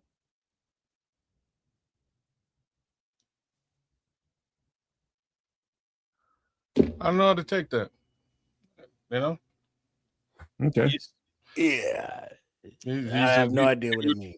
You know what I mean? He's a dude who's talking about another dude, and that dude says that he's seen aliens. Right. How tangible is this? All right. Well, I'll go somewhere where it'll be a little bit more tangible to you. Okay. Anybody that feels like you can read it. Alien.Gov. Aliens clearly have their own website.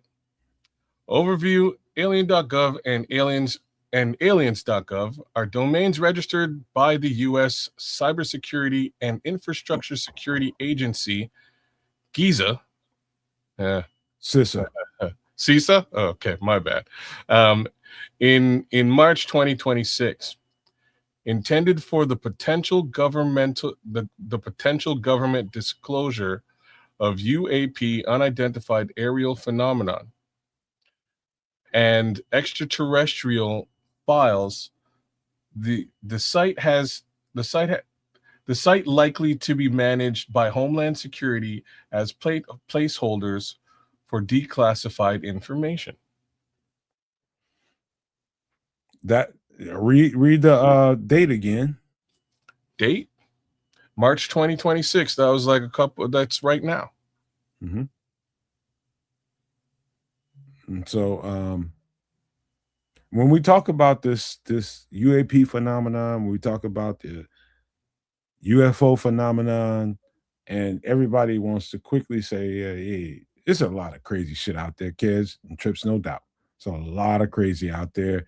And let's just say 95% of it you can't really pay a whole lot of attention to because it's nothing.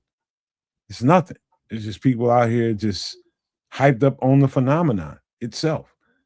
And then there are things that really happen. Things that really happen and things that have merit. I'm saying that what you see on the screen is real and it has merit. This is what it is.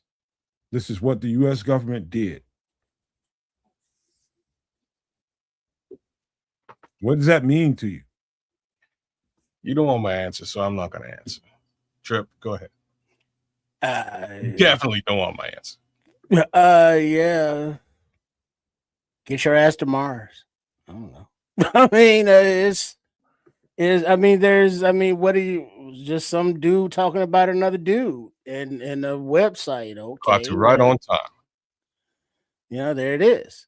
So I don't know. I mean, I really don't think anything of it. Okay. Bigger than Epstein distraction. Fine, I will speak on this. Bigger than Epstein distraction. Why do you think they're pumping money into AI so heavily?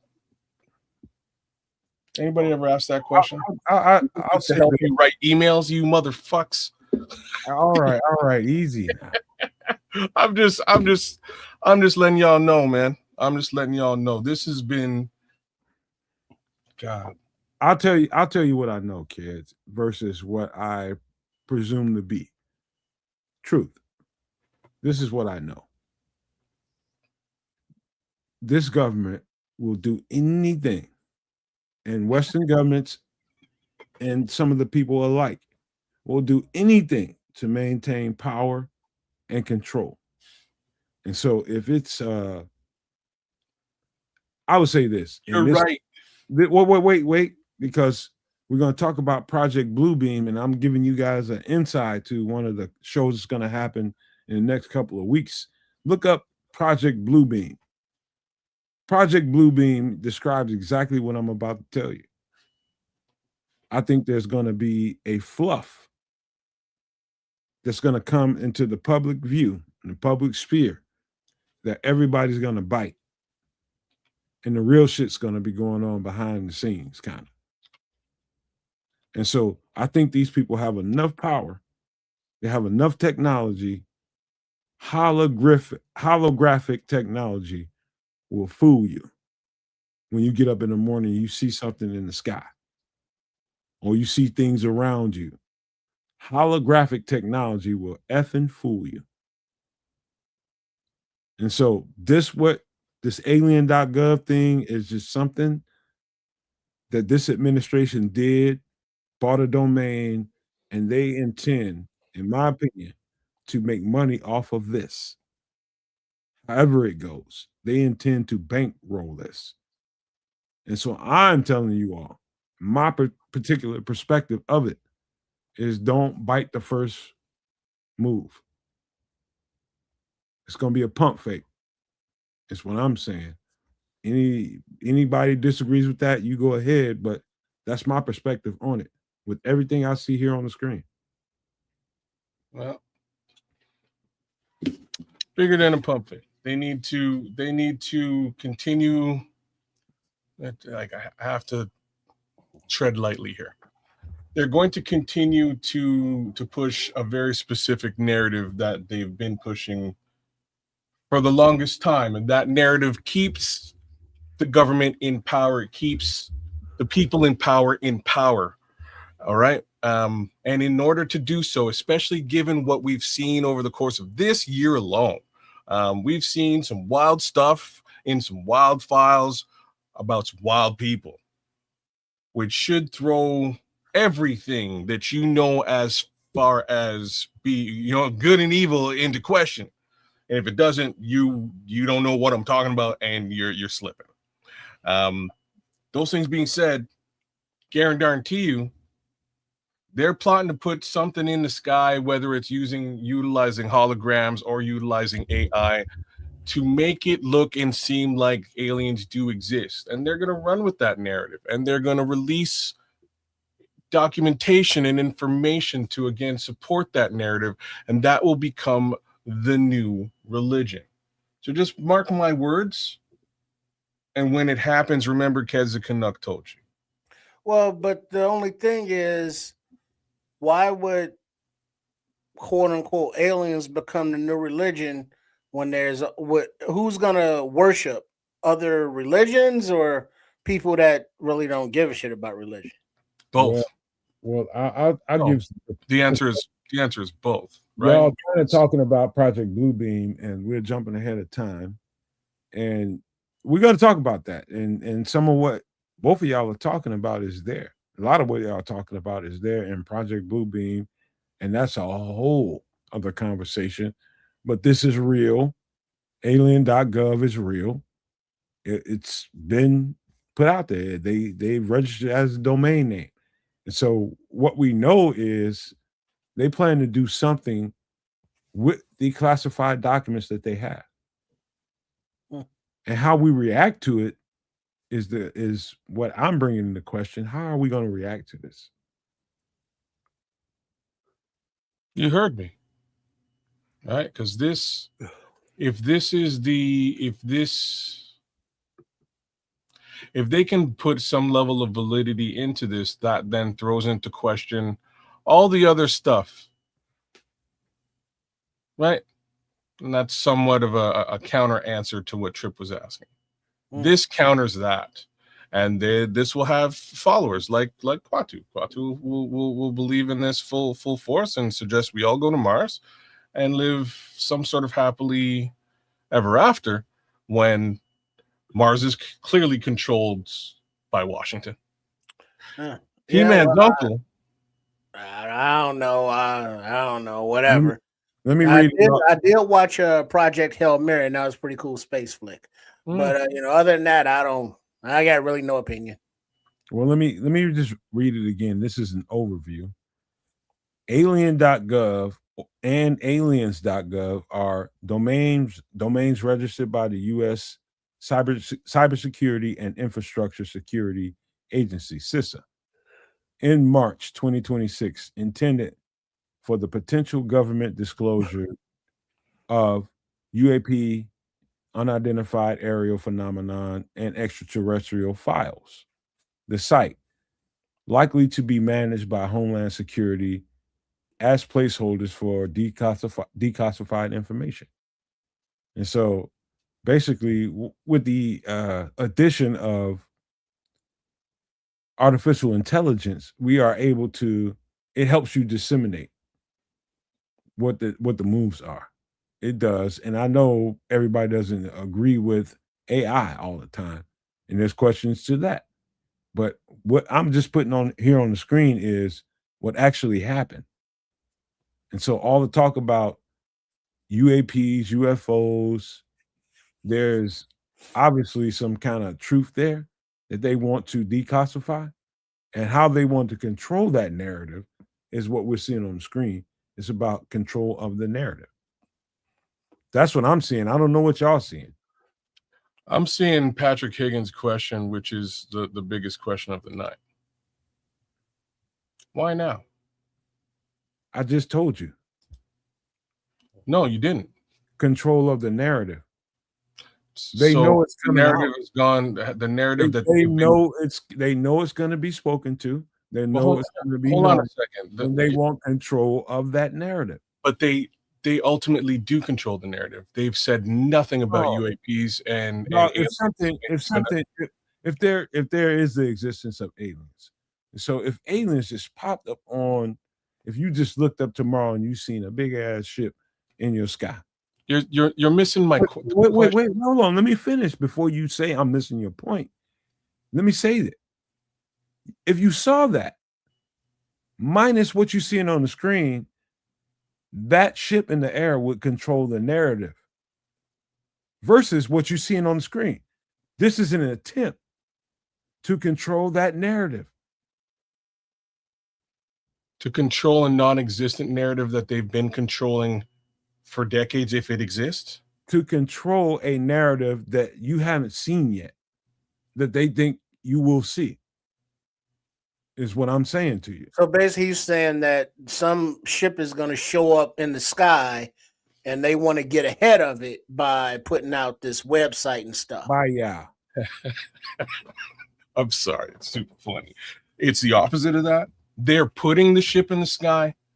They already control this narrative. They don't have to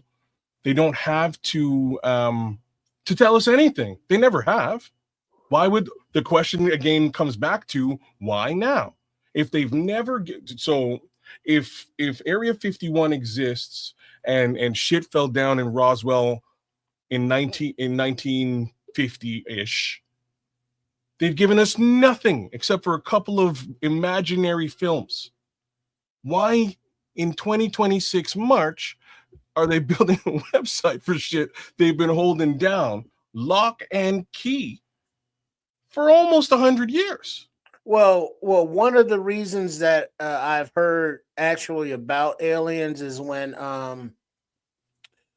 they were interviewing Trump when he was running for office, and he was talking about declassifying files, the quote unquote Epstein files. We see what fiasco that is, but he also mentioned JFK and aliens.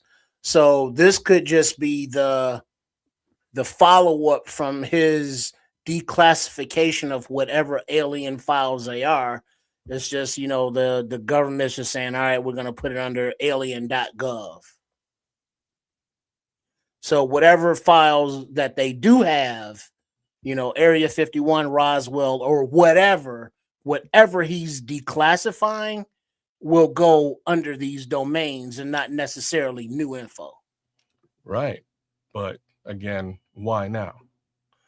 Well, because it's something that he spoke on, and it's also a distraction from that other thing.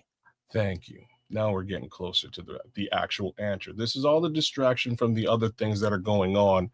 They need this distraction. It's kind of important because this distraction leads people away from other things. Other real life on the planet things that can be proven. There you go. And people can go to prison for a long time that they want to avoid. How about this? Let me get this off the screen. I'm not even listening to you, motherfucker. I'm just saying, bro. It don't even matter to me what y'all talking about. But let's get this on the screen. Let me share my screen real quick. Give me a second. Let's just look at this. I believe we looked at it one time, but maybe not. Let me blow it up. What did you steal? Secrets. The data they paid me to protect. Are they people?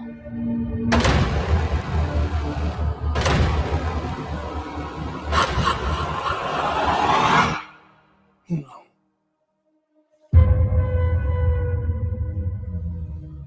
Good morning, Kansas City.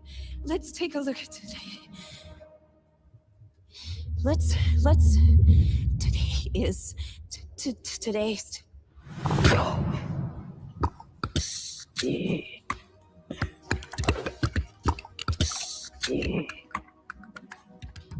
you understand what she's saying? I hear her. It's gibberish. I can't understand it. And I can. What's happening to me? People are starved for the truth. I'm a part of it now. I'm just sorry they made you a part of it too. Hello, Jane. Please, have a seat.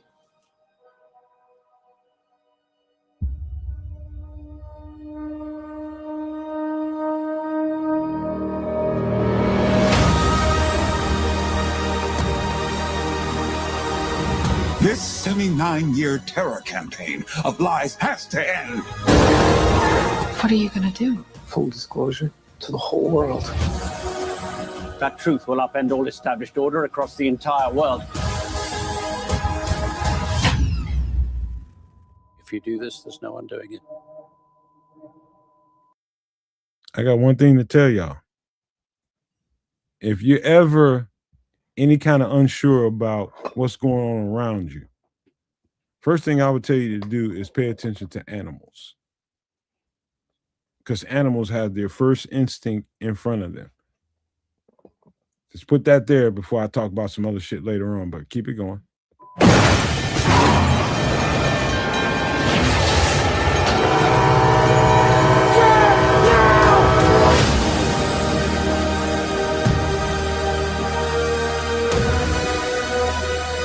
Why would they do this?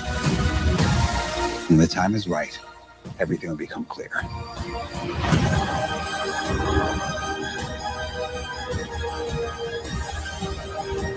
Whatever happens, Don't you let go.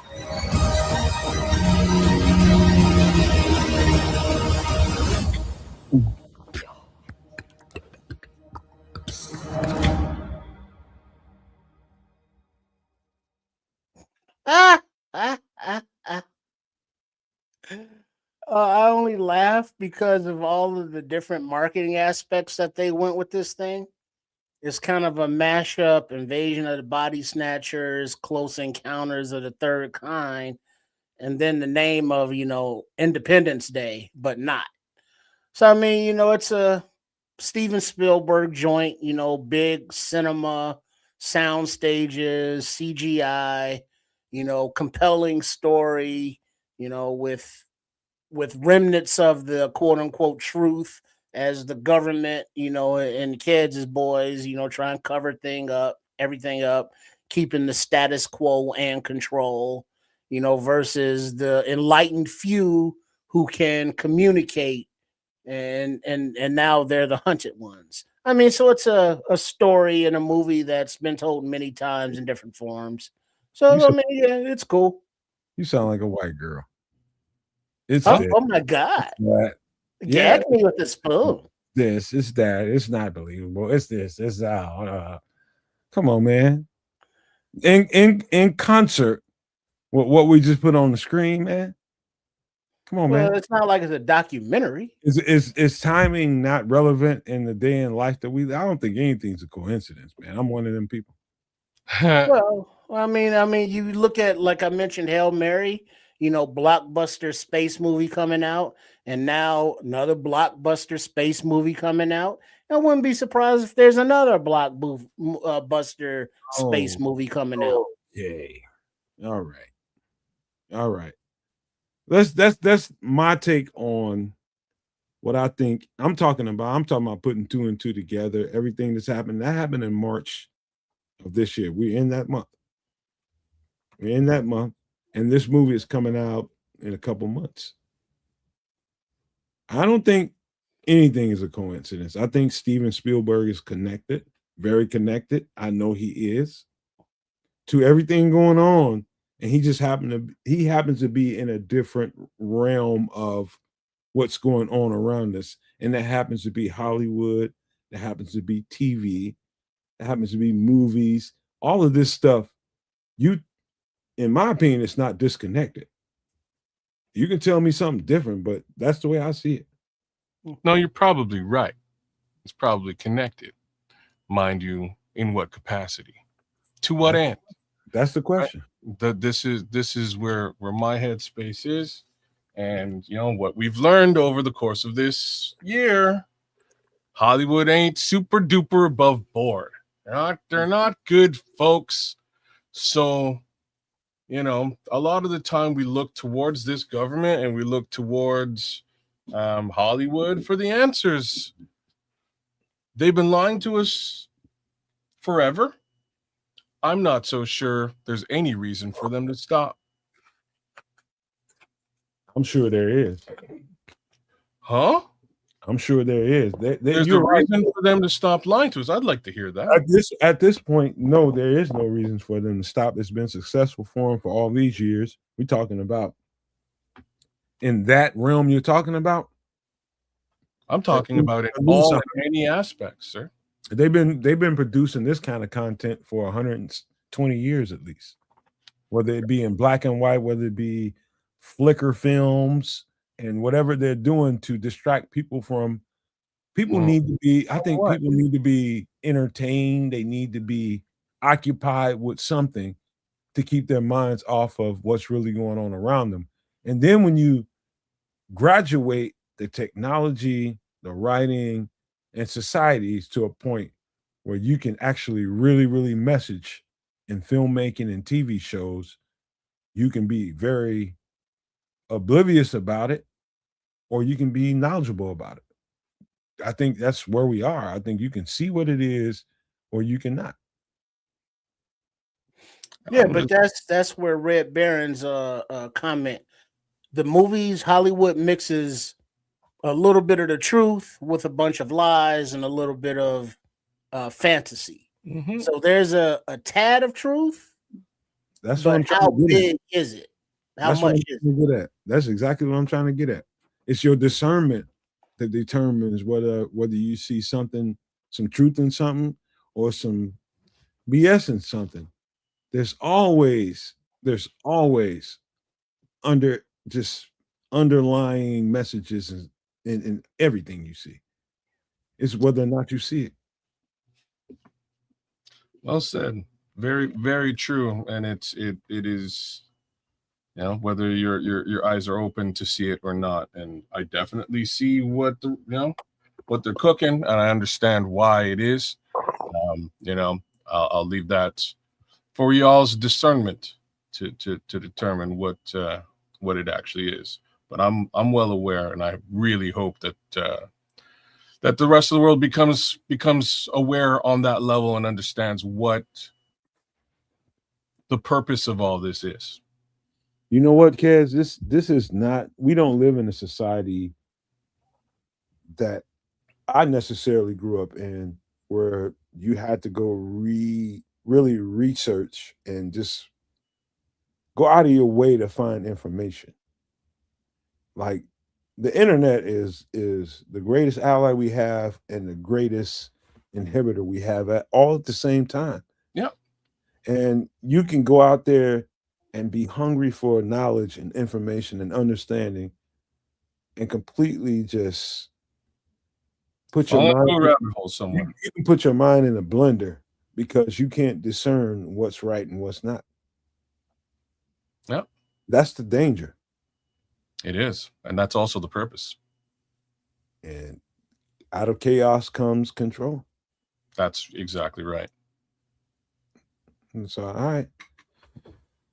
Any last thoughts about what we just got through looking at? But I thought it was significant enough to point out here on the show. Looks like a dope ass movie. I'll probably go see it in the summer. But outside of that, my level of trust in Hollywood and the powers that be, whether we're talking about your government or mine, have pretty much eroded. Don't believe these motherfuckers. That's me. All right. Guess what we got to do? What? We got to talk about a couple of movies, man.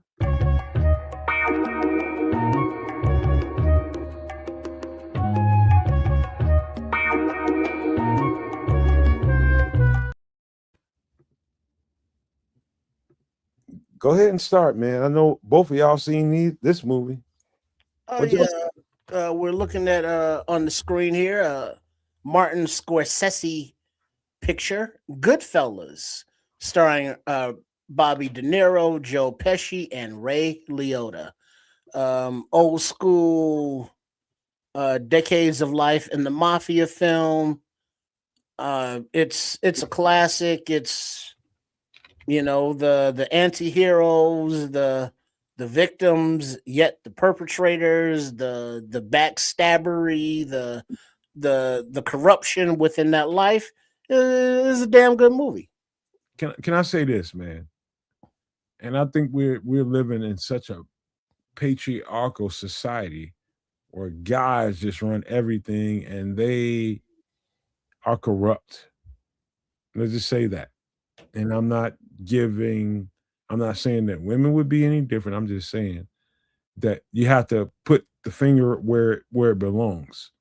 Guys run the society. This is a patriarchal society coming out of Italy. These are Italians. And mafioso comes out of it. And I just want to say this, talking about the actors in this show. The girl that plays Ray Liotta's girlfriend, to me, is the more impressionable person in this movie, besides Joe Pesci. Take it for what it's worth. I think she was really good. His wife or his girlfriend? The girlfriend. Okay. Oh, the wife too. She played a good role too. It was believable, really believable. Both of those ladies were good. And why y'all get quiet, man? That's the truth. So I'm gonna tell you why I got quiet. So this movie, unfortunately for me, and Casino bleed into each other, and I can never remember which one is which or what happens in what movie at all. And the reason for that is I watched both these movies back to back while I was on I'm glad you said that, Kez. I might have bled my interpretation of what I just saw into both of them movies. I'm just because the whole wife girlfriend part was Casino. That's right, what I was about to say, right? So that's why I kind of paused. I actually just pulled up the film to try and make sure which one is which, because I I watched these two movies back to back while I was on codeine because I just had all four of my wisdom teeth pulled. So I can never really separate them from each other. They're literally married to each other, and I try to figure out, is this the one where De Niro is the the Jewish guy? And I'm like, no, that's this is Casino. The Jew, that's Casino. That's Casino. So this one, now I'm lost. This is the one where they're the mafia families. I never really thought about what he just said. They do bleed into each other. They do. Yeah, because it's a lot of the same premise, a lot of the same actors, a lot of the same storyline, but different movies. Yeah. In the same era. Wow. You are right, man. This is the same movie, but golly, that's right. Like right down to like Joe Pesci being a jerk in both films, down to like there's a lot of similarities in these movies that make it impossible for me to peel one from the other. Ray Liotta plays the character of being kind of dumb and goofy while being manipulative. Scorsese thought he had something here, man. You're right, man. I never thought about that. He did have something in both these movies. I love both these films, but again, in retrospect, I cannot separate one from the other. I don't know how. They just exist as one film for me. It's a good movie. You know what I mean? It's a good, both of them rolled into a ball. Good film, super dope film. But I think it's more if you the actual storyline to where the Goodfellas is about the Lufthansa hijacking and the story along with that and the characters related and the accomplices, whereas Casino, the name, is Vegas. It's like, oh yeah, that's where Joe Pesci was the enforcer with his crew out burying people in the desert, and De Niro was the Jew making the money, and then he had to leave that position, and then he was on TV. So I mean, once you differentiate the storylines, it's easy to separate the movies. But just thinking back a few decades, they're very similar. All right, you know what, man? Sharon Stone was good in this movie. Mm-hmm. She was. But I definitely I got the two movies mixed up, and that's to credit to kids to notice how well that shit blends together, because it's kind of the same movie, but in a different era, a different perspective. It was, man, he's on point when he said this shit bleeds together. That was right. Oh my God, now you got me thinking about it totally different, man. But again, good movie. I just imagine all the time whenever I watch this movie, and I've watched it probably 12 times at least, and I know a lot of people watch it more. But what if Joe Pesci was a black dude? I always thought that. What if he was a what? If he was a black dude. He'd be Sherman Hemsley. Yeah, well, the gangster Sherman Hemsley, come on, man. He'd be saying less Deacon, more gangster. It'd be Samuel. Yeah, short in stature, loud, funny, but very abrasive. Abrasive, obnoxious. No filter. Spike Lee? No. Nah. Spike Lee just short. He's not abrasive and obnoxious and a general. Like when Sherman, like this is what I'm saying. When Sherman Hemsley walk in the room, Sherman Hemsley's there. How about a Sherman Hemsley, or how about a gangster Mike Epps? Well, okay, or we could go even Cat Williams. Yeah, if that was Samuel L. Jackson. Come on, man. What would that movie been? No, Sam Jackson too cool, man. No, he's explosive like that. See, Sam Jackson would be more of the De Niro character, I would think. Nah, he's more explosive like Joe Pesci. Motherfucker, what I tell you. He's right. But that was the dark side of De Niro being the boss in that family. Having to make those calls, and it's like, yeah, go ahead and go in that store and go ahead and get the stuff that fell off the truck.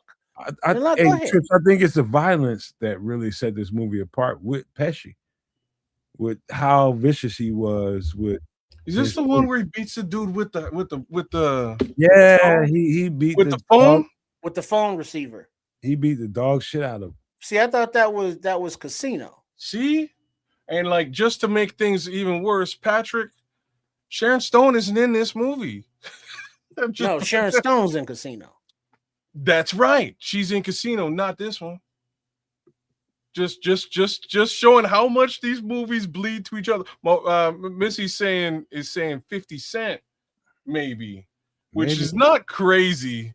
Even 50 doesn't have that like that certain je ne sais quoi. It's just raging jerk. And that's why I'm saying, like, when Sherman Hemsley comes stomping in the room with his arms swinging behind him, you know Sherman Hemsley's there, and his mouth is running the whole time. Talking about Wheezy.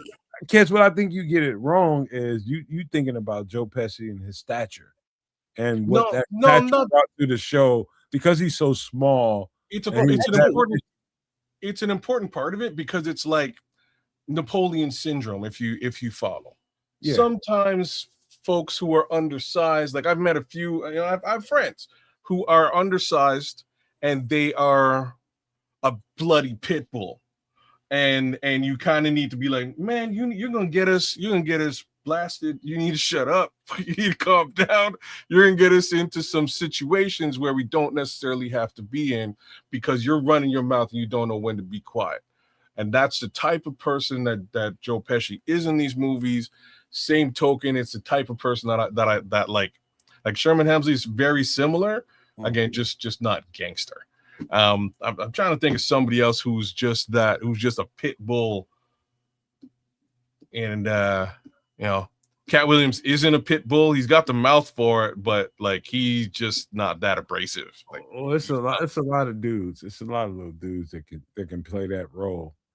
It's a lot of little dudes. But I love the way he plays that role. He does it better than most. I think Patrick is right. He says when No Man said the girlfriend, I knew he was mixed up. I am. I do have those. Kev was definitely right, man. Bro, that's why I was like, and I had to go and open the website and be like, wait a minute, is this one? This one's not Casino though. You know what I mean? Now I gotta go re-examine both of those motherfuckers because of that. They're both great movies, and again, I think everybody loves Robert De Niro, and Ray Liotta is a great actor. Rest in peace, Ray Liotta. I have to say, I feel like Joe Pesci kind of stole the show in both of these films. For me, I think he stole the show in both of these films. Well, I mean, I think for who Joe Pesci is, My Cousin Vinny. I was just going, brother. I was kind of thinking that role too, or even his role in Lethal Weapon of all things. He kind of comic relief. You know what I'm saying? He kind of comes in and is just that loud, obnoxious little guy. Like, I don't know, man. Gotta love Joe Pesci at the end of the day. All right, we got one more to get to, man. We're gonna end on a more lighter note. Probably one of the best movies ever put together. Talking about character actors. See? I'm the pappy. This is Eddie Murphy and Martin Lawrence in the movie Life. Ensemble cast. Rest in peace, Bernie Mac. Amongst others. But the story was 1920s, 30s, or whatever. A couple guys from the north go down south, get arrested. Caught up into some stuff, and end up in a work camp for the rest of their lives, and hilarity ensues. I think let's start here, Trish and kids.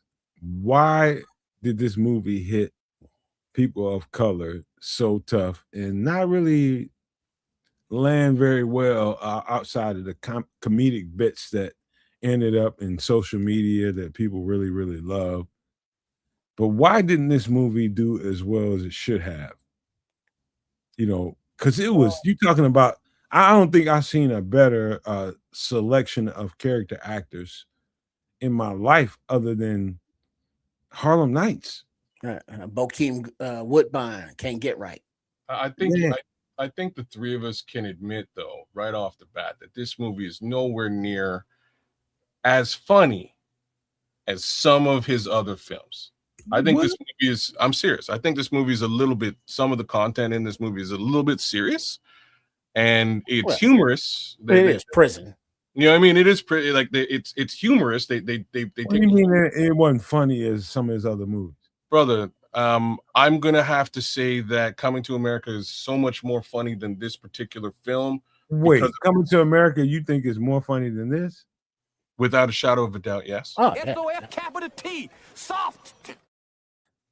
I have to say it. My boy is standing on the "fuck you dudes" on the balcony.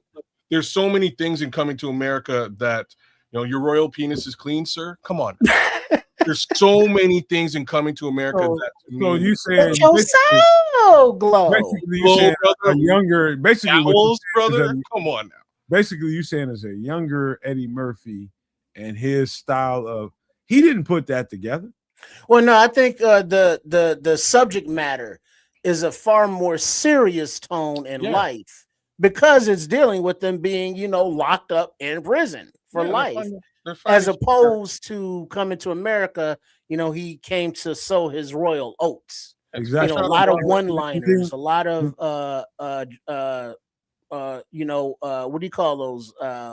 When famous people come in and do you know, scenes, just one scene, to whereas, you know, in this Life movie, we had to watch, you know, people get old and pass away, and that's kind of sad. And then when in jail, you gotta deal with these type of motherfuckers. Out of Pepe. You gonna eat your cornbread? Don't be scared. Don't be scared. Like I said, it's a funny movie. They find a way to take what's technically, you know, a serious situation for both of these guys, and they find some humor in that, and I appreciate it. Tons of cameos. That's right, Missy. Tons of cameos. Thank you. Lots of good folks in there, but that's to me, that's debatable, man. I love the Beverly Hills Cop series. It's a fantastic series of films, super funny, but in my opinion, I lean towards Coming to America as his funniest movie of them all. I still quote Coming to America on a regular basis, and people just don't notice. And then if I tell you to F you too, it is because of that scene. And then I also enjoyed Coming to America more just for the levity of it all, and seeing, you know, Eddie playing the prince, you know, son of a king, as opposed to Life, where all the inmates, you know, are subjugated, you know, on this work farm. Yeah. And it's like, you know, that kind of sucks, especially during that time. It's like, yeah, I mean, it's funny and shit, but it ain't funny. Well, they found humor in there. You know what I mean? Hold on. Found some humor I can see how some African person, natural born African person, can be offended by Coming to America. They should be. It was fucking offensive, which is half the reason why it's hilarious. Yeah. Nah. King Joffrey. Do you think when they the kingdom with the wild animals running through? we gotta layer another perspective there. You cannot do that and then not layer another perspective there. You did, and I'm just saying, he's a black man. He can make fun of black people. I think that's fair. I think that's fair game. And you know what would be dope? Like the opposite film. If they went the other way and went to Africa. It's uncool in some parts of the world. Eddie Murphy, if you're watching, run with it. I know you could run with that. Do the opposite. Send your kid. No, you don't, Eddie. Don't do it for our entertainment. I'm telling you, he could. I'm telling you, he could crush that. It would be an actually hilarious film. It's just fish out of water at the end of the day. but yeah, I love Coming to America. This movie, I like this film. It's funny. It's got some really interesting spots, and again, they're taking some what I consider sensitive or serious material and making it palatable for all of us. It's sort of a humorous take on what you might get from a Shawshank Redemption, which is much more dramatic and grandiose. You know what I mean? The schemes over the years of how they wanted to get out, and the friction that they ran into, but even like little things in life that were humorous were when they were being punished and they had to stand on top of the crate of empty bottles, and he was like, my toe keep going in the bottle. It's like, oh shit, because they're barefoot, and it's like, oh, that's funny, but they are literally grown men being punished by standing on empty bottles. So it's funny, but the whole situation is kind of like, yeah, this is kind of pisses me off. That's not funny at all. We gotta get ready to get out of here, man, because we only got a few minutes to do it. This movie, on its face, just looked like some young black dudes in the 1920s or 30s that got in trouble. That, in the movie, looked like they made the most of the situation in jail. I'll remind you, in jail. They were in prison and part of the chain gang in southern United States of America. And from somebody that knows people that have gone through that, I don't know how you find humor in that, but they found it. They did. They found it. And that's what makes it brilliant to me. How you find humor in black people going through what they went through in the southern part of the United States during that time, how you found that humorous. It takes a genius to do it. That's genius you saw on the screen.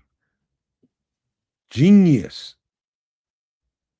Absolutely. When you put it in that perspective, then you can understand where the humor comes from, because unless you find a reason to laugh, there's every reason to cry.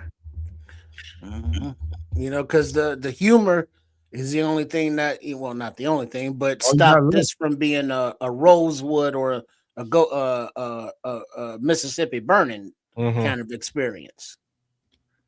And that's the perspective to take home with you. Humor, finding the humor. Black people have survived all the endurance of everything. Everything. Through humor, through music, through creativity, through art, throughout art, everything. That's our special gift. We will find it and turn it into something beautiful. You found blues, you found jazz, you found rock and roll, you found hip hop, you found what you see on the screen here. All of that came through us trying to find a way to make this right. That's the truth. That's just the truth. But to close this out, man, we're going to wrap this up, and give me a second.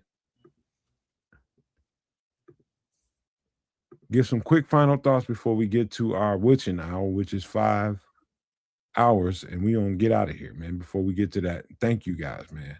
Thank you guys enormously. I'm talking about these two guys on the screen for helping us get through this stuff. And we had a lot of stuff to talk about. We had a chef here. We had all this stuff to talk about, and we got through it without getting too crazy with it. And so thank you, fellas, man. I just want to say that. No problem. Hey, man. Wednesday night, we're just about to wrap it up. Thank you for joining us for some extra sauce. Big shout outs to the chef. Chef Trip, man. Chef Trip crushed it tonight, I have to say. I've been hungry ever since. It's just too late for me to get any food. Anyways, well done to the chef. I can't give him kudos enough. By all means, check out his channel. Check out Sports Chicago Style. check out Kedza Canuck, and check out the Nomad Network for continued content. We would appreciate that if you give us a like, share, subscribe, leave us a comment. All of that is helpful for us to grow our existing channels. There's the young chef hurling potatoes at oncomers, doing what he does best. But look, we had a good show tonight, man. Really enjoyed the food portion, the Bears portion. We really got down to some of the 30 visits. It'll be interesting as we get closer to the draft and get deeper into who's who in that draft pile. Oh, look at that guy! What a handsome gentleman. But yeah, we'll continue to give you what we can for each one of those potential draftees as we move forward. Outside of that, any Bears news that happens between now and the draft, and as well as after the draft, we'll keep that focus on a Sunday as well as right here on Extra Sauce. So join us on Sunday for Nomad at Night, and we'll get a little bit deeper, likely run maybe a mock given what we've been looking at, or maybe we'll have a special guest. We'll see what we can iron down. But as it stands today, great conversations around the State of the Union, if you will, internationally, oil, etc. You got a bit of my take on some of that. You got some triple R love with respect to that, as well as Nomads. I think we did a good job sort of going around the horn with with all of that sensitive material, and rounded things out with a couple of flicks. That being said, shout outs to all y'all for hanging out with us. Missy, Patrick Higgins, Kwatu, the Scrolls, Mr. Mayhem, AC Adam. Who else was with us tonight? I was with you. I'm in the chat. Good old ATF was all over the chat today. He-Man's uncle was joining us today. Although he looks a lot like Skeletor. I just wanted to put that out there. I don't think Skeletor's related. BT9 was in the chat with us today as well. Shout outs to all you guys for supporting us. WG, thank you as well. White G, mad love. Fox Warrior Gaming was with us tonight as well. And I guess we'll kind of leave it there because I'll get into the weeds with it. But to round things out, once more, thanks again for joining us on an awesome episode. For those of you who are watching us on replay like Smitty Q, big ups to you. Thank you for your patronage. Trip? Indeed. Also, shout out to Chef Trips for representing, the content creation under the umbrella of Sports Chicago Style. His channel at Chef Trips. And a shout out to everybody who tuned in. And remember that on Sunday, as we can say it now, winding down to the draft, we started building Nomad's big board last week, and we'll continue that and finish that to get to the point that, these are, Nomad's dogs from his kennel, the top prospects. And then we'll, look at who maybe scheme fits offensively and defensively for the Bears. And then, the fun draft prospect draft Nick stuff, as this is that season for at least another month. So, Sunday night, we will see you then. And being that this is now Wednesday night, happy hump day now that it's over. Yeah, man. Listen.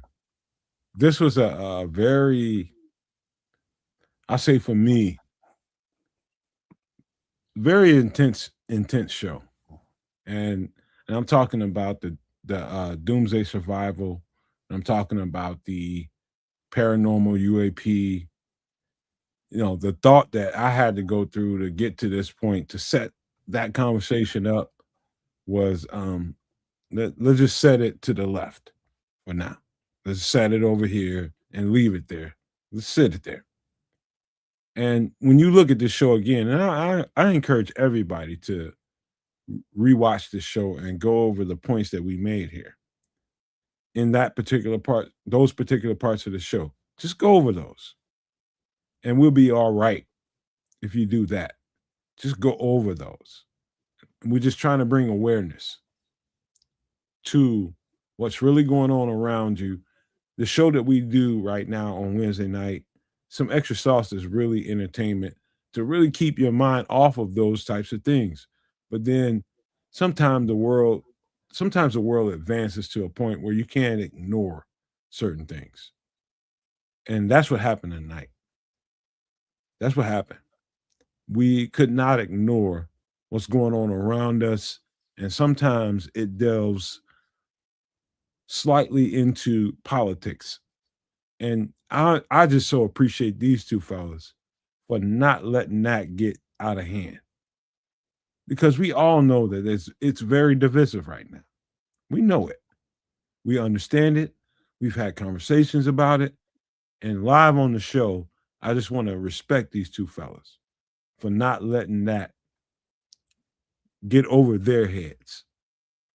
They're intelligent individuals, kids and trips. Very intelligent individuals that knew where the line needed to be drawn. And so I just respect them and I appreciate them for keeping it there. And I feel a certain way about all of it. I do. And those things will remain private. We just wanted to bring you the information. And I just want to leave you guys with this thought. Per George Orwell, through chaos comes order. And I'm going to say it one more time. Through chaos comes order.